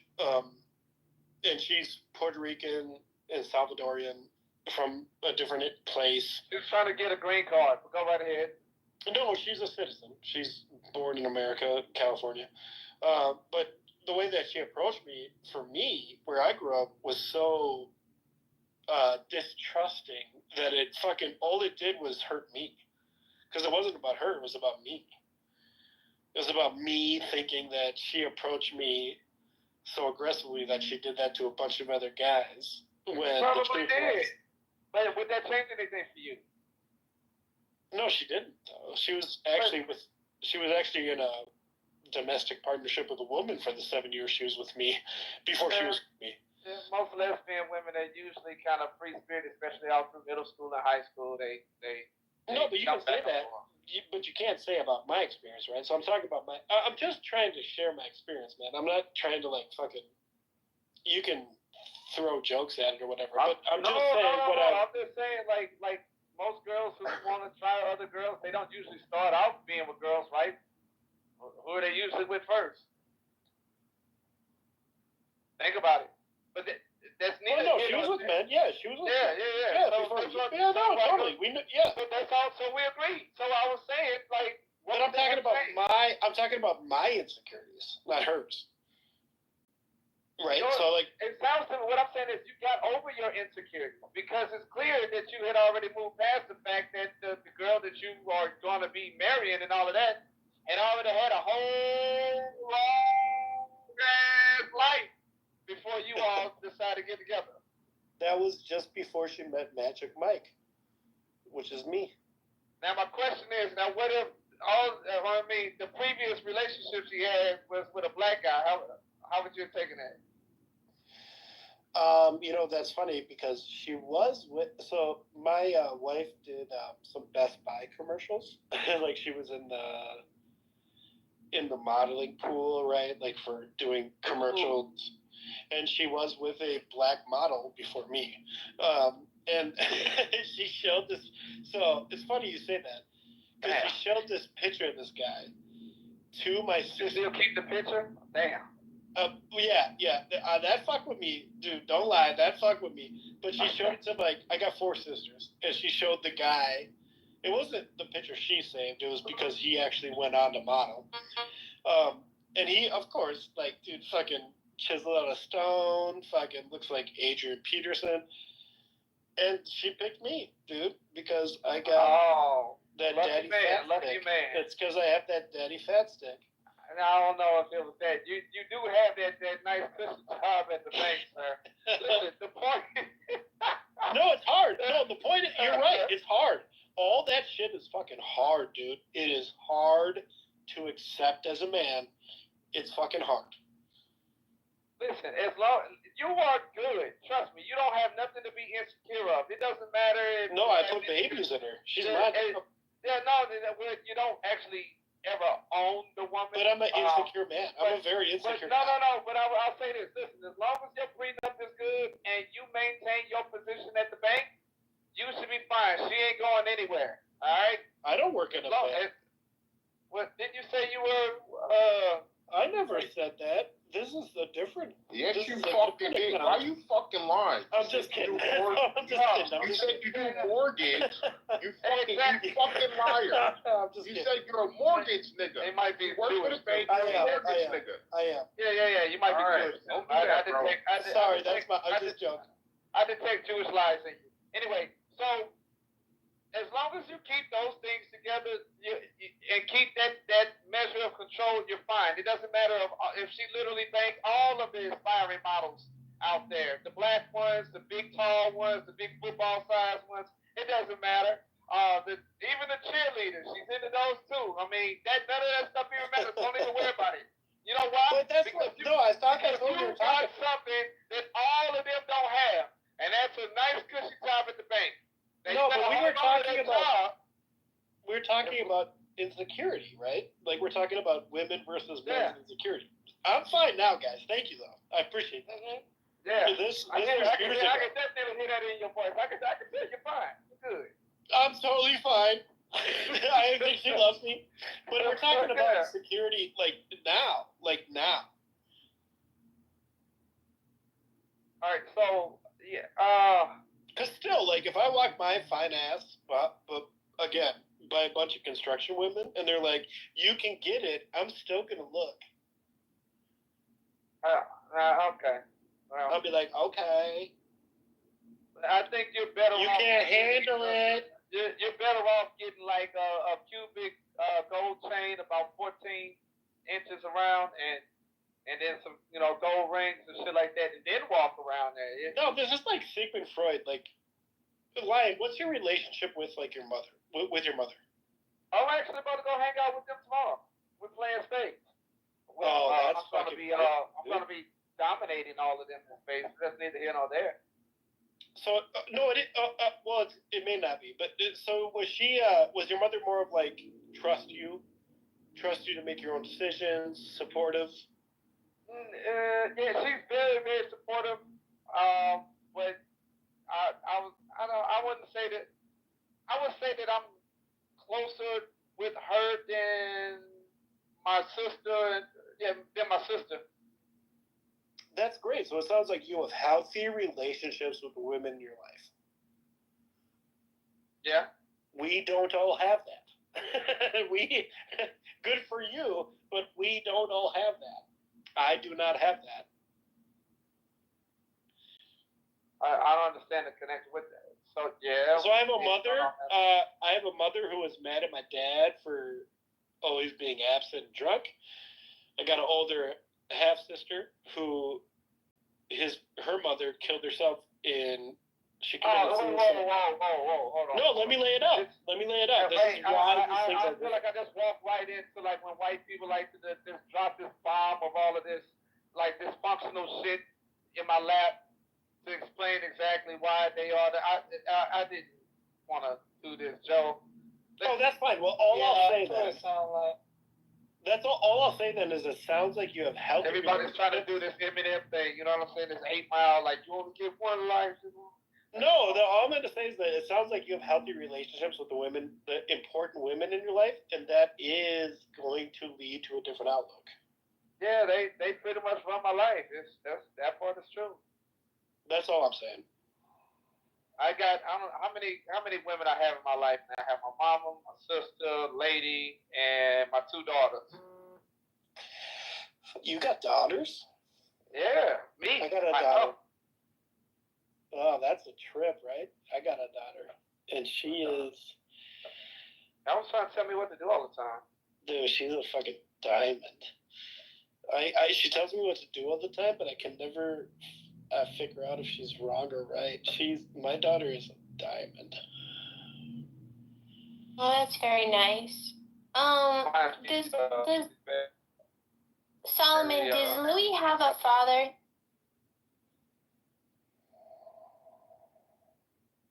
Does Louis have a what? Yo, what's up, Monica? Yeah, he does. Man, he has given me the fatherless vibe. Like, yeah, like he must be very young, cause not disciplined. Louis. What are you talking about? Louis not disciplined. Yeah, I want to put up her. So yeah, his father. Yeah. He doesn't put up with my shit so that he's fatherless, or he overreacts to minor problems and makes them a big deal. You can ping him in here. His PTR was very telling earlier. Maybe you should ping him in here if you're talking shit about him. Well, he doesn't want to talk to me, so I was just asking Solomon about his history. Leave him alone. My thing, Monica, is that I will. It seems like you two fell out. This will be the second time. For whatever reason. Louis, this woman is saying that you're fatherless and you act like you don't have a father. And I could tell him directly. Asking about your parents, about if you have a father in words. It is so disrespectful. I can tell him myself now that he's here. Hey, shut up. Like it matters. Like it matters if someone else says you're not a father. Yeah, Joe, you're all up in the Kool-Aid and you don't know the flavor. No. Anyway. How do you know anything? Your PTR, Louis. I said you act like you don't have a daddy, that you are immature, and that you little things. Why are you telling me what I'm saying? Why don't I just say it directly?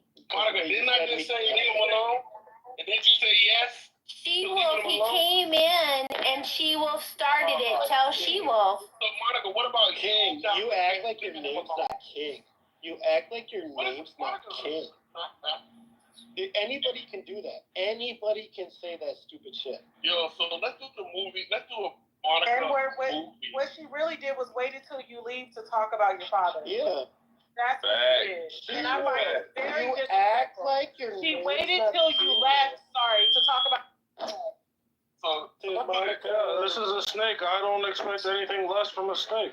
It's alright. I'm not offended. I expect the snake to slither and slither its tongue once its object of ire has left the building. Right?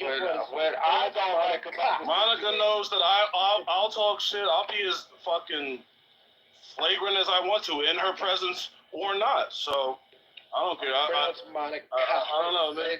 I've never heard the whole fatherless thing. Is like, all right, whatever. You look like you have, you don't have a prescription to Ozempic. Edward, it sounds like you don't have. I don't have a father. You don't have a prescription to Ozempic. It sounds to me like you don't have two legs. Hey, this lion. Get out the way. It is a catchy jingle, isn't it, King? You said what? It is a catchy jingle. I know. I can't lie. I be singing that motherfucker. I know. I'm gonna say this. Look, I was the first and only person in this entire room that ever brought up Fabulous Boys, jokes like that, and now this motherfucker's trying to steal my jokes and use them against people. I'm gonna have to. Wait, Lion, are you serious? Yes. Are you serious? You think you're the only one that's ever said fabulous jokes? I'm the one that was saying. I used to specifically say it to Louis. You're like, man, I would say things like, you're acting like you ain't grown with a daddy. You're acting like a fatherless. Lion, I'm literally known. We're known in the gauntlet for literally saying. Wait, is it just a joke? Is it just a joke? Wait, hold on, Lion. Who you thinking? He comes in here and takes my fucking joke. Take your joke? Use it. Monica. Wait, Lion. Shame. Lion, who you think came up with? And they putting it on their goddamn album as if they made it up. And you know what? Samoa doesn't even look like a lion. See, Monica, anybody can do it. Anybody can do it. Not like you, Ashley Pedro. doesn't look like a dinosaur. What are you doing? Pizzle's trying to say, Pizzle's trying to inject so he'll feel seen and heard. One mic on Pizzle. Who's Pizzle? It's your username. You forgot what your username is? It's Pizzle1. Oh yeah, J Pizzle did. That's me, baby. Biatch. Y'all got real comfortable in here making like little slick shots and slick jabs. But when he wasn't even here though, Monica. I mean, lady. That's the crazy part. She-Wolf, I don't know what crawled in your cereal that you're blaming me for, She-Wolf, but over the last week, you've been on my neck. I don't care why, but it's been noted. It's cute, but what she said was right now you were talking shit behind my back. That's what she was pointing out. I just asked Were you doing that or not? I asked if you were if doing you that, had a then daddy. what you're saying has nothing to do with anything. I was curious if you had a daddy or not. That's all. You're a piece of shit, and I hope you die. That's what you said yesterday. I told you, Monica. He's your father. He has a father. We all have fathers. All of us have fathers. But he's not a good dad, King, because your father wasn't a good dad. My he made dad was a fat a great piece of shit. dad. You can't, with no compulsive control, with no impulse control, you eat and eat and eat and eat and eat and eat and fucking eat. Your dad failed you. Call me a fat cunt again, Louis, for the fifth time, because fat cunt works so well the other 4 times. I would eat that. I eat my macros, I get my greens in, and I eat in moderation. My father at least taught me to be tempered in my fucking consumption of Except food. not in your attitude Fat or your cunt. speech. You fat cunt. Again, your You deserve attitude. no reverence whatsoever. Your You're not attitude. like, my attitude Your towards you. attitude is poor. Yeah, this is the attitude I give to cunts. And the people that encourage you, in this behavior do not care for you. Wait, I say the same shit without and The then, men why who you could talking be about positive somebody male don't have role a daddy models or for something? you, Louis, are abdicating their responsibility. or some shit. Whatever you fat fucking Monica came in with that. Yeah, you got a mother, Monica? You got a mother? Wait.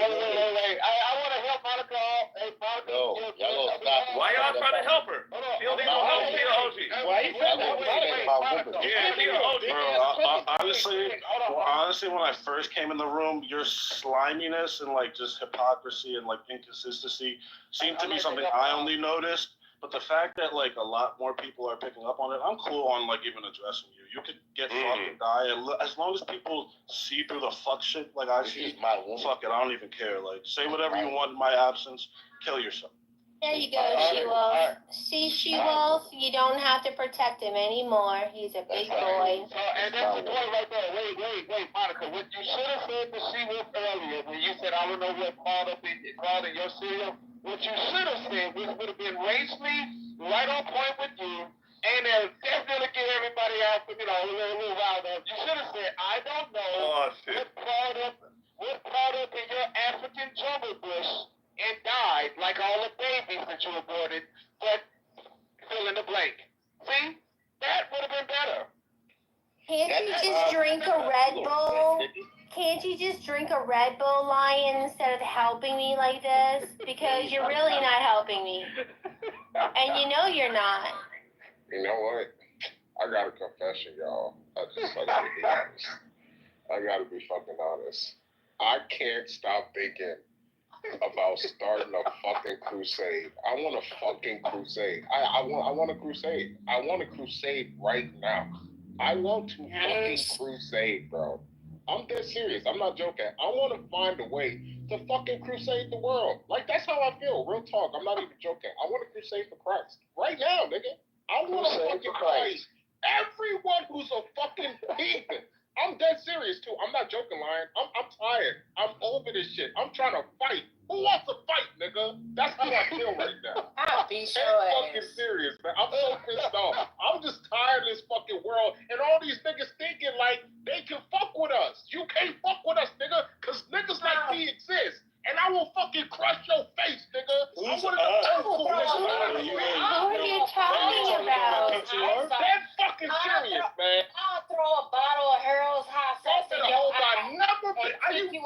Solomon, go raise the talking apes. You niggas better hope I never get billions of dollars, because if I fucking do, it's over for you niggas. That's how I fucking feel. Thank you. You talking about Solomon, wake it up, King. go visit the talking apes if you have this kind of energy. All he gonna do is buy Harold's chicken as though he can have access to all the hot Y'all sauce. think I'm joking. I'm not. I am diabolical. I'm like, God gave me a diabolical fucking. He gave me a diabolical mind, man. I'm trying to tell you, man. That's right. I actually felt Solomon's arm muscles flexing when he was giving his gladiator She speech. fantasizing. I feel him like pumped up. Like he was like making a fist at the phone. I could tell. There's a puddle on the floor. I be really pissed off. Oh my God. I be really pissed off. Pissed off at what? What do you told pissed you, off man. at? I'm trying to crusade, bro. What are you tired pissed of off the at? heathens. I'm tired of the heathens. I'm just tired of motherfuckers who think they can play with us. Who think they can play with us? I'm tired of that shit. I am Yo, you talking about my PTR, King? You said what? What's up, Luke? You talking about what's in my PTR? Star went over there was talking bad about Shellism. What happened? Oh no. That's because she got gone off. Yeah, but you know what? You verify She'll be that, alright. lady. I didn't even know. Lady, you verify that because you know. You listen. Let me tell you something. Edited screenshots. I don't really care. I don't really care. To be honest, because here's the thing, right? It's an app. It's not that damn serious. It's all fun and games and things of that sort. But for real, it's really not that damn serious. Because in real life, half the shit that comes out of that crazy-ass, delusional, autistic-ass Canadian woman's mouth, she wouldn't say it in the presence of most people because she would get her teeth knocked down her damn throat. And probably drug in the damn street, and then she'd be crying, telling somebody to please call 911. I need to file a police report. Like, let's just be for real. People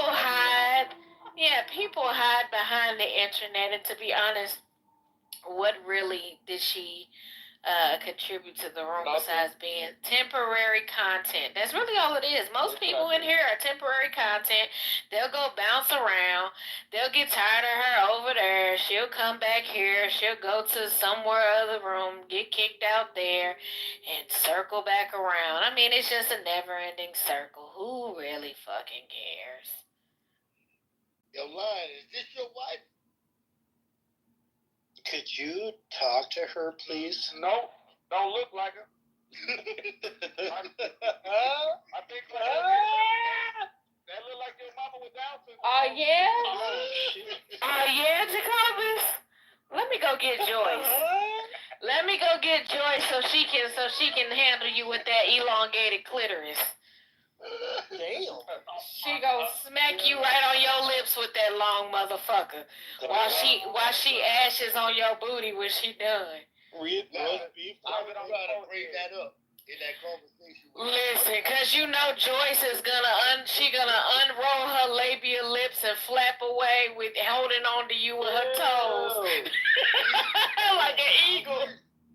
I went to ears, man. Let him fucking Jacobus, be a doll and run down to the bodega and grab me some more Chesterfields. Mama needs a smoke break. Who the fuck is that laughing? Who the fuck is that laughing like that? Jacobus, it's okay. I won't tell everybody I touched your little hoo-hoo dilly when you were only 14. I won't tell anyone else, though. It's all right. It's okay, Jacobus. The cougar cat stole your heart. I'll tell y'all niggas, I wish this nigga Huey was here, because he was talking about the female circumcision. And he wouldn't believe it. I was like, they be cutting off that long clitoris and shit.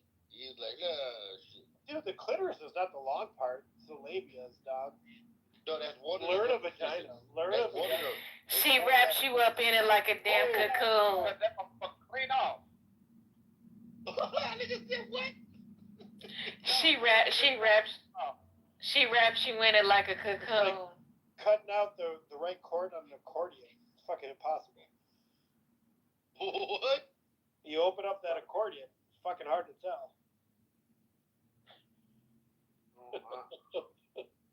Get it? Vagina, accordion, flag. My bad. Lottie, you be messing I love around you. with these ball hags all the time. If you ever want to trade up.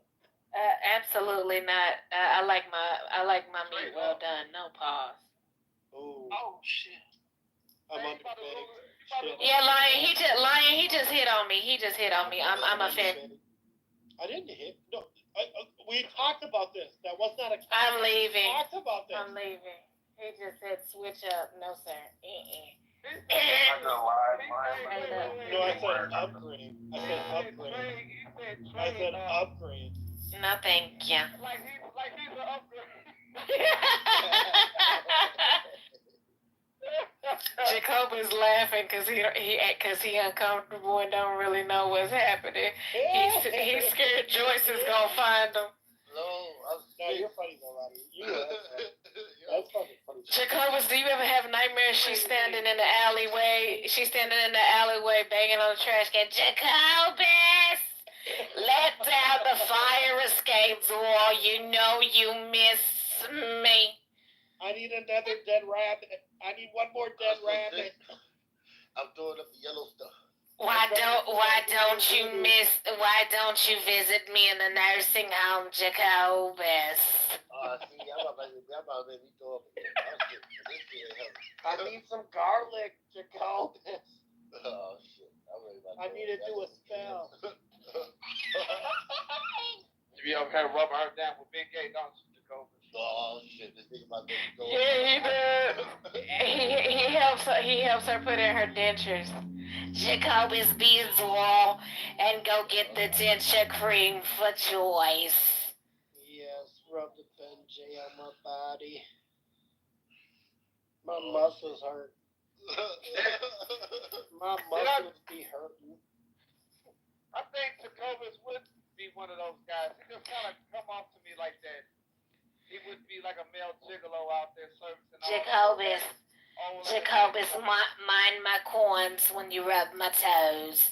Jacobus, make sure that gate shut when you come in. Make sure that gate shut. And get up here. Jacobus, be honest. Have you ever been paid for sex?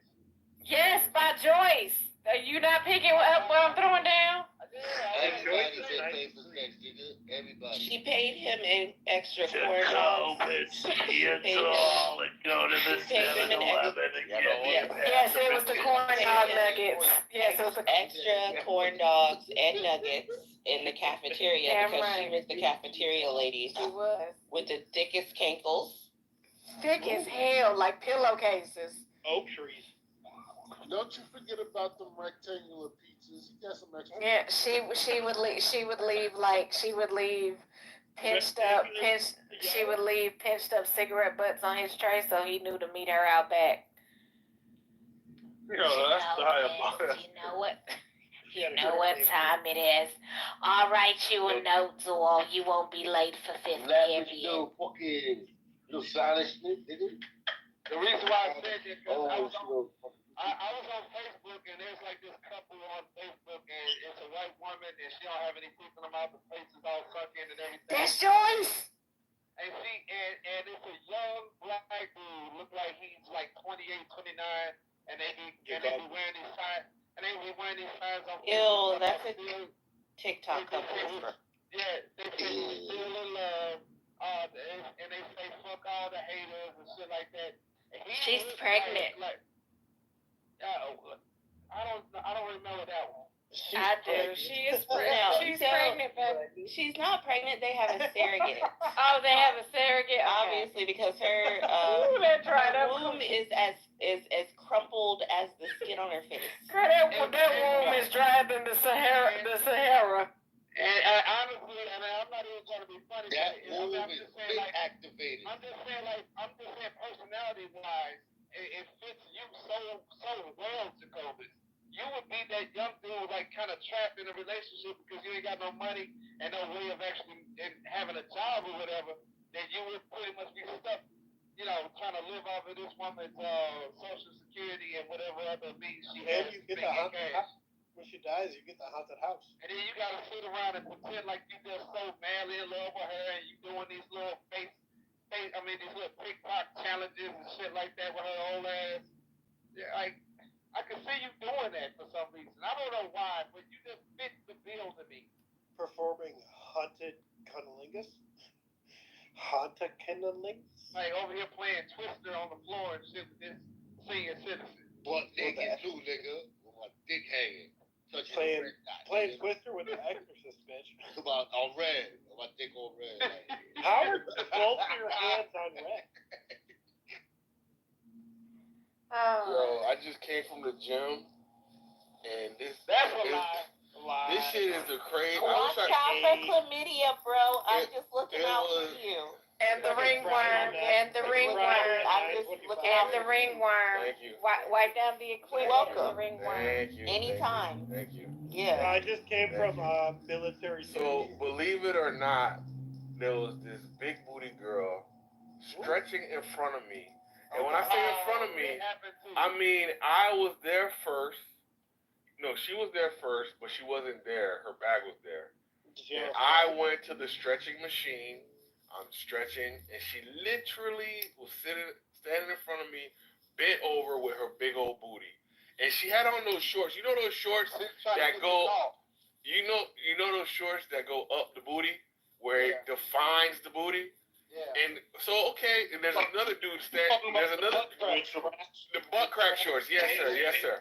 And there's another gentleman there, he's of an Asian persuasion, so he's looking like me, but we are both not able to do a full appreciation and assessment.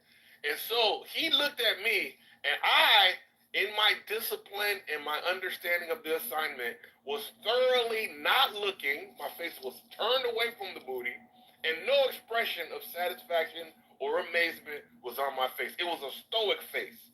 And we both shared a stoic glance at each other whilst this big booty girl sat there and stretched with all of her beautiful, glorious booty. And then, believe it or not, fucking making this up in my own mind. I can't believe I'm about to say this. She did a little shake and shimmy. I'm not joking. She did a shake and a shimmy, and I'm like, what the fuck? Is this happening? Man, she was so crazy. I can't. What do you think about that? Good job, Concrete. You passed. Yeah, you've been trained. You passed the thirst trap checkpoint. Yeah, you've been trained well. And certain hold on. Certain niggas go through thirst trap checkpoints in a regular sense, right? And this is a game for the people who don't know what happened, right? The niggas have this stoic stare down to see who gonna beat the first nigga to break. And shout out to you for not breaking, dude. As soon as she would have got to shaking that ass, I would have glanced, and I felt bad. Bro, it was unbelievable. And the girls would have been commenting. You have to Let's fix be it. honest. You know, you have to fixate. No, you have to fixate a target in her background. So like, you could kind of stare at that target and then glance, a little bit. So and then if she ever catches you, you can focus right on that target. It could be a clock. It could be anything. You have to go up to her and say that your position and your structures. You fell into the trap. No, you have to do that. You have to give her. Nah, bro. Whenever there's a thirst trap checkpoint, you gotta avoid. And then you have to give her bad form ID. Checkpoint, Kendo, that is poetry. I'm telling you that I would. Excuse me, sir. You like training? I would have failed. You know what I'm saying? At some point. For all intents and purposes, I did fail, but I didn't get caught failing. Oh, okay. Got you. So, yeah. I probably would have got caught failing because, I ain't gonna lie, today we had a Christmas program and shit like that, and I was caught looking at one of the teacher's asses by her husband. But that's different than this though, Kendo. Hold on, nigga. You ain't got no thirst trap checkpoint story. I do. Anyway, I'm saying this. Look, hey, man, I'm thinking oh shit, it's gonna be on. I'm gonna have to walk nigga sucker in here. Yo. Came up and gave me that man, hey, you see, I'm happy for the holidays, right? I like it. Oh, man. So it turned into a nigga celebration. And it's all right, cool, you know what I'm saying? So I got the green, that was the right thing for that checkpoint, you know what I'm saying? You was admiring his cherry red Corvette. Exactly. Hold on. Hey, he I'm in that. You know what I'm saying? This was was this a married couple? I'm like this ride is clean. All right, so he said a man, the husband. The man brought out his. It was the husband. The man brought out his. It was the husband of a teacher that. And you see, this is why they blame us for the single. They blame us for the broken homes. She wanted to do a commentary on it. She wanted to do the feminism commentary. Yeah, they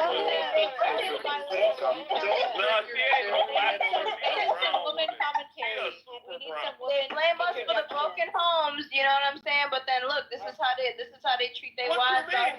We do not want to be another puzzle piece in their whole fantasy world. So this is why a lot of women go off and do their own shit. And I.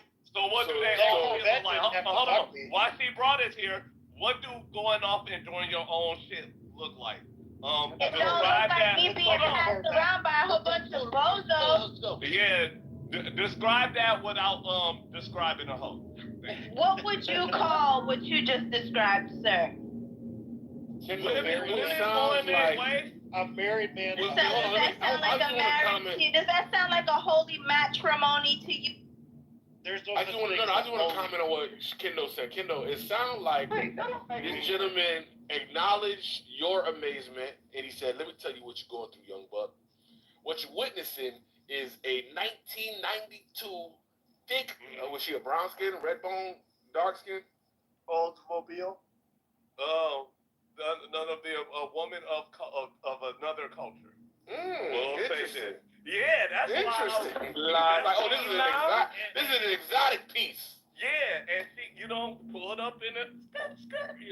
exotic Italiana. You know what I'm saying? That ain't the Bella, bellissima, Italia. Yeah, but look, I'm telling you, just to see her with a nigga though, and I'm like, there is hope. There is hope for us. Horrible. Absolutely horrible. They finna make a Kamala. Wait. So what you're hearing? Kamala got it. No, that's what the. What you're hearing, ladies in the room, is a man that he has a wife, and that is his trophy. That's what you're seeing. So when someone is admiring the trophy, he's not jealous or anything because it actually uplifts his status. Right. The husband status. Nobody's at fault. Not if the trophy cheats. And is this just amongst men or in general? If the trophy it's amongst men. It's amongst men. Okay. It's amongst and men. Not yeah. all men. All men are gonna. Not. No. What does a trophy mean? A trophy means that I have this. No, a trophy means that I have this and you don't. This is code amongst men. No. If my wife is a trophy, it means I have this and you don't. So what's mine is yours. That's what I'm hearing. That's a trophy cheats. That's no longer. Okay, come on, bro. Like, you don't even like real women. I'm hearing what's mine is yours. No, that's not. But see, that's not what it is, Violet. Your filthy gutter rap mind is telling you that, hey, I'm trying to inquire on a. Hold on, I'm trying to inquire. No, he even said it. He even said it first thing, and he knew he was wrong because the first thing he said was he knew he was wrong because the first thing he said was, "Oh, I know I'm about to whoop somebody's ass up in here because morally, that ain't right." You know what I'm saying? Violet, are you somebody else's wife? But the fact that he came around and y'all was on this type of timing together at the same time, and then apparently this is code amongst men. So if that is what's supposed to happen amongst y'all with y'all wives, it's like what's mine is yours. No. That's a bad interpretation. I'm taking notes. A beautiful moment. Yeah, she is. Her debaucherous view does not reflect the nature of the actual happening. Yeah, because like Violet, are you a trophy of any man? Are you a trophy of any man? Probably not. Violet. She doesn't want to be a trophy. No, I'm happy alone with my 12 cats. She's happy alone. That's great. That's great. But a man with a woman. Like, I'm 27. Like a man who's committed to a woman. She a baby. She younger than that. No, I'm not. Fuck up. Yeah, you like 16, Amisha. No, I'm not. You annoying. I got 14. You don't got a man? Yo, Joe, move the fuck out the way, nigga. Violet, you don't got a man? Yeah, he don't even like women. Right, shut your bitch ass up, nigga. You ain't gotta talk when the real shit talking. And then this is another example of talk when she talking, not us. I'm married more women than you've had with. Joe, they said you can't talk when they talk because you sit down when you pee. Yeah, you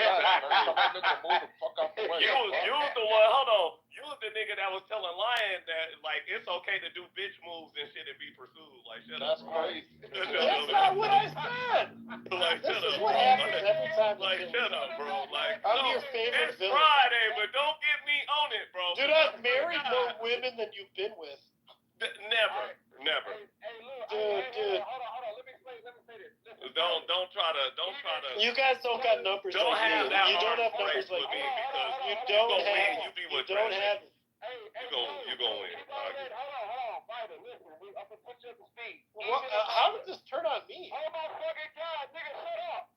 Even among like family members, like my own people, and my daddy, all of them, they would all say like that. Hey, Lion, you did good. That's a nice way of them saying your girl is sexy, your girl is very attractive, and that's a plus for me. Like thanks, Dad, thanks, Pop, thanks, cuz. I know I did good. Yeah, it's just like props on me. Like it ain't no. I'm trying to. Sneak my number to your wife or anything like that. Like what Violet trying to say, like we trying to initiate into a swingers party or some shit. No, it's like props, my guy. Like you caught you a rare one, and I'm recognizing and appreciating that rare one. But you get to appreciate that every day.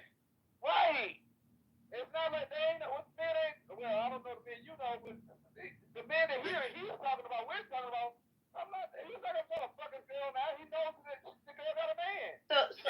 See, the thing is, hold on, well, young one. The thing is, there are certain women who interpret camaraderie in a negative way, one such being Violet, who just interpreted this one as like some kind of bisexual swingers party or some gay shit. Well, you just giving a nigga props. At no point did I say that you and the man would have relations with one another. At no point did I say that you and that man would have relations. No, I said that what's mine is yours. What's mine is yours. So you was proud of the fact that you had permission from this man to basically have what was already his by law. It don't go that far. See, you gotta stop watching them X-rated Netflix shows that you've been watching. I'm telling you that, right? No, tell that Veronica they didn't read. When Kendo got caught, he only has two options. So educate me then. So educate me then. Okay, but educate me then. So what is the code? What is the code on how to handle this amongst men? I just described it with. I just told you what. All you gotta do, Violet, I want you to sit down on the floor in Indian style and put your hands on both your knees and be quiet. Hey, listen to me. We're giving you the two options. With the scenario that Kendo gave you, he said, I thought I might have to whip some niggas' ass. That means he said that I don't know how this man is going to take the situation. Him catching me looking at his wife's ass. But the man came with a positive approach, which means, okay, it's neutral. And then, she did, and that's me right there. He's telling Kendo, she do look good. Kendo said, you're right, she does look good. And then he said, that's mine. And then Kendo is going, I see that. Good job. I bet you 9 times out of 10, Kendo ain't finna be like, hey, your man gave me the green light, so what's up with me and you? Well, he never said that. You don't have to. If I'm not your man, guess what? I don't claim you at all. I would, think about it. Me and you together, but we ain't really together, and if we on some playtime shit, and some nigga trying to holler at you or whatever, if I don't even step in or say anything at all, just count yourself like we ain't even together. Yeah, go right ahead. Remember that. That's what dudes are.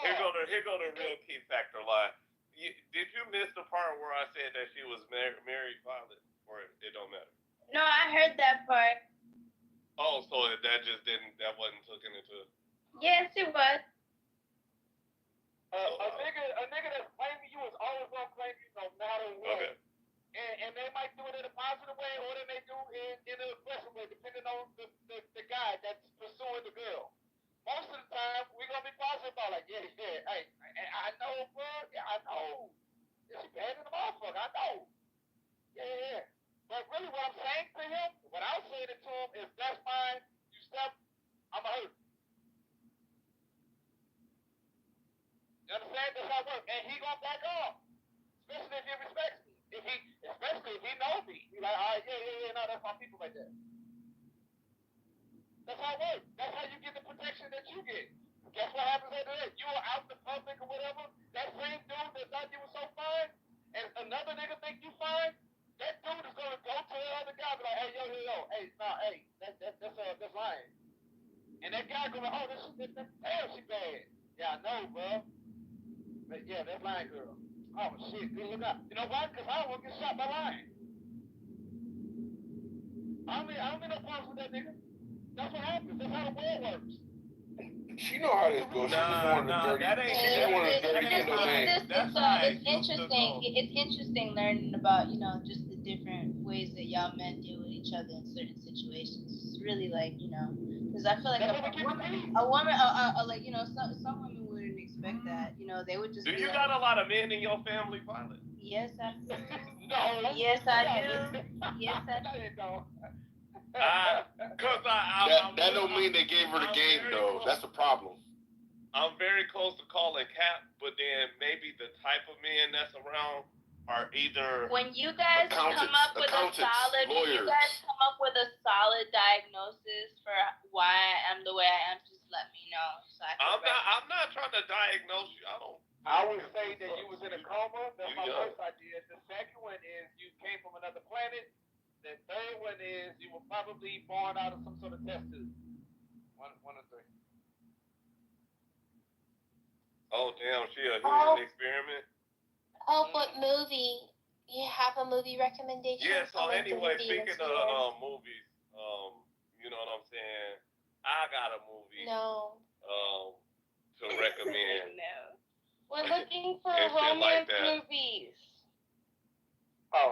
Birth of a Nation. That's not a romance. That's Eric's favorite movie. Where is Eric? That's my nigga's favorite movie. Hey, Jeremy. I'm still mad at you, Jeremy. That's a good look for it. Oh, Io. Hello, Jeremy. Jeremy. Hello, Jeremy. I was born in the dark.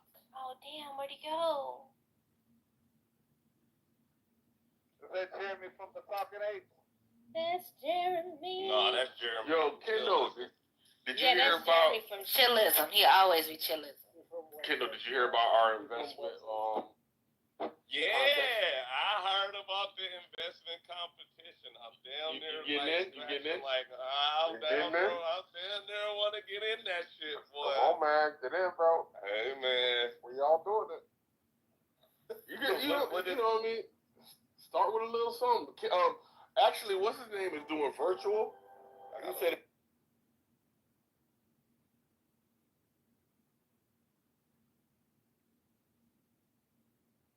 But it's still gonna be who got the best ideas. You know what I'm saying? Agreed. King swear he got the best ideas. He gonna just chill with crypto and ride that to the $1 billion mark. You know what I'm saying?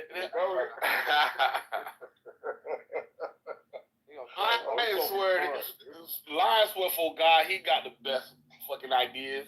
He want dividends at all costs. Give me the dividends. I don't want nothing else. And we're gonna see. Give me nothing but the dividends. Oh, it's gonna be fun, man. It's gonna be fun. Don't even understand. He don't even understand what kind of Pandora box he done opened up. Be studying every Sunday, waiting for the market to open. Oh man. You said what for? No, it's not a. It's a contest. Go ahead.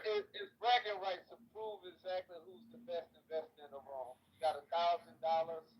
You start out with $1,000. You can't add anything else to it. You're only with that $1,000, and you need to find a way to flip that $1,000 to make more for the end of the year. Whoever gets the most, obviously, at the end of the year, and it's been proven that you were doubling, tripling, quadrupling your income based on your investments, your proper investments, and your skills. Not true investments, though. Yeah, not at all.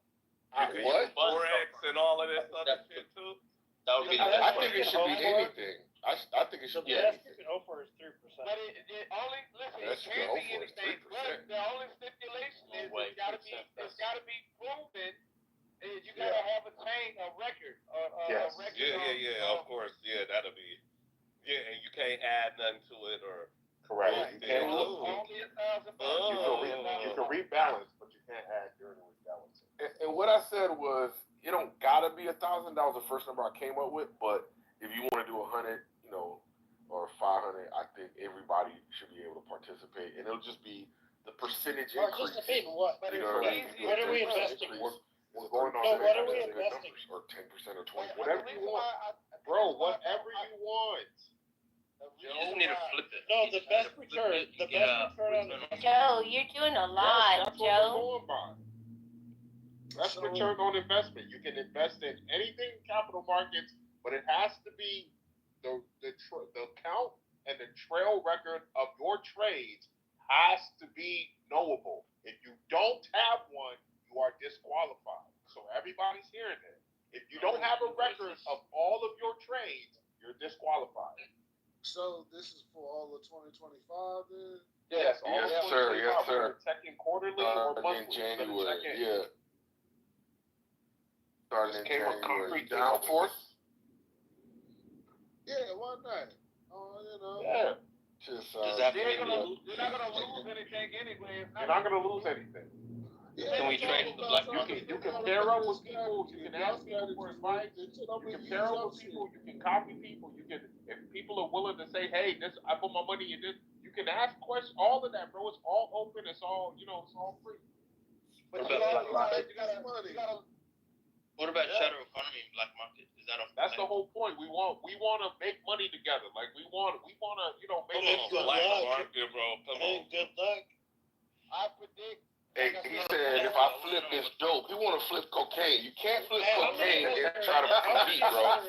What the fuck? How many of us are in bacon? I want to know what the rules are before we start. This nigga said if I buy $1,000 of coke, can I flip that? No, it gotta be legal. Hey, you said return on investment. It's gotta be legal, man. Stop Yeah, come on, man. Right, okay. It's not. I'm not gonna be connected. Draw that line. Draw that line, Grace. You don't even know nobody ain't got 1,000 bricks of coke. Come on, man. Get out of here. Boy, You couldn't even get 1,000 bricks of coke with $1,000. Like, Can I get some hells on the street to sell them? If you have one brick of coke, I mean, you said coke. I didn't say coke, man. You're not on this world. You said the black market, nigga. What did you really mean? Heroin? I'm talking about actual money. You guys are And thinking actual now. how money invests and how money grows. What you thinking about? Sex trafficking? What the fuck? No, you guys are talking Just about ignore them. That's what I would do. You're talking about fairy tales. Yeah. Fairy tale. What are you talking about? Is a fairy tale to invest in the stock market? Solomon, what do you think of someone's bio who says, "I'm in your auntie's bedroom sweating"? Who said that? Your uncle. It's a riddle. Oh, Louis said. Your uncle. Yeah, all right. So it's not a fairy tale. Everybody in the room, if you got $1,000 according to concrete or less, which I disagree with. I think everybody should start out with the same. See how this nigga turn his nose up at or less? Broke ass bitches. That's what you heard what he said? He said or less, you broke fatherless bitches. I love Michael Bublé. Yeah. What are you putting? I still agree. You probably should start at the same. Just use paper money, I guess. The reason why I'm saying that is because with $1,000, it's easier to get from $100 to $110 than it is to get from $1,000 to $1,000. So that's still a 10% increase. We're looking at percentage increase, right? That's still we're looking at percentage increase. Do you hear Bro, don't alienate the $100 crew, man. Just leave them alone, bro. I kind of look at you like you broke if you ain't got $1,000. Ah, man, y'all trying to shame niggas, man. I'm trying to shame niggas. I was just playing. All I got is $100, man. Leave me alone. Fuck, nigga. From a mathematical perspective, is it not easier to jump 10% if you only have $100 rather than 1,000? No, not really. I don't think so. I don't think it is. Because How are you the same 10%? What investment is 10%? We're still going on percentage line, so it doesn't really No, matter. there is no investment. There is. Lion has a point because Warren Buffett said once. Oh my God, this bro won't stop. Lion has a point, but he said Warren Buffett said if I didn't have billions and billions and billions of dollars to move, he said that he would do like a certain amount of numbers every year if it was like less money, right? 3%. Is he not gonna stop? He's gonna do this all night? And he's gonna get 3%. When you have $2 billion, he's the person that likes to talk with you. 3% is $300 million. Is that like a Canadian thing? No, I'm sorry, Canadians. What? I'm sorry, Canadians. What is it, yo? What is this? Come on, man. Stilgar, you speak white. Stilgar, talk to this man. Yeah, tell me, because I know about investment. So tell me, what investment is going to get you 10% or 100%? Sure. You'll be investing in your Chinese. Wait. Let Stilgar work. Go ahead. Autism is at 11 right now. We'd all appreciate it for. He's talking to you, Joe. That's not 10. That's 4.5. You'd be investing Not paying attention. He's not even paying attention. That's not 10. That's 4.5. That's going to be investing. He's not even paying What attention. happened after that? No, I'm telling you. Okay, I'm just. No, the S&P 500 usually gets you around at the end of the year about 12%. No, it's one percent. I thought it was closer to 8%. That's 12% with inflation. You are ignoring inflation. It gets you about 1.8%. Kitover, is that Louis in your PTR? What the fuck? 1%? Yes, because inflation over a year is higher than your yield. Yeah, that's me and his PTR. 9% inflation, is that what you're saying? And then you get like a 1% return. Yes, you get the 9% inflation? No, guess who's in my PTR though? That's why real estate is the best investment for the last fucking 80 years. We're talking about in 1 year, $1,000. Everybody starts out, Joe, with $1,000, like the game of Monopoly. We're all starting out at the first phase. What is each and every player here going to do with their $1,000 to make it grow? If I'm gonna win, I'm gonna buy land. You're gonna buy land. Hey, stop, Joe. You're gonna buy land with $1,000. You can't buy land for $1,000 and do anything with it. God. Yeah, I can buy a lot. Where? Please tell me where. Mississippi, Alabama. Yo, Joe, I don't know why you be acting like a retard sometimes, bro. That's just annoying. Like, so you're talking about just sorry. Okay, so like what we're talking about. High. Stop looking high. That's exactly right there. If you want to participate, you can participate, but stop all this like weird dumb shit, bro. Oh well, like you guys call it dumb because you don't know. But anyway, like we start with $1,000. We have a year. Okay. We're dumb, and he's the only smart one. That's why he keeps talking. No, so if you start with let me talk. Oh, he wants to teach us. Go ahead. He wants to teach us. If you're gonna start with $1,000, King, let him teach us about our contest. Go ahead, bro.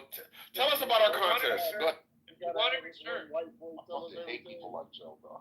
You hate people like Joe? Yes, I hate people like you. You guys are fucking I bad. hate people like Joe. If I got $1,000 to invest, and I got a year to do a return, I'm doing it international currency. I'm an investment in international currency. That is the best return. Oh, there you go. Now you got it. All good. Good luck. Exactly. Good luck. Good job. Good fucking luck. Fucking bad. Forex. Okay. All right. Not a bad idea. I don't know too much about it, but I hear a lot of year to date. Good luck. Unless you're trading on leverage with Forex, I mean you're not doing it. Oh shit, but no. I'm investing in US dollars. Oh my Joe. Oh my fucking Joe. The king knows what he's fucking pissing me off. Notice yo, kid. Fucking faggot. Dude, I'm putting $1,000 in currency transaction. You fucking pissing me off. I'll make 4.5%. Wait, what? Okay, 4.5%. Wait. 6, bro. 6.27. Hold on. Now you stepping in. Year to date, 6.27. Well, never mind. I ain't gonna do it to him. Because I was gonna fucking. I'm not even gonna do it. I'm not even gonna do it to him. He said the S&P 500 returns 1% a year. I never said that at all. Yeah, Oh, he didn't say that. No, he didn't say that. I did not say that at all. Oh my god. He didn't say that? You hate I said S&P 500 says 12%. He said no, it's 1%. Thank you. The S&P is not 12%. If you put $1 now in S&P, you think you're getting $1 next year? No, you are not. No, you are not. 12%. No, it is not. I dare you to do it. Put $1 in now and cash out a year. It is not a 12% increase. It is a fluctuation that nets 12%. Nets. The S&P 500's year-over-year return is 32%, which is higher than the long-term average of 7.24%. The S&P 500 is a stock market index that tracks 500 large U.S. stocks.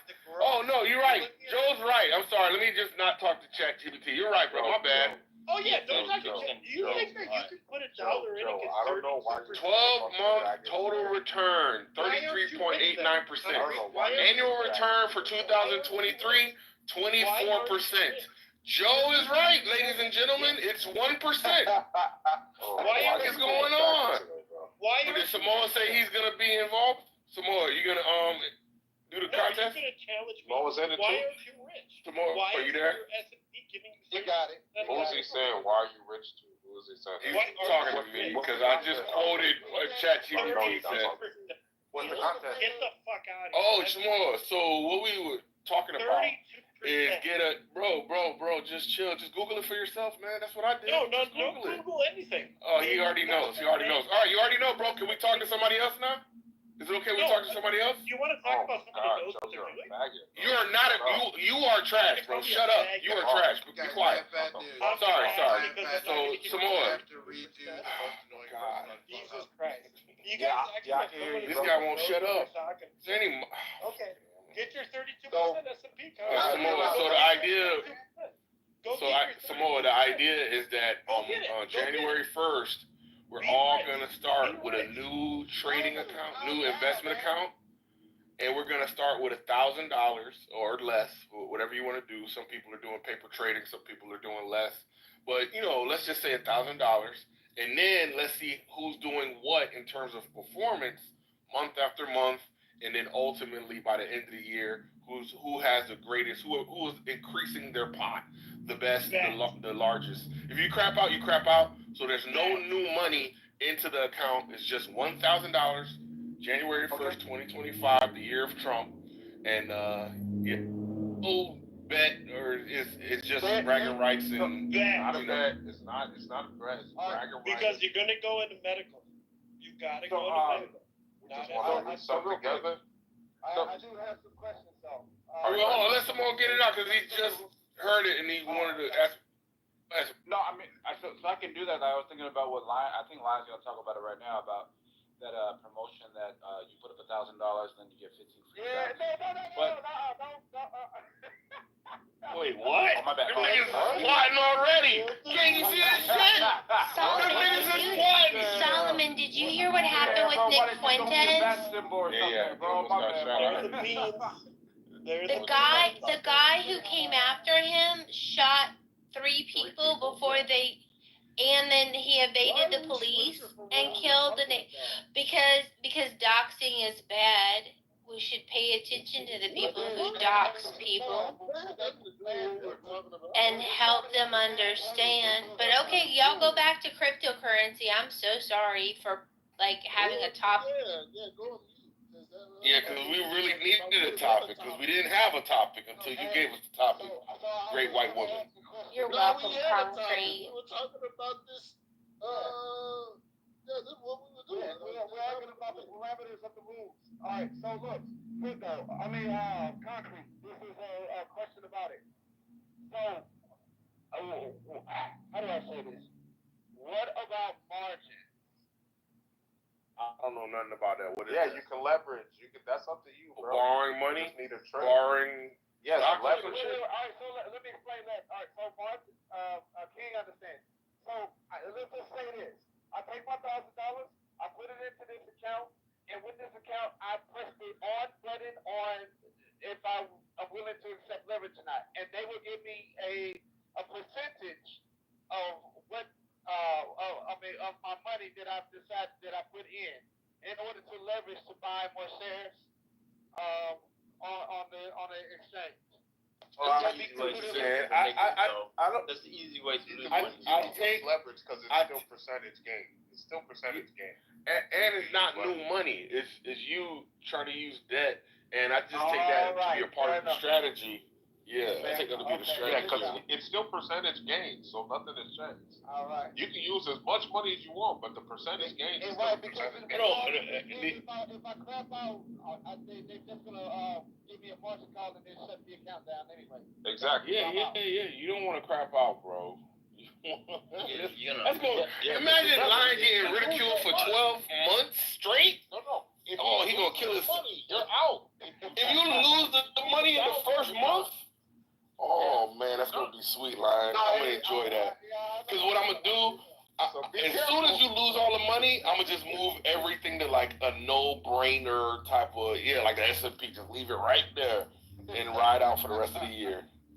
I'm looking forward. I'm gonna blow all you niggas out the fucking water. High risk, high reward, man. Go high. High risk, high reward. Just put a roll on the casino. And you know, there's this thing called there's a Trader's Almanac. So I'm gonna make some recommendations. So there's this thing called Investors Business Daily from the Wall Street Journal. That's a good one. There's Seeking Alpha. That's good. There's this thing called the Trader's Almanac.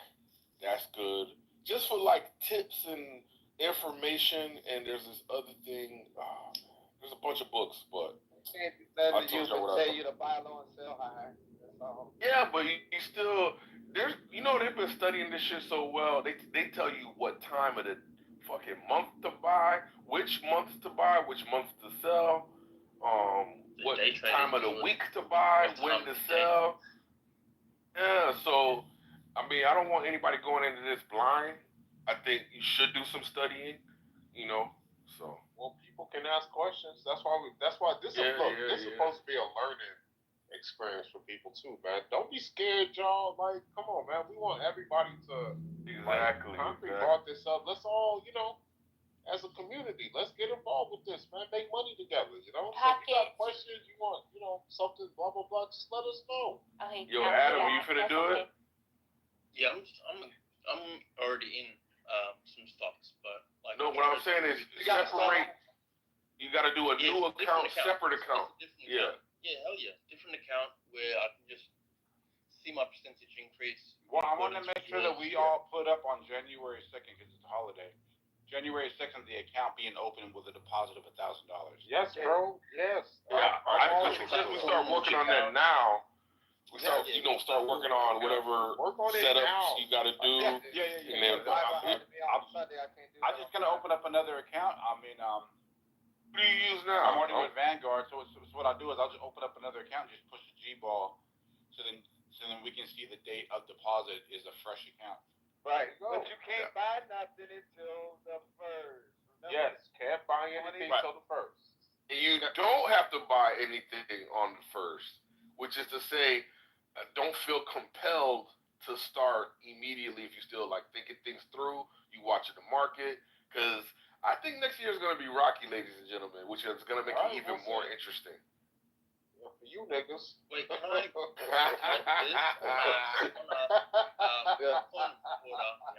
of the rules. Can I trade the stocks that I have into a new account? So, like, whatever. As long as it adds up to $1,000. That's it, bro. You can't trade. You can do whatever you want. I know you sneaky motherfucker. You're gonna try to. No, I just don't want to bring up another 1,000 cash and then put that into stocks. Like I've already got stock money. Why don't I just trade it across? It's gonna cause an event or a taxable event if you do that. If you take, I know what you want to do. You want to take it from your IRA and move it over into. No, it's already in a stock. So I'm just gonna take it out of that stock and then put it into a new account. Yeah, it's gonna cause a taxable event. When he sells the shares, I'm not liquidates, and then takes the liquid to put it into another account. There's no capital gain on it. No, I'm not cashing it out yet.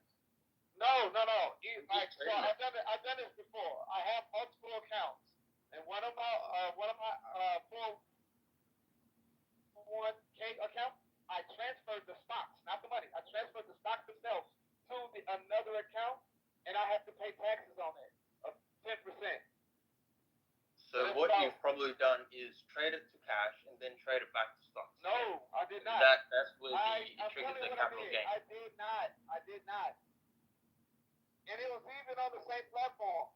I didn't even move it over to another platform. It's on the same platform.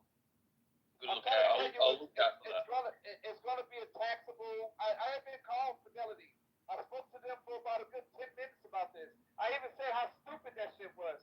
How is it that I just moving my account ending in 614 to 7701? I don't understand the difference. It's on the same fucking platform.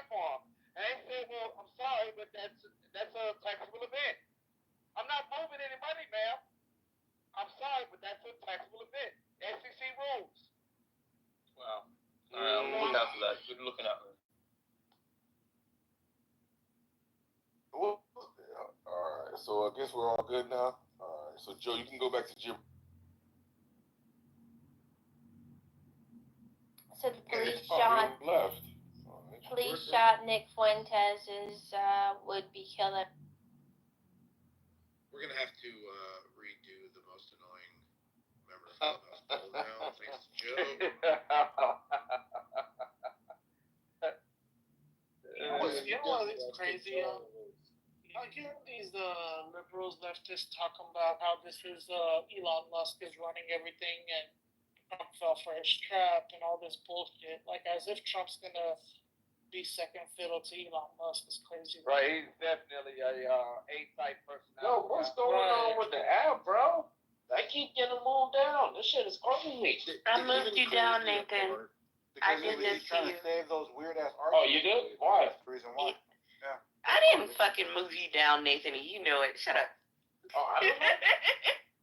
Yeah, his argument sector. I'm finally here.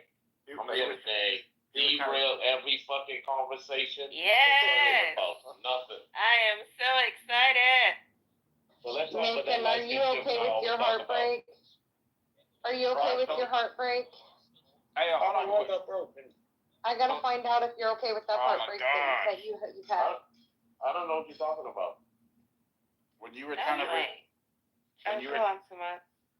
so real quick, when you were trying to resuscitate Adrian's argument earlier today and fell flat on your face because of her being disingenuous. Yeah. Oh my God, you made the dumbest argument about Digi Dave, bro. You said, and you see what he's doing? He's being subjective, and that's being disingenuous. No. You said that. You said that. No, that's not what I'm saying.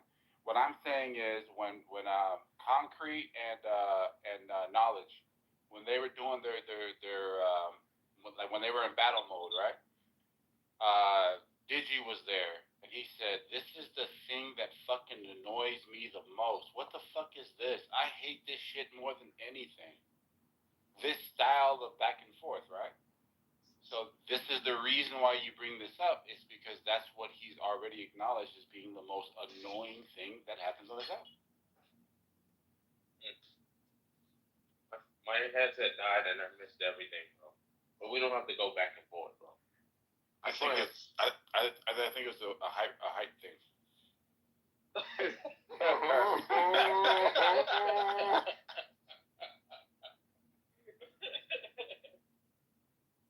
But what's going on with the app? Anyone else? I had no problems. Yeah, I had no problem. Bro, I keep getting moved down, bro. I had problems yesterday. I was talking. Yeah, it's unfortunate, Nathan. I think it's a Bahamian thing. Bahamian? Oh shit. How do you know if you're gay? Your father names you Joe. You have the light on in it.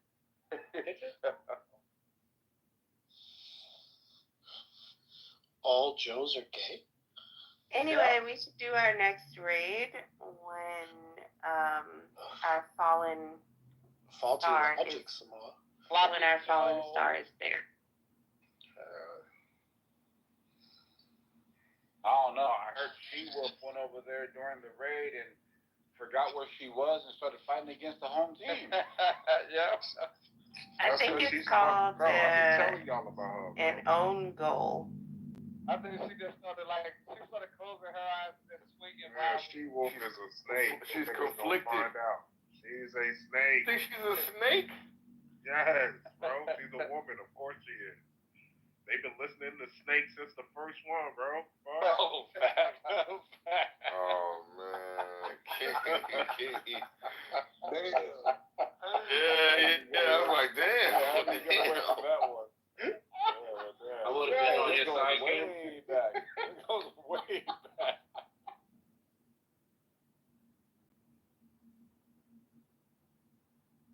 Yo, M-word. Hey, I would have been on your side if you said it was a serpent. But it wasn't a snake, it was a serpent, bro. I know. But the joke is a joke. You know? What do you feel about blackface? blackface like the one that Justin Trudeau, the Canadian president, did? Nah, like Yo, what people kind who of pretend to Monica be black. question was that? Like people who pretend to be black. Monica doesn't pretend to be black.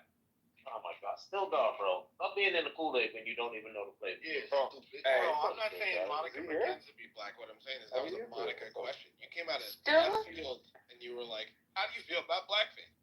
Stilgar is totally familiar with Kool-Aid, Nathan.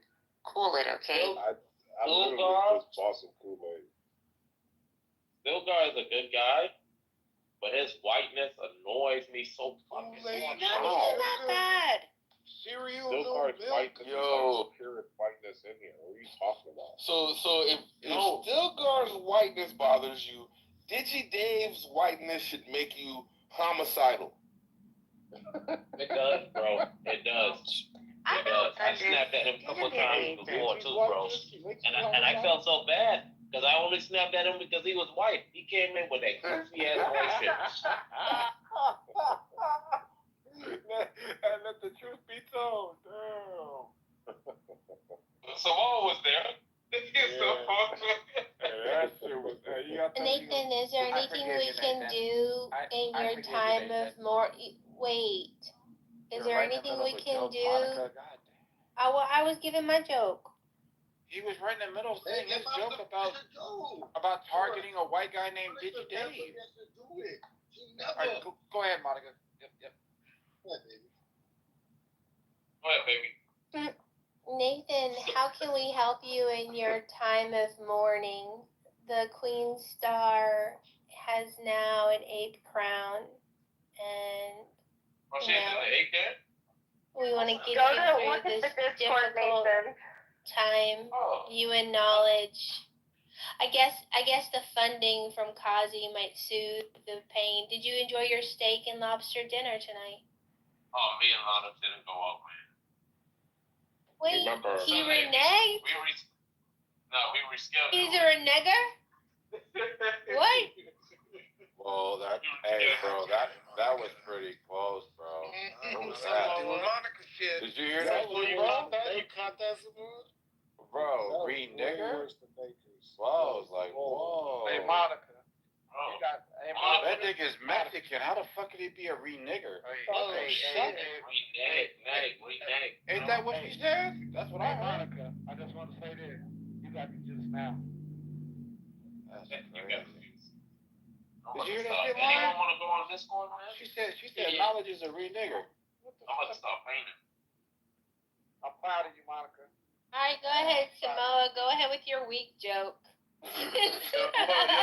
You got a video you want to watch or something? Hey, hold on real quick. Let me call Huey to put this person back in her corner. Hold on. That's what you think happened today? That's not what happened today. Hey, yo, Baraku, come on real quick. Baraku, come on. Man, he cornered. Monica, I was rooting for you, Monica, but the one that he got you on was the satire. When he was joking. It doesn't sound like humor. You can't read. It's hard to read satire in text. Mistake, right? Yeah, when you're fucking retarded, it is.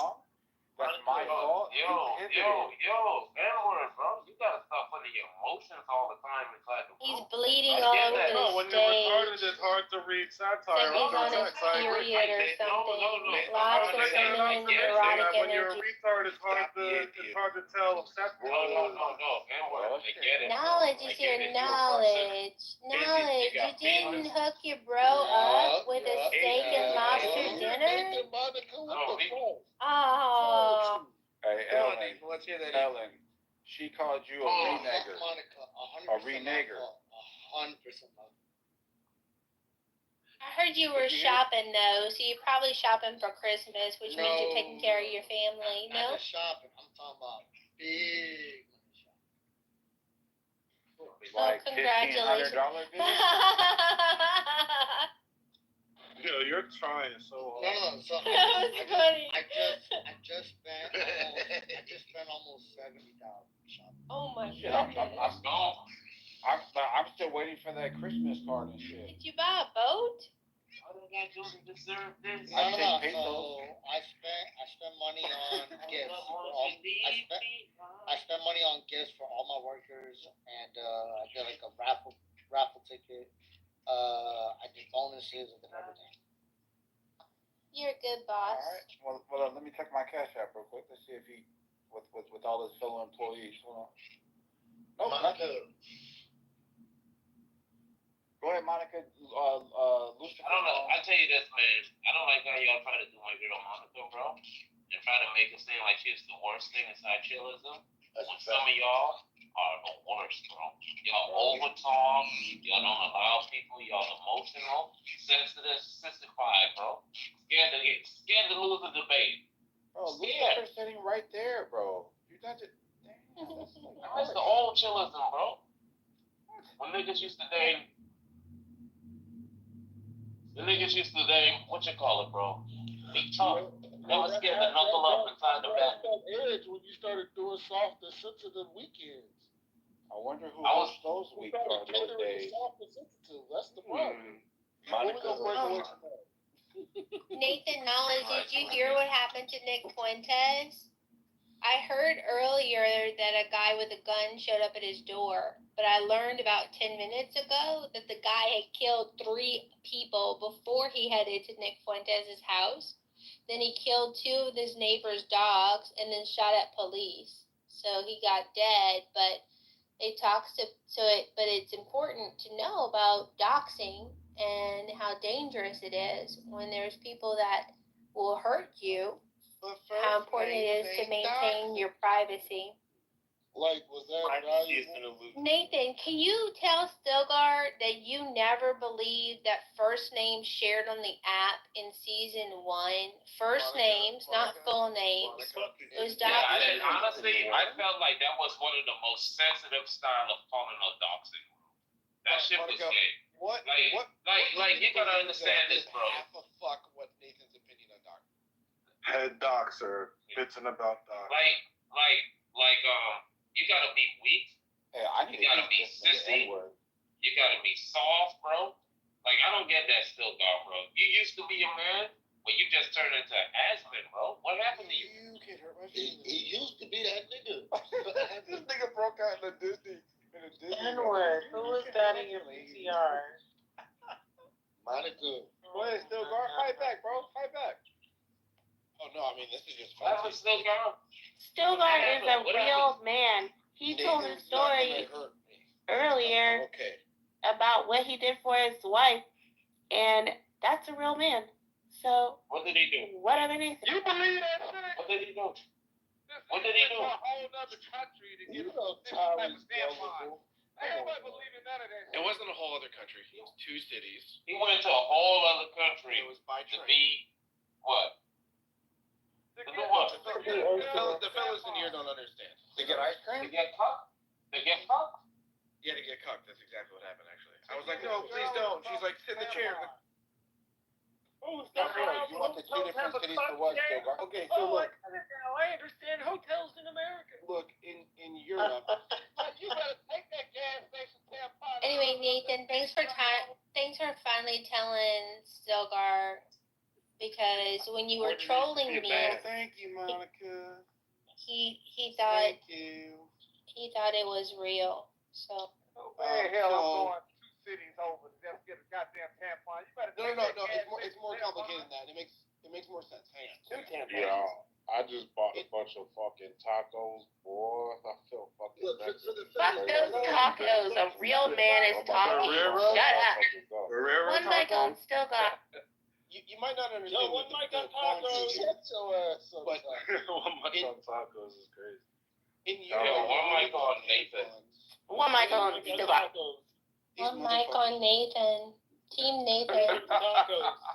Hey, when y'all let this mic on N-word. story out. Let me get N-word. Yeah, let him get his weird ass shit out. Come on, man. I think when N-word was the real nigga, bro. Y'all are the That nigga wanted to be white so bad, bro. He stopped whining like the worst people on the fucking internet easily. And I know I'm among them. I know I'm not above it. But just, I have to point out that y'all are the fucking... Charlie, I tell you this, Charlie. If we're weird, Yo, 5 mics on just saying. I've been That's weird. sad. I have always. I described myself as eccentric. I never was weird. As quirky. I was always just a normal person. Never weird. Okay, but those are nice words for weird, and I know was that. always a normal person, and You no were one never ever a normal assumed person. that I was weird. But I tell you this though, He was weird though. That's how Nathan spent his whole life. Not Nobody that wants to he's the be weirdest Aquarius of all. weird. Y'all all want to be us. I get it. Nobody a wants lot to of be weird nothing. people Shut up. try to add me to the We are day. weird. To the day click. You said what? Are keeping this room going. So who's the weirdo, Nathan? Who's the? You said what, Nathan? No, I said no one never assumed that I was weird. What? No, you're not. You're not weird. Since I came on the internet, bro, that's I right, met a that's lot of right. weird Okay. people. Not weird. So No. it might be I mean, I guess true. in a way you are. Shut up, Pink. It might be true that we perhaps are a collection of the worst possible people on the internet, but Maybe even in the Nathaniel decides every morning at 8 a.m. Eastern Standard Time to start anew with fresh debauchery. Yeah. So really, it's him. Every day. We have the shepherd mantle. Yeah, that's true. I think it was a good idea. It was a good idea. I need to Good shepherd idea, these Nathan. weirdos. Listen, I just hope that people like Stilgar, people like Royvis, people like Digi Dave, People like Adam. all the whites. Yeah, people like Adams, who's a white guy pretending to be black, you know? Like, all get together. The whitest black guy you will ever meet.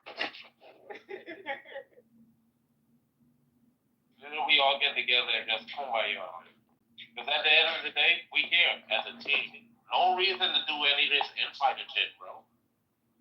Like, fight against the atheists. Don't fight against people like Monica. Don't fight against people like Huey. Don't fight against Congress. You one team, one fight. There's some hot mics. I can't barely hear Nathan. Just saying, Thanks, man. You guys try to look for enemies. Man, You I look for wrong enemies. was gonna jump in and save Monica earlier today, but I figured she's in gladiator mode, so I'll just fall back. Let me do that. That's my job. I don't go to your job kicking dicks out your mouth, bro. I don't kick dicks out of your mouth when you working, bro. Hey, whoa. Hold on. You know how we know why you work Nathan, yourself I up. can't smell your fart. Could you move a little to the left? Yeah, that's for y'all to do that weird shit. Hey, you wanna What happened? Can I play a game, Boots? Yeah, you Can I are. play a game? Yeah. I asked you, did you want to play earlier? Me, She-Wolf? I put it in the chat. You probably didn't. You know, I've been thinking about trying intravenous drugs. You want to go on Discord and paint together? Yeah, let's paint together. That's a little weird, but I'm a little goofy. Happy trees. Hello. I'm sick. Can I say something? I am not gonna put clothes on, so get what the fuck you get. Hey, I'm the same way too. I'm butt booty naked. Except not even naked. black and white Hey, fever. yo, Shut up. Nathan, we gotta wake something. I'm Nate. Nathan, we gotta wake something up, bro. Yo, what up? Until we camped up, I didn't know you was a ball player. Let me throw something out there. This unlocks a whole new I would I just cut my hair, bro. This unlocks a whole new world of justice. Bro, I just cut my hair, bro. Like recently. Again? You know he's 40, so we probably I did it on my birthday. Nathan, why did you even cut it? It don't even grow. Why? Y'all niggas about to cam up or something? Can I go? Let everyone get on top. When I was sick, Jacobus was like, fuck you. So, I'm sorry. Let me go. Yeah, but you sick now? You sick? You remember when I sneezed on my phone and I said, I hope you get it? Nigga, my stomach hurts. You're welcome. Yeah, well, when you sneeze, when you do sneeze, guess what? So fucking Would you ate something shitty, Jacob? Hey, that's what happens when you eat the bad coochie. Is You eat bad Exactly coochie. what I told him. You went back to that What he said, listen, I noticed that he's like, listen, I'm gonna tell you why I said. When I fuck pussy turned red. When he ate the pussy after it turned red. And then his stomach upset. Jacoby's being on that halal cart that gets the pigeon stuck in It's the food. what it was that stupid, that Thai food. I ate that shit. Look, let me throw this out there. What's he doing red? You said that. Your stomach got red while you was eating the other day. Nigga ate it red. Ain't nothing wrong with your stomach. Shut up, Jacoby. Nah, it hurt. Ginger ale helping. But look, I want Monica to talk about Madeline. Wait, Monica, I want you to talk about Madeline Murray, please. That's the lady that took prayers out the school. Yo, ginger ale for a sour stomach is the whitest shit. No, that's a black thing. That is. Bro's gonna have some That's saltines why I call. next, and his mommy's gonna put some pigs on his tongue. That's why I called him a hard R, because the Negroes love drinking ginger ale for his stomach. I got sweats.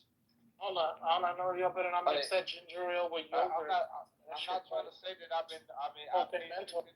not trying to say that I pay attention to all of your health issues whenever you express it in this room, but Jacobus, this has actually been the third time that you've been sick. You motherfucking liar, nigga. Hey, don't lie. Jacobus got the hips, son. Yeah, you got something going on. Oh shit. Homie's got that compromised immune system. No, I gotta throw up, and I'm scared to throw up. Yeah. Why don't you just unmute share with us? I feel like So we definitely know it was something you ate. So what was the Thai chick? It's that. It might be all of those abominations he's always eating all the time. You know, black folks ain't supposed to eat that shit.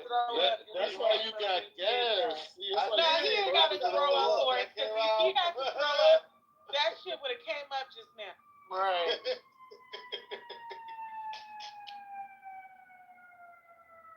Lying bastard. It's all them pig feet you eat. I wish I had some pig feet. That probably would be that shit. I don't know.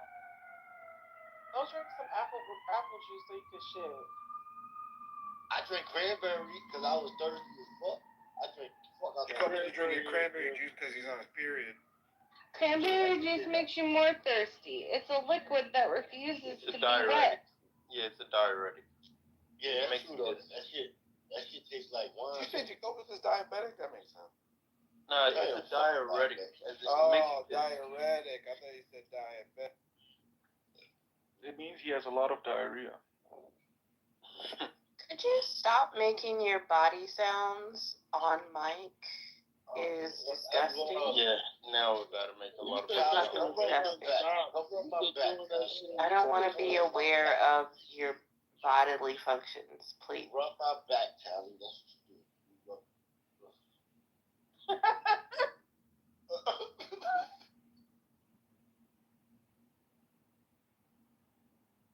Yo, Nathan, is it safe to conclude whoever didn't put up one of these killshot PTRs is disloyal?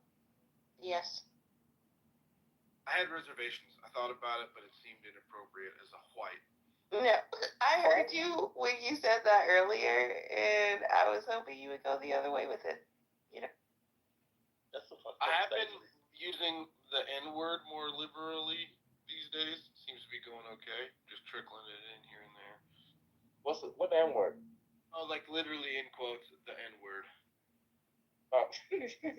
Wait, I think I called somebody a nappy-headed N-word the other day, and nobody gave me shit, so I think I'm in. So God, how's it racist to kill a monkey? What race is that? I'm trying to graduate beyond the invitation of the cookout and be able to sneak in. I saw these Africans eating a monkey, bro. It looked like a little baby. It was so nasty, bro. They boiled it in a pot. Bro, I can't eat nothing with thumbs. The arm and everything like that, it looked like a little baby, like curled up. I don't want to eat nothing that's got a thumb. Jesus Christ. That's what they eat in Africa. That's what it. You ever ate monkey, Huey? No, not yet. Yeah, you eat monkey. Not yet is a wild answer. He's like, I hope to one day. Love to see the Taj Mahal and eat a chimp. No, I actually do want to eat a chimp. No, don't Yeah, they eat time. monkey brains? That shit wild. Isn't it the monkey brains that they go for? Yo, have y'all seen, somebody had a video on TikTok, right?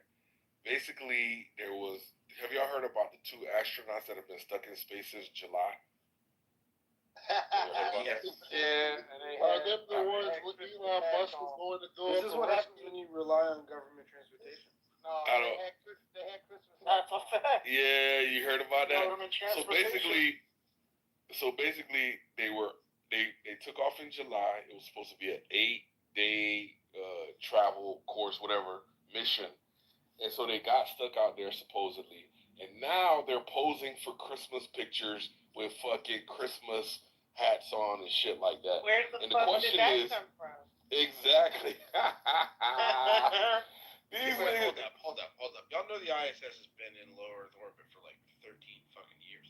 There's a whole ass monkey suit on the ISS. Actually, the station or its analog has been up since the 1970s. Yeah, but I mean like in its current construction. But like, look, You get his there's point. a whole monkey suit.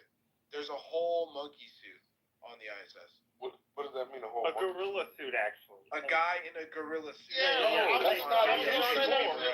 And then they dressed up as a gorilla and scared the shit out of all the other astronauts. That's one thing. Whatever that. That's like the crazy. They're trying to scare the aliens or what? Stilgar's point is there's probably Santa hats up there. What if I told you that Conspiracy Christmas theory. happens There are. There's every all the year? religions are represented. Wait, hold on. What is Stilgar saying? I said, what if I told you that Christmas happens every year? No, I get what you're saying. That's a conspiracy.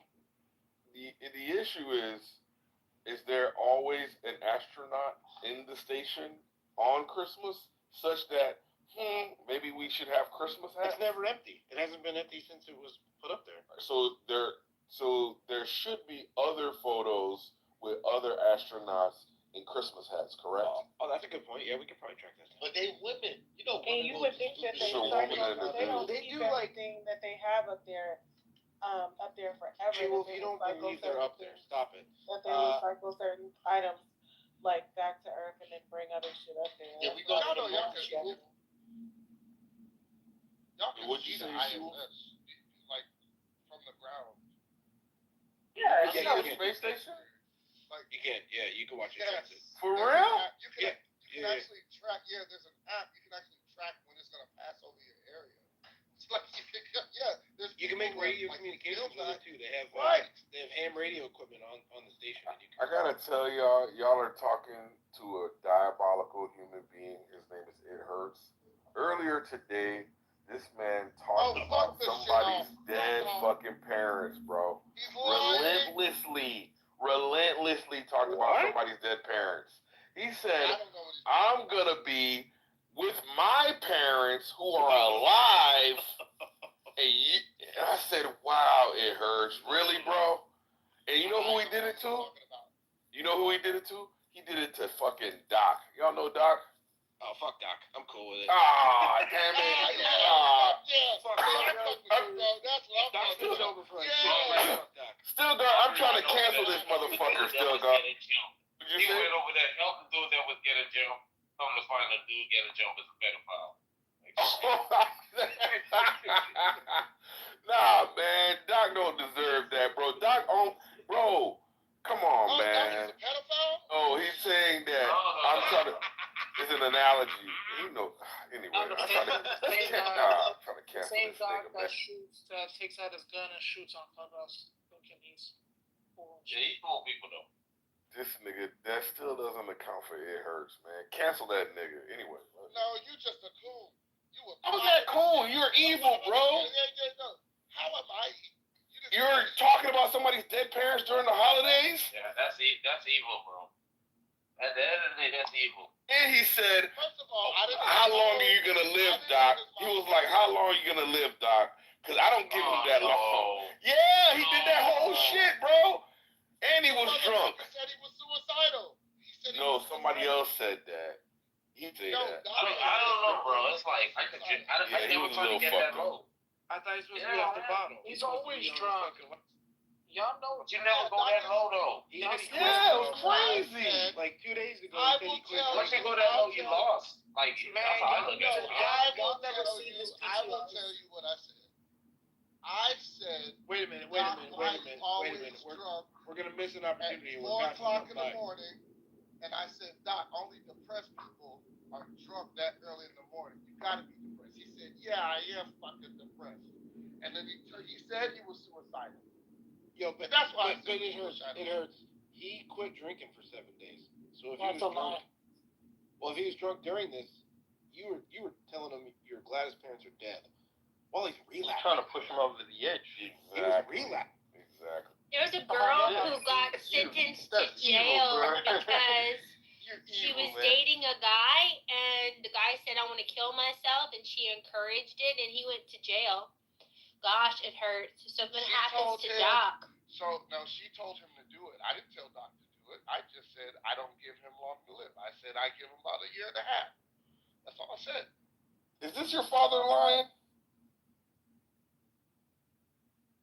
Y'all never seen these PTRs of like I know. 50 This is my cans? father. It 50 hurts. cans of beer. No, that's my son. I thought Chip off the old block. Yeah, I thought he was saying some shit that I would say too, man. Fuck them crackers, man. Wait, I'm gonna give y'all the reason why he did go that low. It hurts said something. Doc said niggers or some shit like that, and it hurts. Then took it to his dead parent. Yeah, okay, man. Hey, I didn't know his mama was dead. Elder Bird, Is that knowledge? At first, I didn't even know his mom was dead. He said his mom was dead, and I told him I didn't care. That's how that happened. Wait, hold on, knowledge, is that true? Concrete. You haven't seen his PTRs, Concrete, Doc's PTRs? He got like 50 cans of beer on the floor. I don't think so. Yeah, I'm not joking, I swear. But it's sad though, you know what I mean? Bro, I was in the room one time. It is.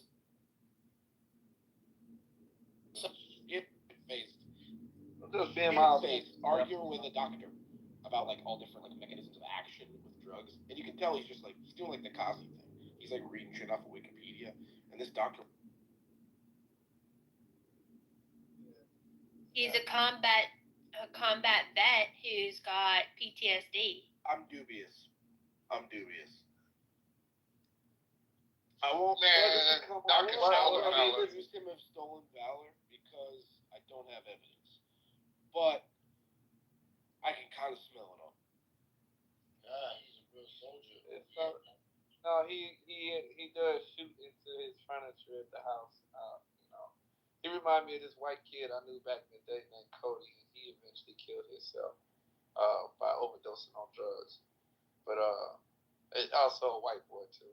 Anyway, and that's stereotypically what white people, especially white guys, do whenever I guess they feel like they're not winning or they're lonely or just shit just ain't going right in their life. They kill themselves.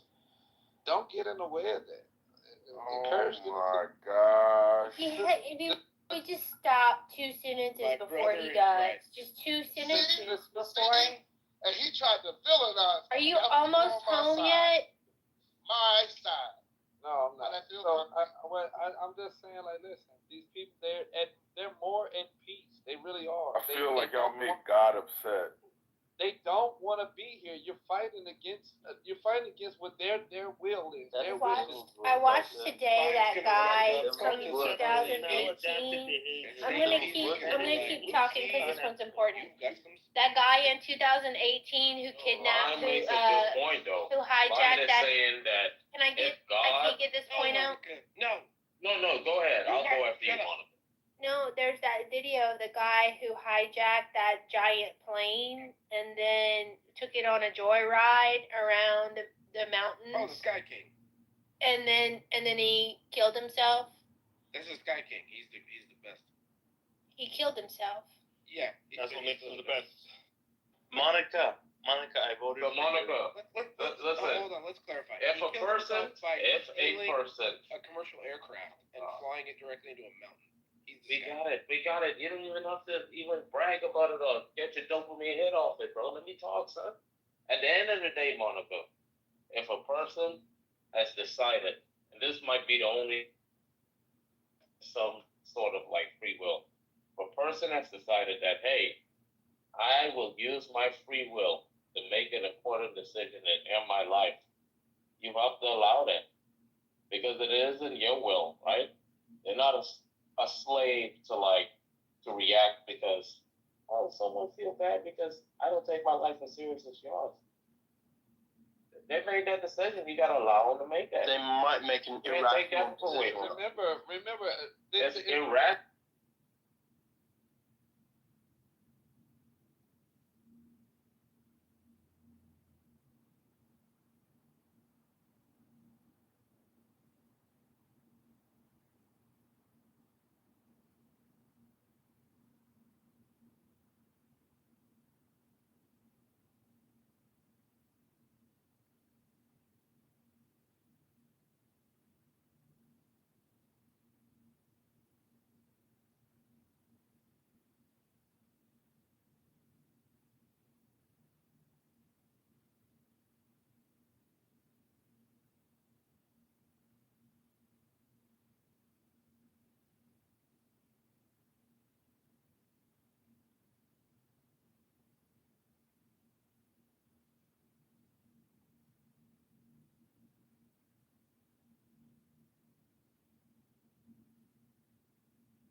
Population be okay.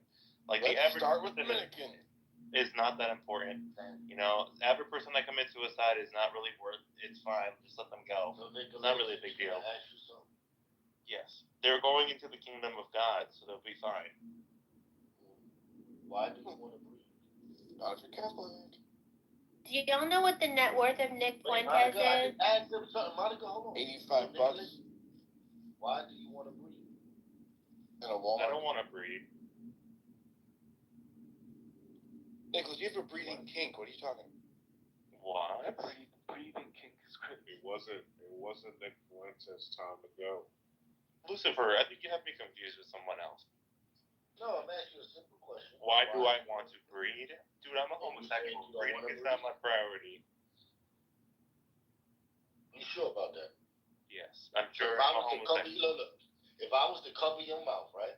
You want to try to move my hand? Oh, he said breathe like inhale, exhale. I thought he said breed, like breeding children. I think I've been on TikTok too long because I heard the same thing. I was like, what is I've been on TikTok too long. I'm glad I made the example of covering your mouth, because then we understood. Okay, good, because it wasn't just me. Half the room. That's why you said you don't want to breathe. That's why I was like, yo, what the fuck you mean you don't want to breathe? That's why we get frustrated. Even though it's actually, it also makes sense too. He says he's homosexual. He doesn't want to breathe. He doesn't want to live. I want to talk about that. I want to talk about breathing. Don't answer that. Why do you want to breathe? I mean, because I mean, I don't really have to breathe. I know I'm insignificant. Nigga, you have to breathe. Now, why? If God decides to take the ability to breathe from me tomorrow, I would be fine with it. I know where I'm going. I'm in a place of peace. Death does not scare me. Yeah, but like I said, if I was to cover your mouth, you would try to move my hands away. So must be nice, bro. So here's one to not thing, be right? consumed by existential dread. Here's one thing. I left church today, and we were talking about how God has a plan for us all. He has our life planned out, and I know that when it's my time to die, it's my time to die, and I accept that. Can you hold your breath? I'll ask you a question. Can you hold your breath and then die, or will your body react to basically give you a source of life? So it will push that breath out. You should try that. So you can't really hold your breath. So what you're talking about is the conflict. Give it a shot. Let us know. What you're talking about is the conflict between the psyche and then the mind or the body. The body is always going to fight for its survival. The mind is the part that is in control, and it has only limited control. For example, if you look up at the sun, your eyes automatically start to close. No matter how hard you try to open your eyes and stare at the sun, your body forces your eyes to close to protect itself. That's not really a good analysis. I mean, analogous to this point here. The person here we say that the person is sick because they choose that they don't want. They make the choice that they do not want to no longer exist, because we're basing their behavior on how we feel as a society, as a species. But if a person chooses that they don't want to live anymore for whatever reason, that's their choice. And for you to try to stop them from leaving or no longer existing, you're really the the antagonist. You're the bad guy. Lion, how do you explain farts that are actually shit? If we're talking about euthanasia, the euthanasia rates are usually done when someone is in long-term pain. So if they have like uncontrollable long-term nerve damage or pain, and their entire life, their quality of life is reduced by this pain, then that's when euthanasia is exercised. But if somebody is feeling depression is like happiness. It is a fading time. There's a time limit to that, so it will fade. Yes, not necessarily. You don't know in a particular instance. Some people are living with depression that goes for forever. Really, it's not something that just goes with your emotions. It's not a feeling that, look, it's a psychological feeling. It's not a biological feeling. So nerve damage is biological. Nerve damage is something There's that a lady your body... in England that they let her do assisted suicide for having tinnitus. Yeah, listen. Some people have, especially military folks, they have a lot of guilt, and it literally eats away at them. All right, and sometimes they it's so heavy they don't see, and they can't get any help. They don't feel that there's anybody here that actually can assist them in any way, and it actually starts to deteriorate them physically because they refuse to eat, they refuse to do anything, and they just start to fall. They just start to just turn into a recluse, and they want to die. Who the fuck are you to go? Oh, look at this guy. Let me just stop this person from ending his pain. You're the problem. I think it's like one of those selective outrage moments where you want to go around and tell women that it's all right to abort children because it's inconvenient for them. Niggas can't have let's not look. Hey, stop. It's not diverting. It's about life. And look, it's about the value of life. It's not a diversion. Just shut the fuck up, British dude. It's a diversion. I'm not fucking British. Yeah, wherever the fuck you are. You get it right then. Get it right. I'm not fucking British. The point is, it's all of a sudden you value somebody's life when somebody is making a choice that they don't want to live anymore. Thank you. But all of a sudden you don't value somebody's life who never even got the choice to make because they were unborn yet. It's hypocritical. It's selective outrage. You're picking and choosing. It's stupid. Right, Lion. We're not talking about abortion here. We're talking about euthanasia. So let's just stick on that euthanasia topic. We're actually not talking about euthanasia. We're talking about suicide. Suicide, euthanasia, similar things. Ending of life. No, it's not the same thing. It's not the same thing. Choosing because murder is also the ending of a life. Is that the same thing as suicide? Like, come on, that's a stupid argument. Right, euthanasia. Choosing yourself to end your life is what I'm talking about. What does it have to do with a particular age demographic in a certain job? I'm sorry, if somebody else is gonna assist you and you wanting to kill yourself, so basically killing you, it's murder. Okay. So let's not sit here and talk about euthanasia. So what makes it justify murder? What makes it justify murder? Murder is like not justified. Right, because if you defend yourself and you kill someone, that's not necessarily your murder, right? That's just called homicide. Self-defense. It's a type of homicide, right. Or you could say manslaughter or whatever, but like it's not murder if it's justified. And so the intent matters? Absolutely, mens rea. But what about the intent when you? But sometimes there's no intent. The intent, let's say, if someone's drunk driving and kills someone, the intent is not to kill someone, but the fact that they drove drunk driving and resulted in killing someone, yes. Yeah, but that's nowhere near the same as euthanasia or whatever. So murder is murder. No, but Lion raised a good point, and I was thinking about that too. Niggas is pro-choice until it's time to make the choice to take your own life. Like, that's funny. No, I'm saying if you can help someone out, because that is a serious disease. How is killing someone helping someone out? No, not killing someone, talking them off killing themselves. Oh, okay. Trying to bring them back into enjoying life and valuing life and having a stake in society. I mean, we're not talking about like this ongoing pain that they're suffering through nerve damage or any other pain like that lowers their quality of life. We're talking about just a depressive moment, or even if the depression is, they've had post-traumatic stress, they've gone to war, they've killed children, they're coming back and they're living with that guilt, like you explained earlier. That guilt will stick with you. That will stick with you for life, but it will slowly fade. If you have other things to focus on, you will slowly drown out these thoughts, right? And then you will live a more quality life throughout that. But to say, oh, I'm going to end my life because I can't deal with my psychological trauma, it's not really a good move. And we shouldn't, as a society, be promoting people to kill themselves because of this. Nah, but to be fair, look, this is gonna sound cold. Okay, this is gonna get real morbid real quick. So brace yourselves. But there are some people who might have been better off killing themselves before they went on murdering other people. Right, like for example, Chris Benoit. Yeah, no, Chris Benoit. That's crazy. Chris Benoit was crazy. Murder suicide. Yeah, that was crazy. I think he should have started with the suicide, and maybe there'd be a few less casualties. Right. Same thing with the guy who went to try and kill Nick Fuentes. He had just, if I'm not mistaken, killed his own parents. Right.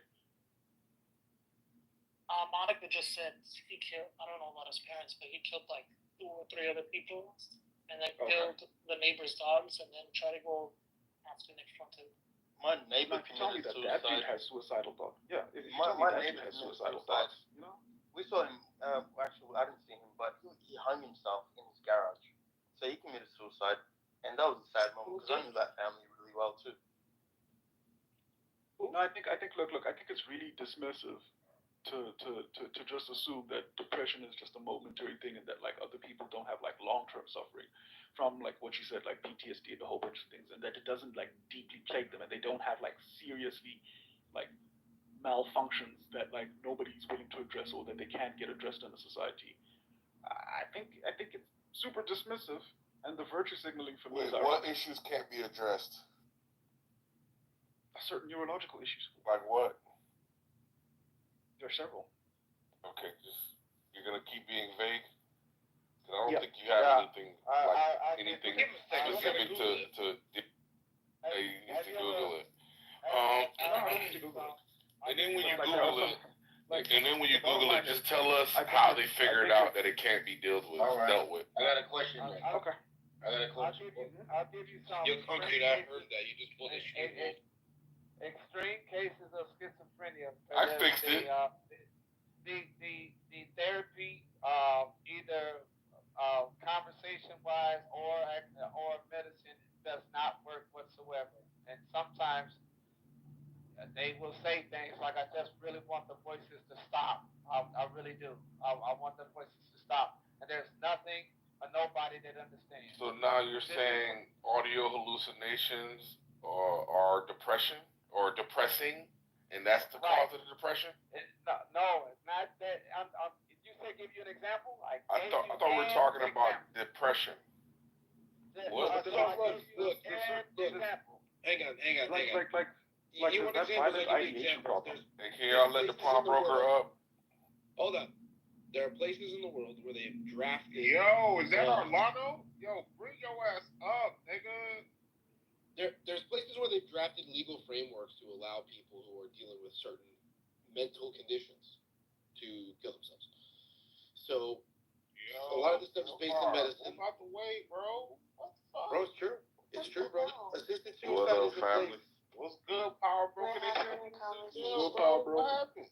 What's up, how y'all doing? How everybody doing? What's good, bro? It's good to see you, bro. Good to see y'all too. I seen the room up, had to drop through. Absolutely. It's good to have you back, man. We're talking about depression and whether or not it's reasonable to be chronically depressed or not, or whatever. You're trying to say suicide. Oh. Yeah. Depression is real. Like, if you was to ask a depressed person, someone who is clinically diagnosed depressed, how do they feel? They would tell you that they wish they could feel. Because most of the time they can't feel sad, they can't feel mad, and they wish they could actually feel it. They feel nothing. Now, one thing that you would say further than that, you would say that depression is the melancholy state of boredom. somebody who's bored feels like life is meaningless. They have nothing to do. But this is more than like that outer appearance of boredom. It's also the paralysis of your productive powers. So if someone felt like they was good for nothing, they would see nothing good in the world. And this is a depressed person. They feel like that invisible force is upon them. That's the Latin definition. Look, I'm sorry, but admit them to a psych ward, right? Why do we have psych wards? Admit them to a psych ward and get them the help that they need. Why would we just allow these people to just end their life? How are they going to end their life? They're going to hang themselves in front of their family and give other people trauma? They're going to run in front of traffic and give other people trauma? How are they going to end their life? Why is he always doing that? You always put this like emotional. Because he's from a country where they don't have guns. He doesn't understand guns. Okay. Shoot themselves. Okay, so they're going to go to the outback and shoot themselves and end their life. We got guns here, but are they going to kill themselves? How are they going to kill themselves? Hey, Adam, there's a place in Japan where it's socially accepted for people to go to and end their own lives. That's euthanasia, isn't it? That's euthanasia. Seppuku, right? Yes, all the young men. We're not talking about suicide. Suicide's where Julie stuff. Euthanasia is where somebody else does it for you, right?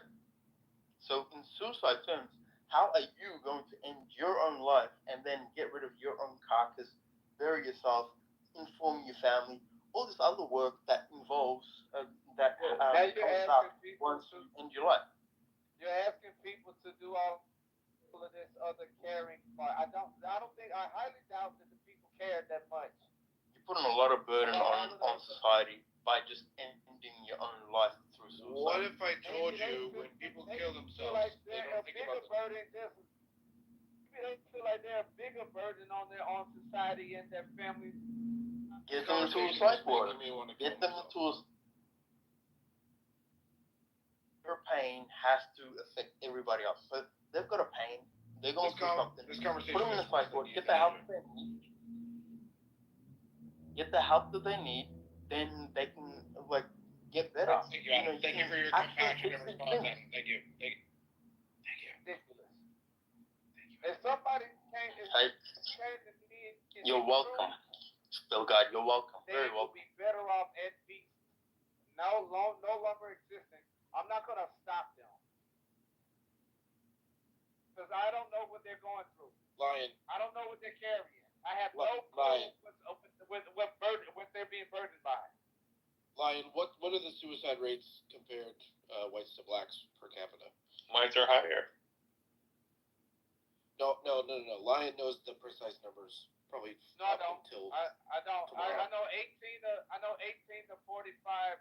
The older the white male is, it's white male 18 to 45, but generally white men around 45, and they really started going up when we went when we had the what was that shit? COVID. And there you go, ladies and gentlemen. I have publicly established for you Lion's rationale for being pro-suicide. It's because it's a white activity primarily. So I will say... No, that's not true at all. It's got nothing to do with that. It's got nothing to do with white and black man. It's society. No, Adam, what I'm saying is the reason why Lion is pro-suicide is because it's primarily a white sport. We are the NFL players of... So he's anti-white. Okay, yeah, now. Y'all heard about that lady, right? That she dressed like a man and looked like a man for a whole year, and then she killed herself when she found out what it was to be a man and shit like that. Oh yeah. I remember she wrote a book. She wrote a book also. Yeah, she killed herself because she felt what it was to be a man. So I thought that was strange, where she could easily just jump right back to pretending. To being a woman. She couldn't mentally go back. It would feel like I think it was Plato. He said when them niggas been in the cave so long and they come out, the light hurts some niggas, so they run back in the cave. This nigga couldn't run back in the cave after seeing the light. But I'm here to say this. I recently discovered that 69% of problems are unsolvable. That means 31% is probably up to you to fix. You say 69% of condoms? No, 69% of problems. Oh, problems. Problems. I think condoms. Yeah, 69% of problems unsolved. And the question is, who's complaining about the problems? And that's the women. Think about that, my niggas. Even in your relationships, 69% of the problems unsolvable, 31% is about some shit you can probably fix. That means you got a problem with your nose, your height, whatever the fuck it is, you can't fix it. Yo, Jacoby, you're oversharing now, bro. Don't expose yourself like that. Nah, nigga, I just seen a video, so I think that shit is dope. You're short and you got a big nose. It's okay, bro. Nah, look, nigga, look. So you had like this man psychologist and a female one, and they talking to some black nigga, and every time like he just asked him one thing. He said, "Yo, what about problems?" Why the man said, "Yeah, 69% of problems don't solve." Woman said, "Yeah, 31% is up to you to fix." And then he says, "Yeah, so that means who complained about the problem?" And she says, "Yeah, that's the women." And they complain about things they can't fix. So that means like who? And then he brought up the bullshit. And I'm like, yo, what the fuck? Why the fuck the numbers are so simple? And when you look at it, I'm like, the bitches are the ones complaining. And that's crazy. And I never looked at it like that. I always know bitches talk, but like when you think about it, like how these psychologists and neurologists broke it down, I was like, nah, there's something to pay attention to. That means even in this room is 69% of problems we can't solve, and the ones who complaining about it is the women. And they not solving it, they just complaining, causing chaos. And I'm like, that's crazy, my nigga. Bro, I've been trying to find a thermostat setting for about 3 weeks now that my wife is satisfied with, and it ain't working out. This is one of them problems. It's just not. You ever heard of Samuel Gompers? He was in a progressive era. The nigga said, man is never satisfied. Okay, so what I do is I'll put it on like 72, but then I'll open a window even if. God damn it, you're never seen a 72-degree thermostat. And then you're gonna open the window. I like being warm. Callie, yeah, but Callie, you're not doing any favors with the whole lizard person trope. Okay, but it's like 22 degrees outside, so I'm like, if I don't want just bare heat, so I open a little crack in the window. Balance. He's talking about the chaotic mind between the male and the female. You, for example, you shave all your eyebrows off just to draw them on. No one's done that since the 90s. You cut all your hair off just to the wig on. You do all this other just nonsensical shit just to do the equal but opposite reverse. It's chaos. So, it actually isn't chaos. It actually represents water or ocean or the rhythm of ocean. And a man's mentality is more like a boulder or stone or something heavy that's unmovable, or it takes a while. But then within that dynamic, they talk about how which one is actually stronger, the boulder because of its mass, or the water because over time, what would happen? You're overcomplicating this. I just think it's a bad idea to complain about the thermostat when you ain't got no shoes or something. Wait, no, I'm not even talking about that. So thanks. Which is more powerful? The answer actually is water. Although water is lucid, moves around, and is versatile, it also has the ability to basically wear down anything that it comes in contact with over a period of time. So if you put water on top of the boulder, eventually over a period of time, the water will burrow a hole into the middle of the boulder. How do you even fit your thermostat to 72 degrees Celsius? Like, isn't that way too hot? We're clearly fucking Americans. Yeah. Look, so to continue the convo, I'll throw this out there. We don't care if metric is better. Yeah, this thing's gonna go to a thermostat. We're gonna stick with our English system because we don't need your fucking permission to be inefficient. We still rock. Let me throw this out there. So I don't want to seem like a chauvinistic pig, so I will say that men have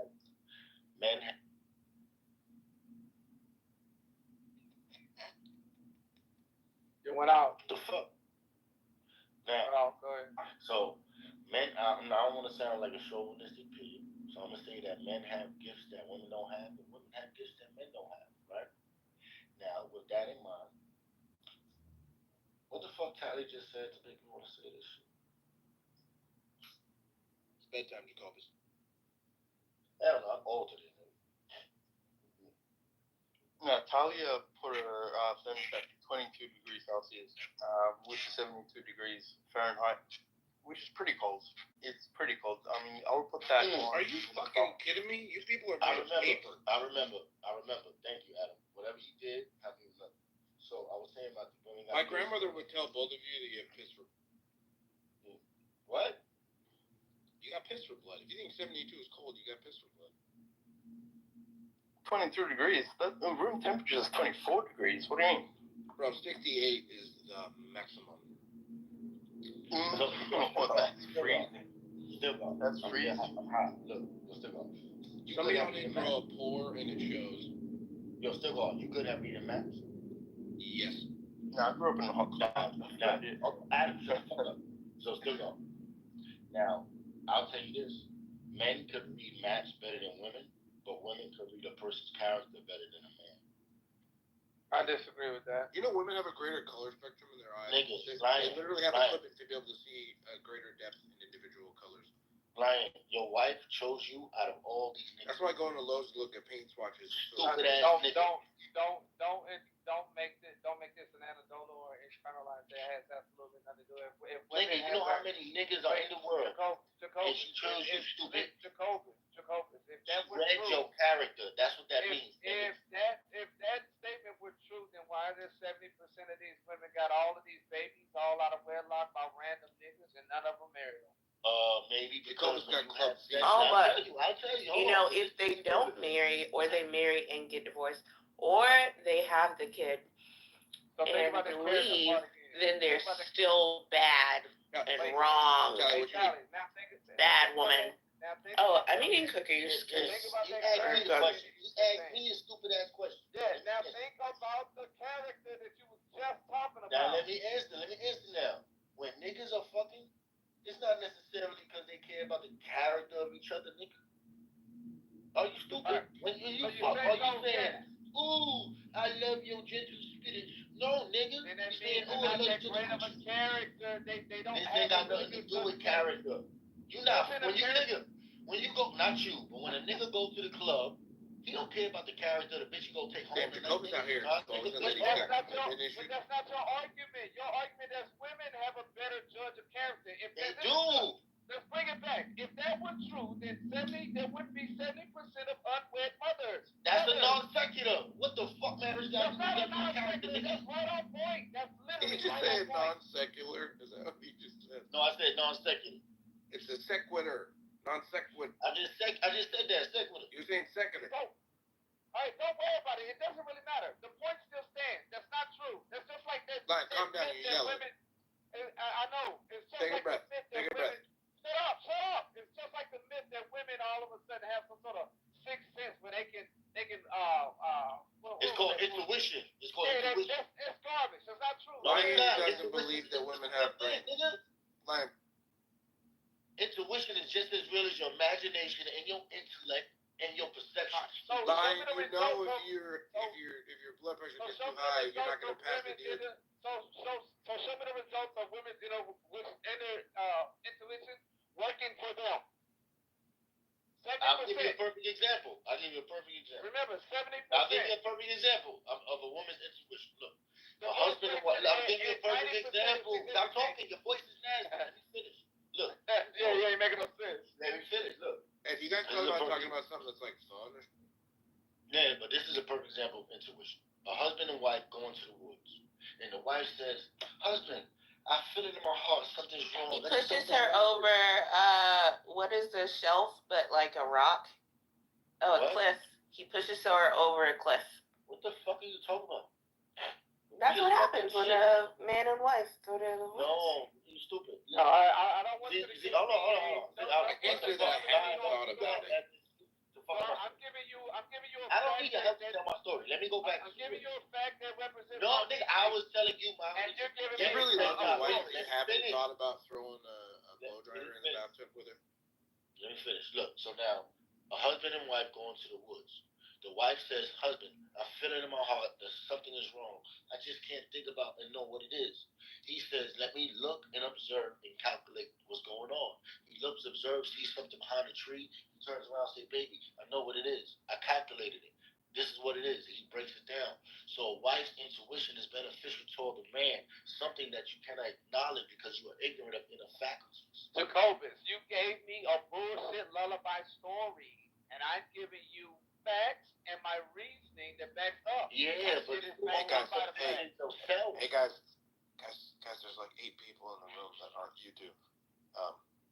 Can we talk about something that's maybe a little bit? Yo, you in between us. We should fuck you up and then finish our convo. No.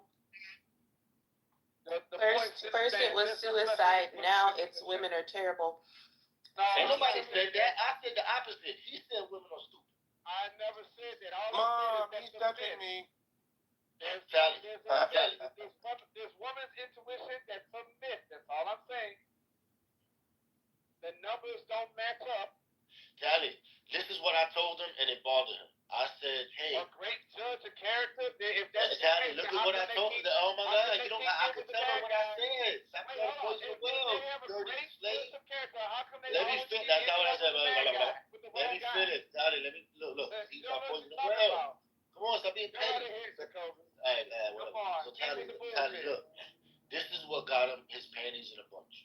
I simply said, you know, women can read a. I even said this first to make them feel good. I said men can read a map better than women, but women can read a person's character better than men. That's also false. And then the nigga got so angry and said, no, yes, we can read a map, but no, the women cannot judge us. I didn't say that either. I can also read a map, you know. Thank you. But not better than this. Guys, can we do something more fun like this, like taxes or go to the DMV? Like a woman can't read a map, nigga. Ain't nobody said she can't read. I said better. I said better. Hey, Ricky, it's Feedback Friday. Still, I think you're out in Cali. Bring your ass up here. Let's give some feedback. Yeah, I'll end it here. I'll say this. Look, I know it's absurd for a nigga to believe that men can read maps better than women, and then women can judge men better than character better than men.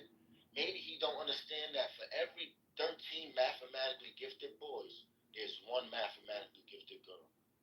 Maybe so we're talking about cartography, right? No, I'm showing you the way that a woman thinks and the way a man thinks is totally different. We already understand that. Operate differently in their brain to make them think. We understand that men and women think differently. They exactly. So she can judge things differently than you, and that includes judging a person's character. I bet you guys are fun at parties. Yeah, listen.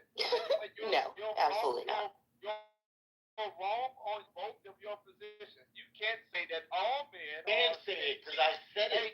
During the music, they were arguing about women. You said that all men can read maps better than women. False. That's not what I said. Why can't men just say, I need to feel needed for my emotional health? Then you turn around. Why can't you just say that? Then you said that women are a better judge of character. Also false. It's not what I said. You can't even iterate what I said. You can't even still man my argument. I can still man your argument. Look, I can still man your argument. I can still man your argument. You can't still man mine. You won't even know. You won't let me. It takes a lot of vulnerability to admit it. Yeah, it's easier to blame the target of your affection than it is to sit with your own emotions and admit that this person didn't cause you to feel that way, that this feeling was inside of you before you targeted that person with your affection. Anyway, no, I don't have you blocked, Rick P. I think you're weird. I think your voice is weird. You're always complaining. Tell us about yourself. Make us like you. What's likable about you? Yeah, fuck, nigga. Probably the same thing that's likable about Jacobus. Nothing. Anyway. Ew. And then the first thing we already understood where you were coming from the very first thing that came out of your mouth, which was, I don't want to seem like I'm a misogynist, what was the other word she used? I'm paraphrasing. I only used one word. And you can't even think. Because you can't see how kids do that. It was chauvinistic. Oh, my cookies are the kind with M&Ms in them. But women. Oh, those are women fire. are this and men The are guys that. are I love them. Lift your dumb ass up. So good. Nigga, the women agree with me. That's why you mad. I was in the mood. Ain't no woman in here agree with you. Edamame? Nobody agrees with that. Yeah, it's dope. You just keep it in the freezer. You just like throw it in the microwave whenever you feel like having it. Oh, It's nice. Like, and you get away with like a healthy snack. I have started It's like, lazy. because I hate I buy groceries once a week. The idea is to always keep like fresh stuff, but then I still don't always cook every day. So I started freezing veggies. So yeah, that's a good idea. There's only 2 women in here. That's crazy. Yeah, there's never like more than like 4. And before you say it's my fault, it is not my fault. Yo. Yeah, I've heard your voice before. That was your voice. What was it? Rick P. Ricky Rick. Make us like you. Snap, snap. Hurry up. I don't really Jacobus. need nobody. Ugh. I don't really need nobody to like me. Calm down. You ain't never heard nobody burp before. That's a fact, my nigga. No, ew. So anyway, on a burping spree. You can start slapping yourself on the ass, Jacoby. yeah, it's gross. So So why? Okay, it's okay that you don't like me. I don't mind at all. But if you could not be so loud with your disdain, that would be nice. He is from New York, so I mean, how much you expect? Isn't he out in Cali? I thought you were out in Cali. Who, Jacobus? Rick P. Oh, I don't know where that is. New York is the city of Texas and gays. Yo, Rick You're P's a still real there. nigga, You yo. must love You don't them. respect Man, talk your Yo, shit, this Rick man P. look like the Phantom. Talk your shit. Nah, I'm out in Cali. Yeah, I do know who you are. This man look like Michael Jackson's Smooth Criminal. What? Smooth Criminal, Michael Jackson. Oh, the PCI. Yo, I think he's gonna keep playing with Adam till he's dead, y'all niggas. What are you talking about? Okay, even if he had you blocked, it wouldn't matter. I think it's still so that only, like, French fries are here. whoever the mods have blocked are actually blocked from the room. I know who it is. I'm just not gonna say it. Nathan doesn't block people.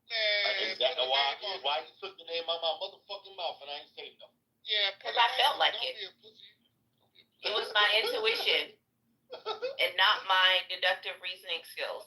Like I said, there's a reason he using his backup page because the other page got the nigga black. Alright.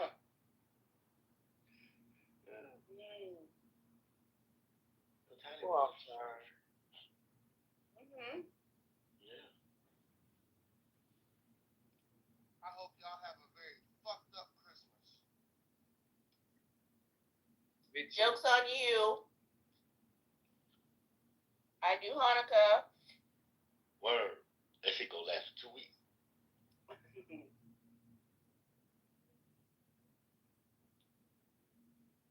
I'm gonna join you in the My Belly Hurts brigade after these cookies are done. I'm sure it's got nothing to do with cookies at midnight. She said after the cookies are done. Yeah, I heard that too. Damn, people move on fast. Nigga is fucking back. Yeah, you know what I'm saying, man? Like, it's wild out here, but I expect such movements. You know what I'm saying? It's crazy. Do you want to hear me masticate? Is that what you want, to hear me masticate? Oh, eat it. Oh, yes. Eat it. I want to hear you swallow, too. Hey, crazy what the difference a C and a B makes in that word. What's from after dark? What's good, my boy? What up with it, Kendo? What's good, Leno? Oh, what up, gang? Nigga, what up, nigga? What up, Rick? What up, folks? Y'all know I'm just stopping through momentarily, you know.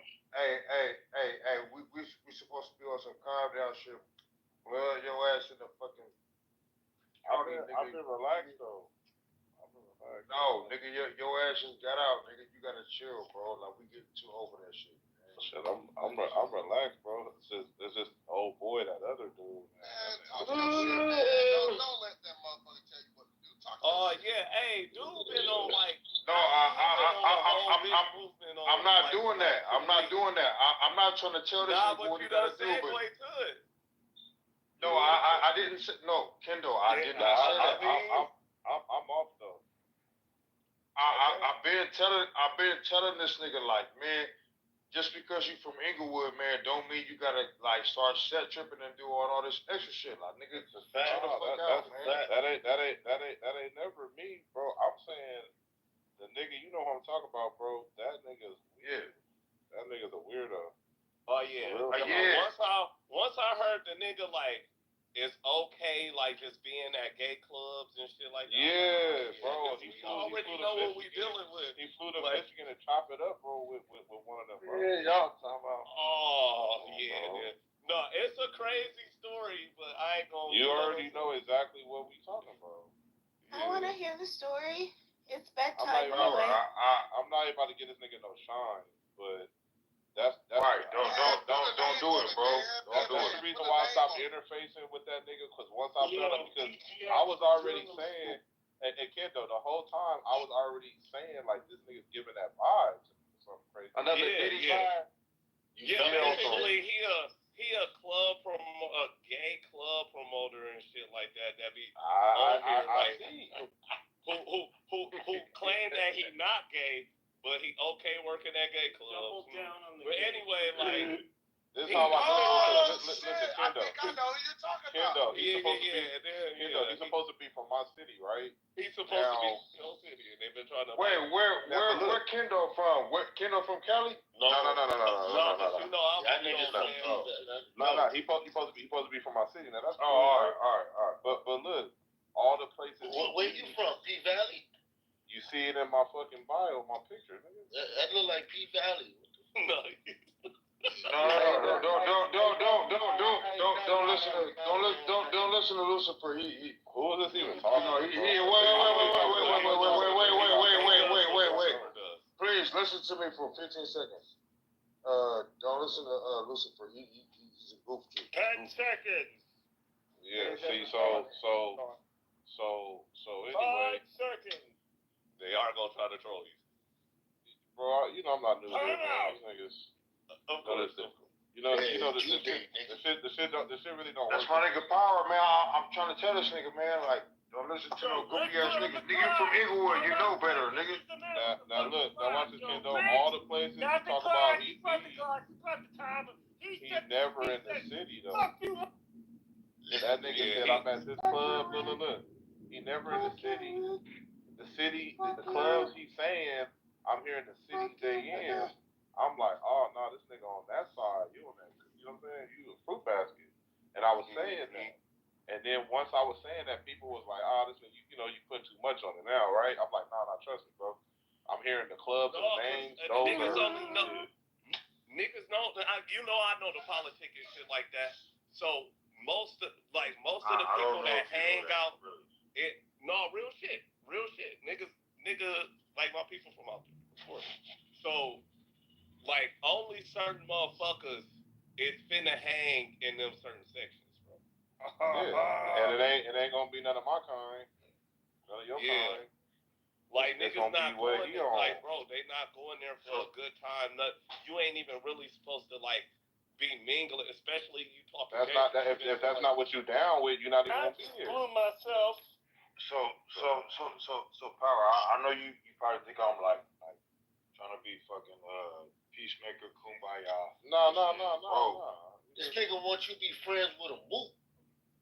Nah, he just telling me the better shit, and it don't make sense. Right. So yeah, exactly, bro. Bro, just leave that shit alone, man. And I stopped doing that, bro. And then listen, watch this, Kendo. I already had that feeling. I said that shit, and then the motherfucking, you know what I'm saying, whoop, that he went to go kick it with out there, wind up coming and telling the story on here, exposing the nigga. He ran out the room. And you know it's not like him to run nowhere. Man ain't no town like a Chinatown. Once he ran out the room, when the motherfucker was explaining how they was linking up, you know, the transit, bro, that nigga left, bro. Oh shit, man! Put a name on it, man. Put a name. From what I understand, the transgendered individual said that they gave that motherfucker a hand job in their car in a parking lot. God delivered this information to me live in the room while the nigga was antagonizing. That's the pun intended, but no way did they. Now watch this, Kendo. Now watch this. Now let me shock you. Now I believe he really is from my city. But here's the trick, though. Because he really from my city, that's the reason why he doesn't show his face, because he don't want to be exposed as a cup out here. The Inglewood niggas moving weird out there, my nigga. Hey, hold on. It ain't who I think you're talking about. Like, I'm not saying no names. I'm not saying no names because I don't want to give no niggas no credibility. This nigga no way do any of y'all know. Power. So look, Power. That nigga, I could tell, like, you know, take it from a valley nigga. Hold on. Jacobus, get out the way. So I'm gonna tell you, like, you know, take it from a valley nigga, bro. You probably know this is what I do.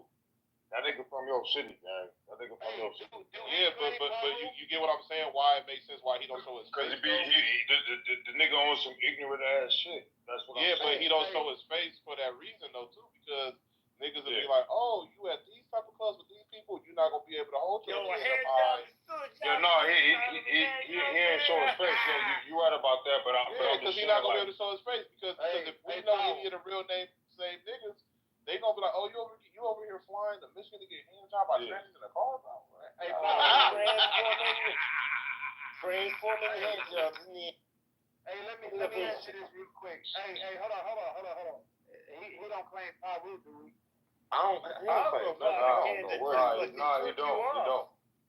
I don't know what, but what do it matter to you if he did claim power? Hold on. But what do it matter to you if he did claim power? Yeah, you ever get it?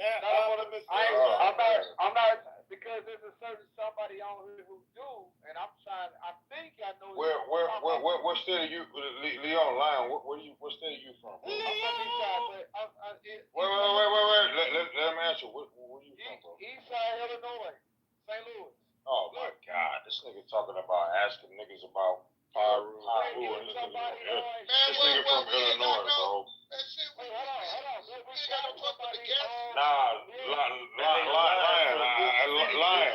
Lion. I fuck with you, bro, but you gotta get out the way, man. You're not from Cali, bro. You gotta get out the way. You're not from Cali, bro. You're a little nigga, Lion. You stay in your country ass place. You stay in your country ass place, nigga. Fucking San Antonio, nigga. You're a country nigga. Compton, nigga. You're a country nigga. Compton, nigga. Shoot your ass down, nigga. Let these mook know, nigga. Shut the fuck up. Let these mook ass niggas. LA niggas don't do this silly shit, man. That's what I'm saying. LA niggas don't do this shit. You see, do you ever see me or Power doing? Wait. Do you ever see? I'm not trying to toot my own horn, but do you ever see me or Power? Wait, get out the way. Do you ever see me or Power doing the silly ass shit? Let your country ass up, man. Illinois. All right. Okay, I'm gonna shut up right now. Okay. All this gossip and guessing shit. Real men put names on the shit. We got names on the shit. Yeah, no, I'm not giving no niggas no credibility by saying that. Real niggas gossip like females. Okay, that's where I'm at right now. The nigga don't even rank, bro. Like, he's not like. I'm more. No, this ain't gossip. This is facts. Nigga. This ain't no gossip, nigga. This is facts, bro.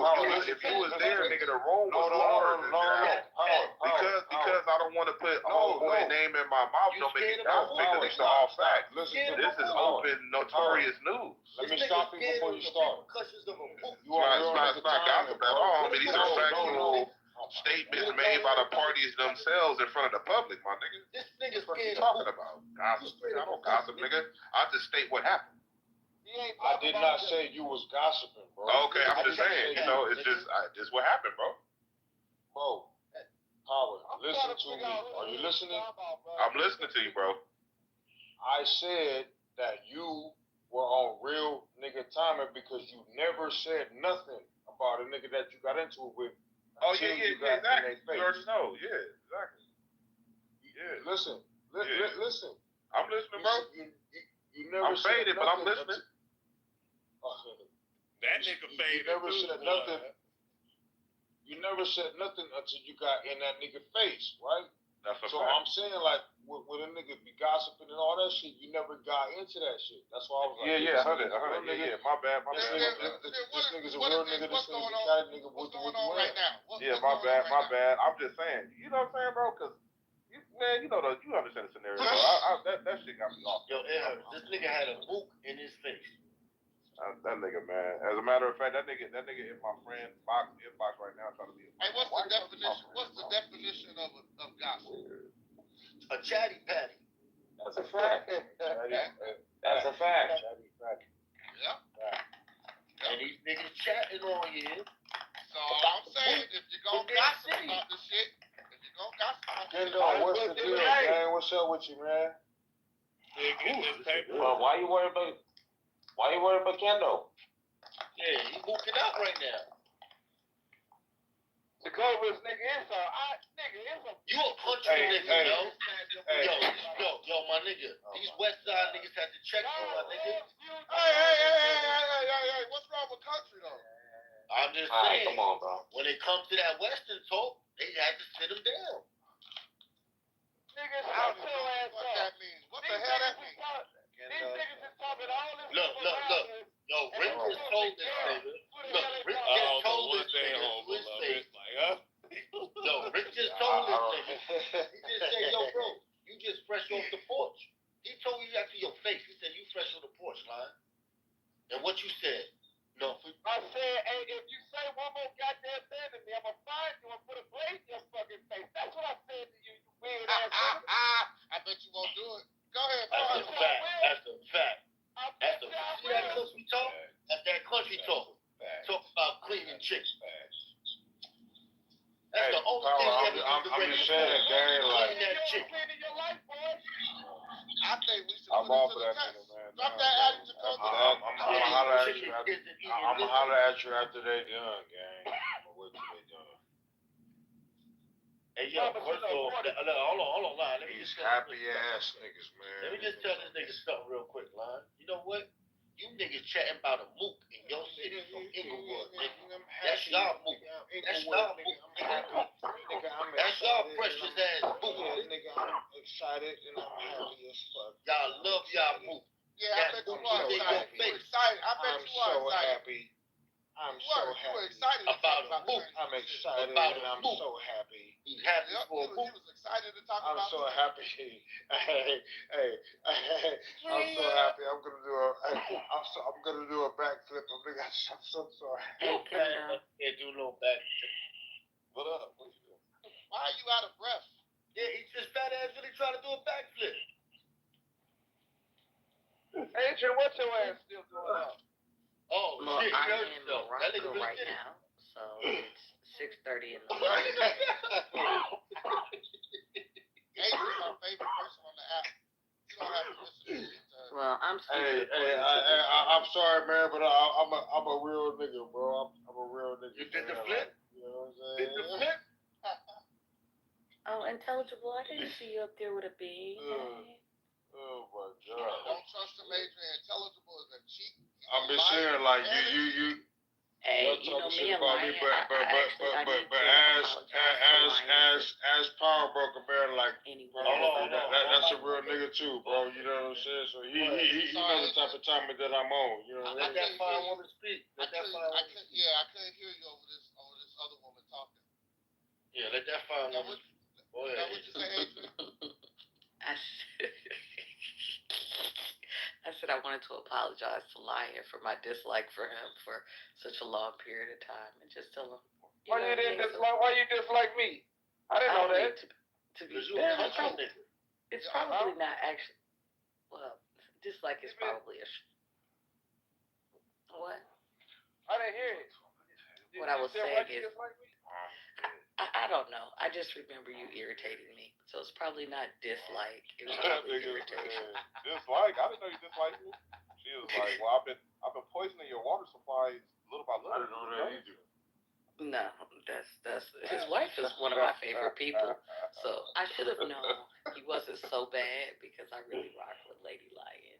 Oh no! I mean, I just want you to understand something. Don't take this, personally. I really do, like, from the bottom of my heart, hate each and every one of you all with such vitriol. It really ain't funny.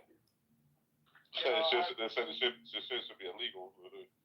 Yeah, wait a minute. What the fuck you hate me for? What the fuck I did to your old ass? I don't like your voice, your tone, and I don't like you either. You old crip.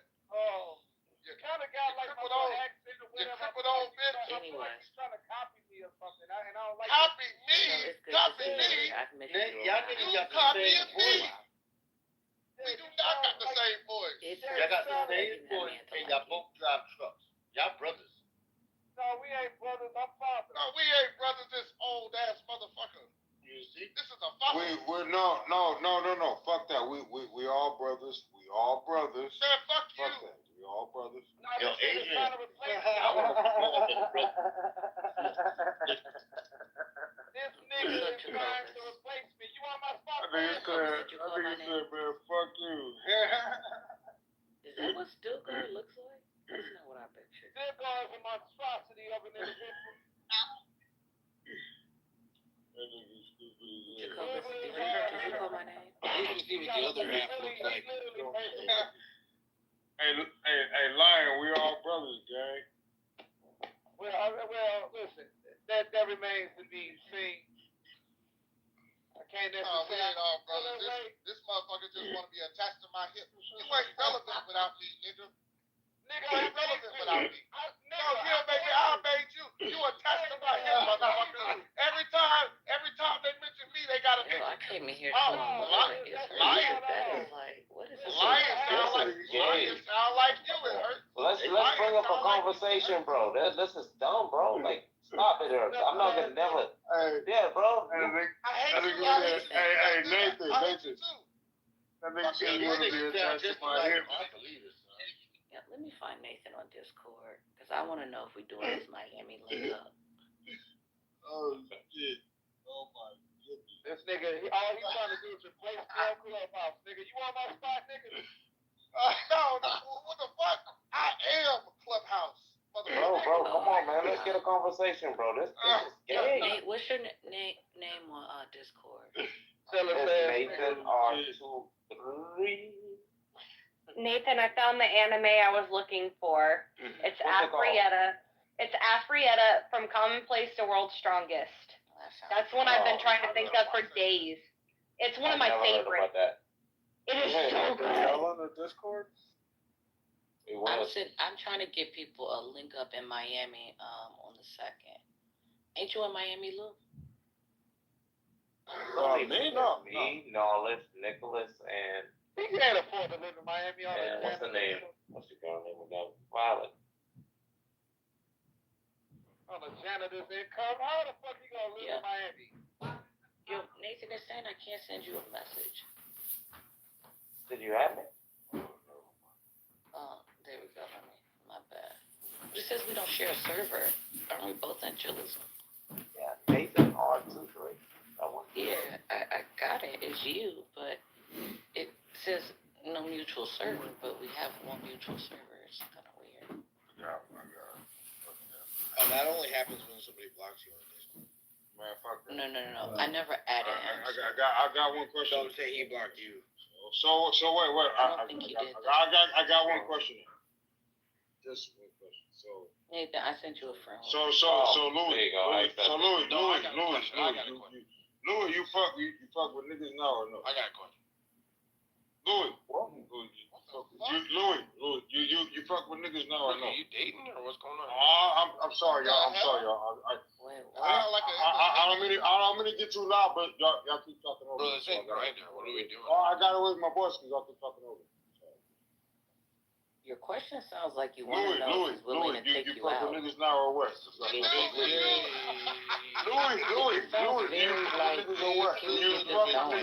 Louis, Louis, this is my do I have a question. chance? Do you fuck with He could keep saying you fuck with niggas or what, Louis? Answer the question, man. Louis, answer the question, man. I gotta know, Louis, answer the question, gang. Louis, can I get the Louis, answer the question, gang. I gotta know. Louis, I'm begging you. And he's screaming his name too. Louis, what it look like? Just send me one picture. Louis, you ready for this? Staying on mute right now. Yo, what's good? I would have never came off the mic, bro. Louis going.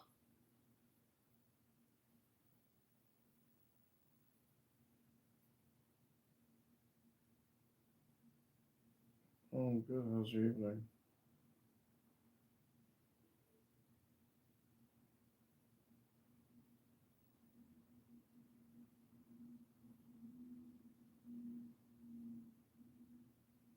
Lovely.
Yes, I'm down.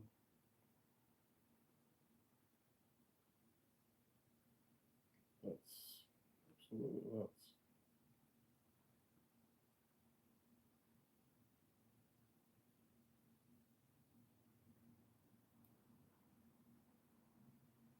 What would you like to meet?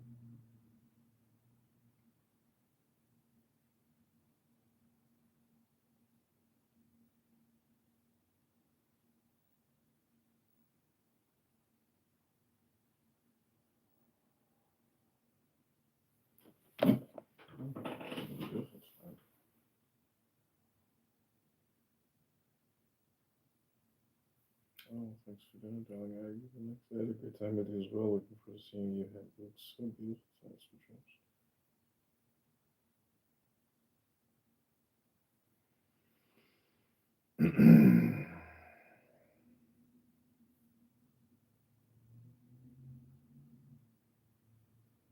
To accept on faith, which puts them outside of needing to logically, walk themselves through it. So, I'm curious why you're so confident in God not existing.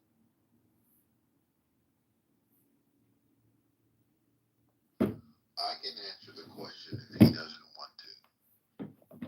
He's probably thinking of an answer right now, or we lost him. But go ahead, Gildas, you can jump in. Oh, sorry. Can you hear me? Yeah, we can now. Yeah, sorry, my mic was muted. Thank you, Roger. I'd be happy to do that. The thing is, number one, when you said at the beginning, you said that atheism has killed more people than religion, right? I would just point out that number one, the atheism, right, like a loose disbelief in a god, is very different than like the Stalinist and Maoist regimes, which were like full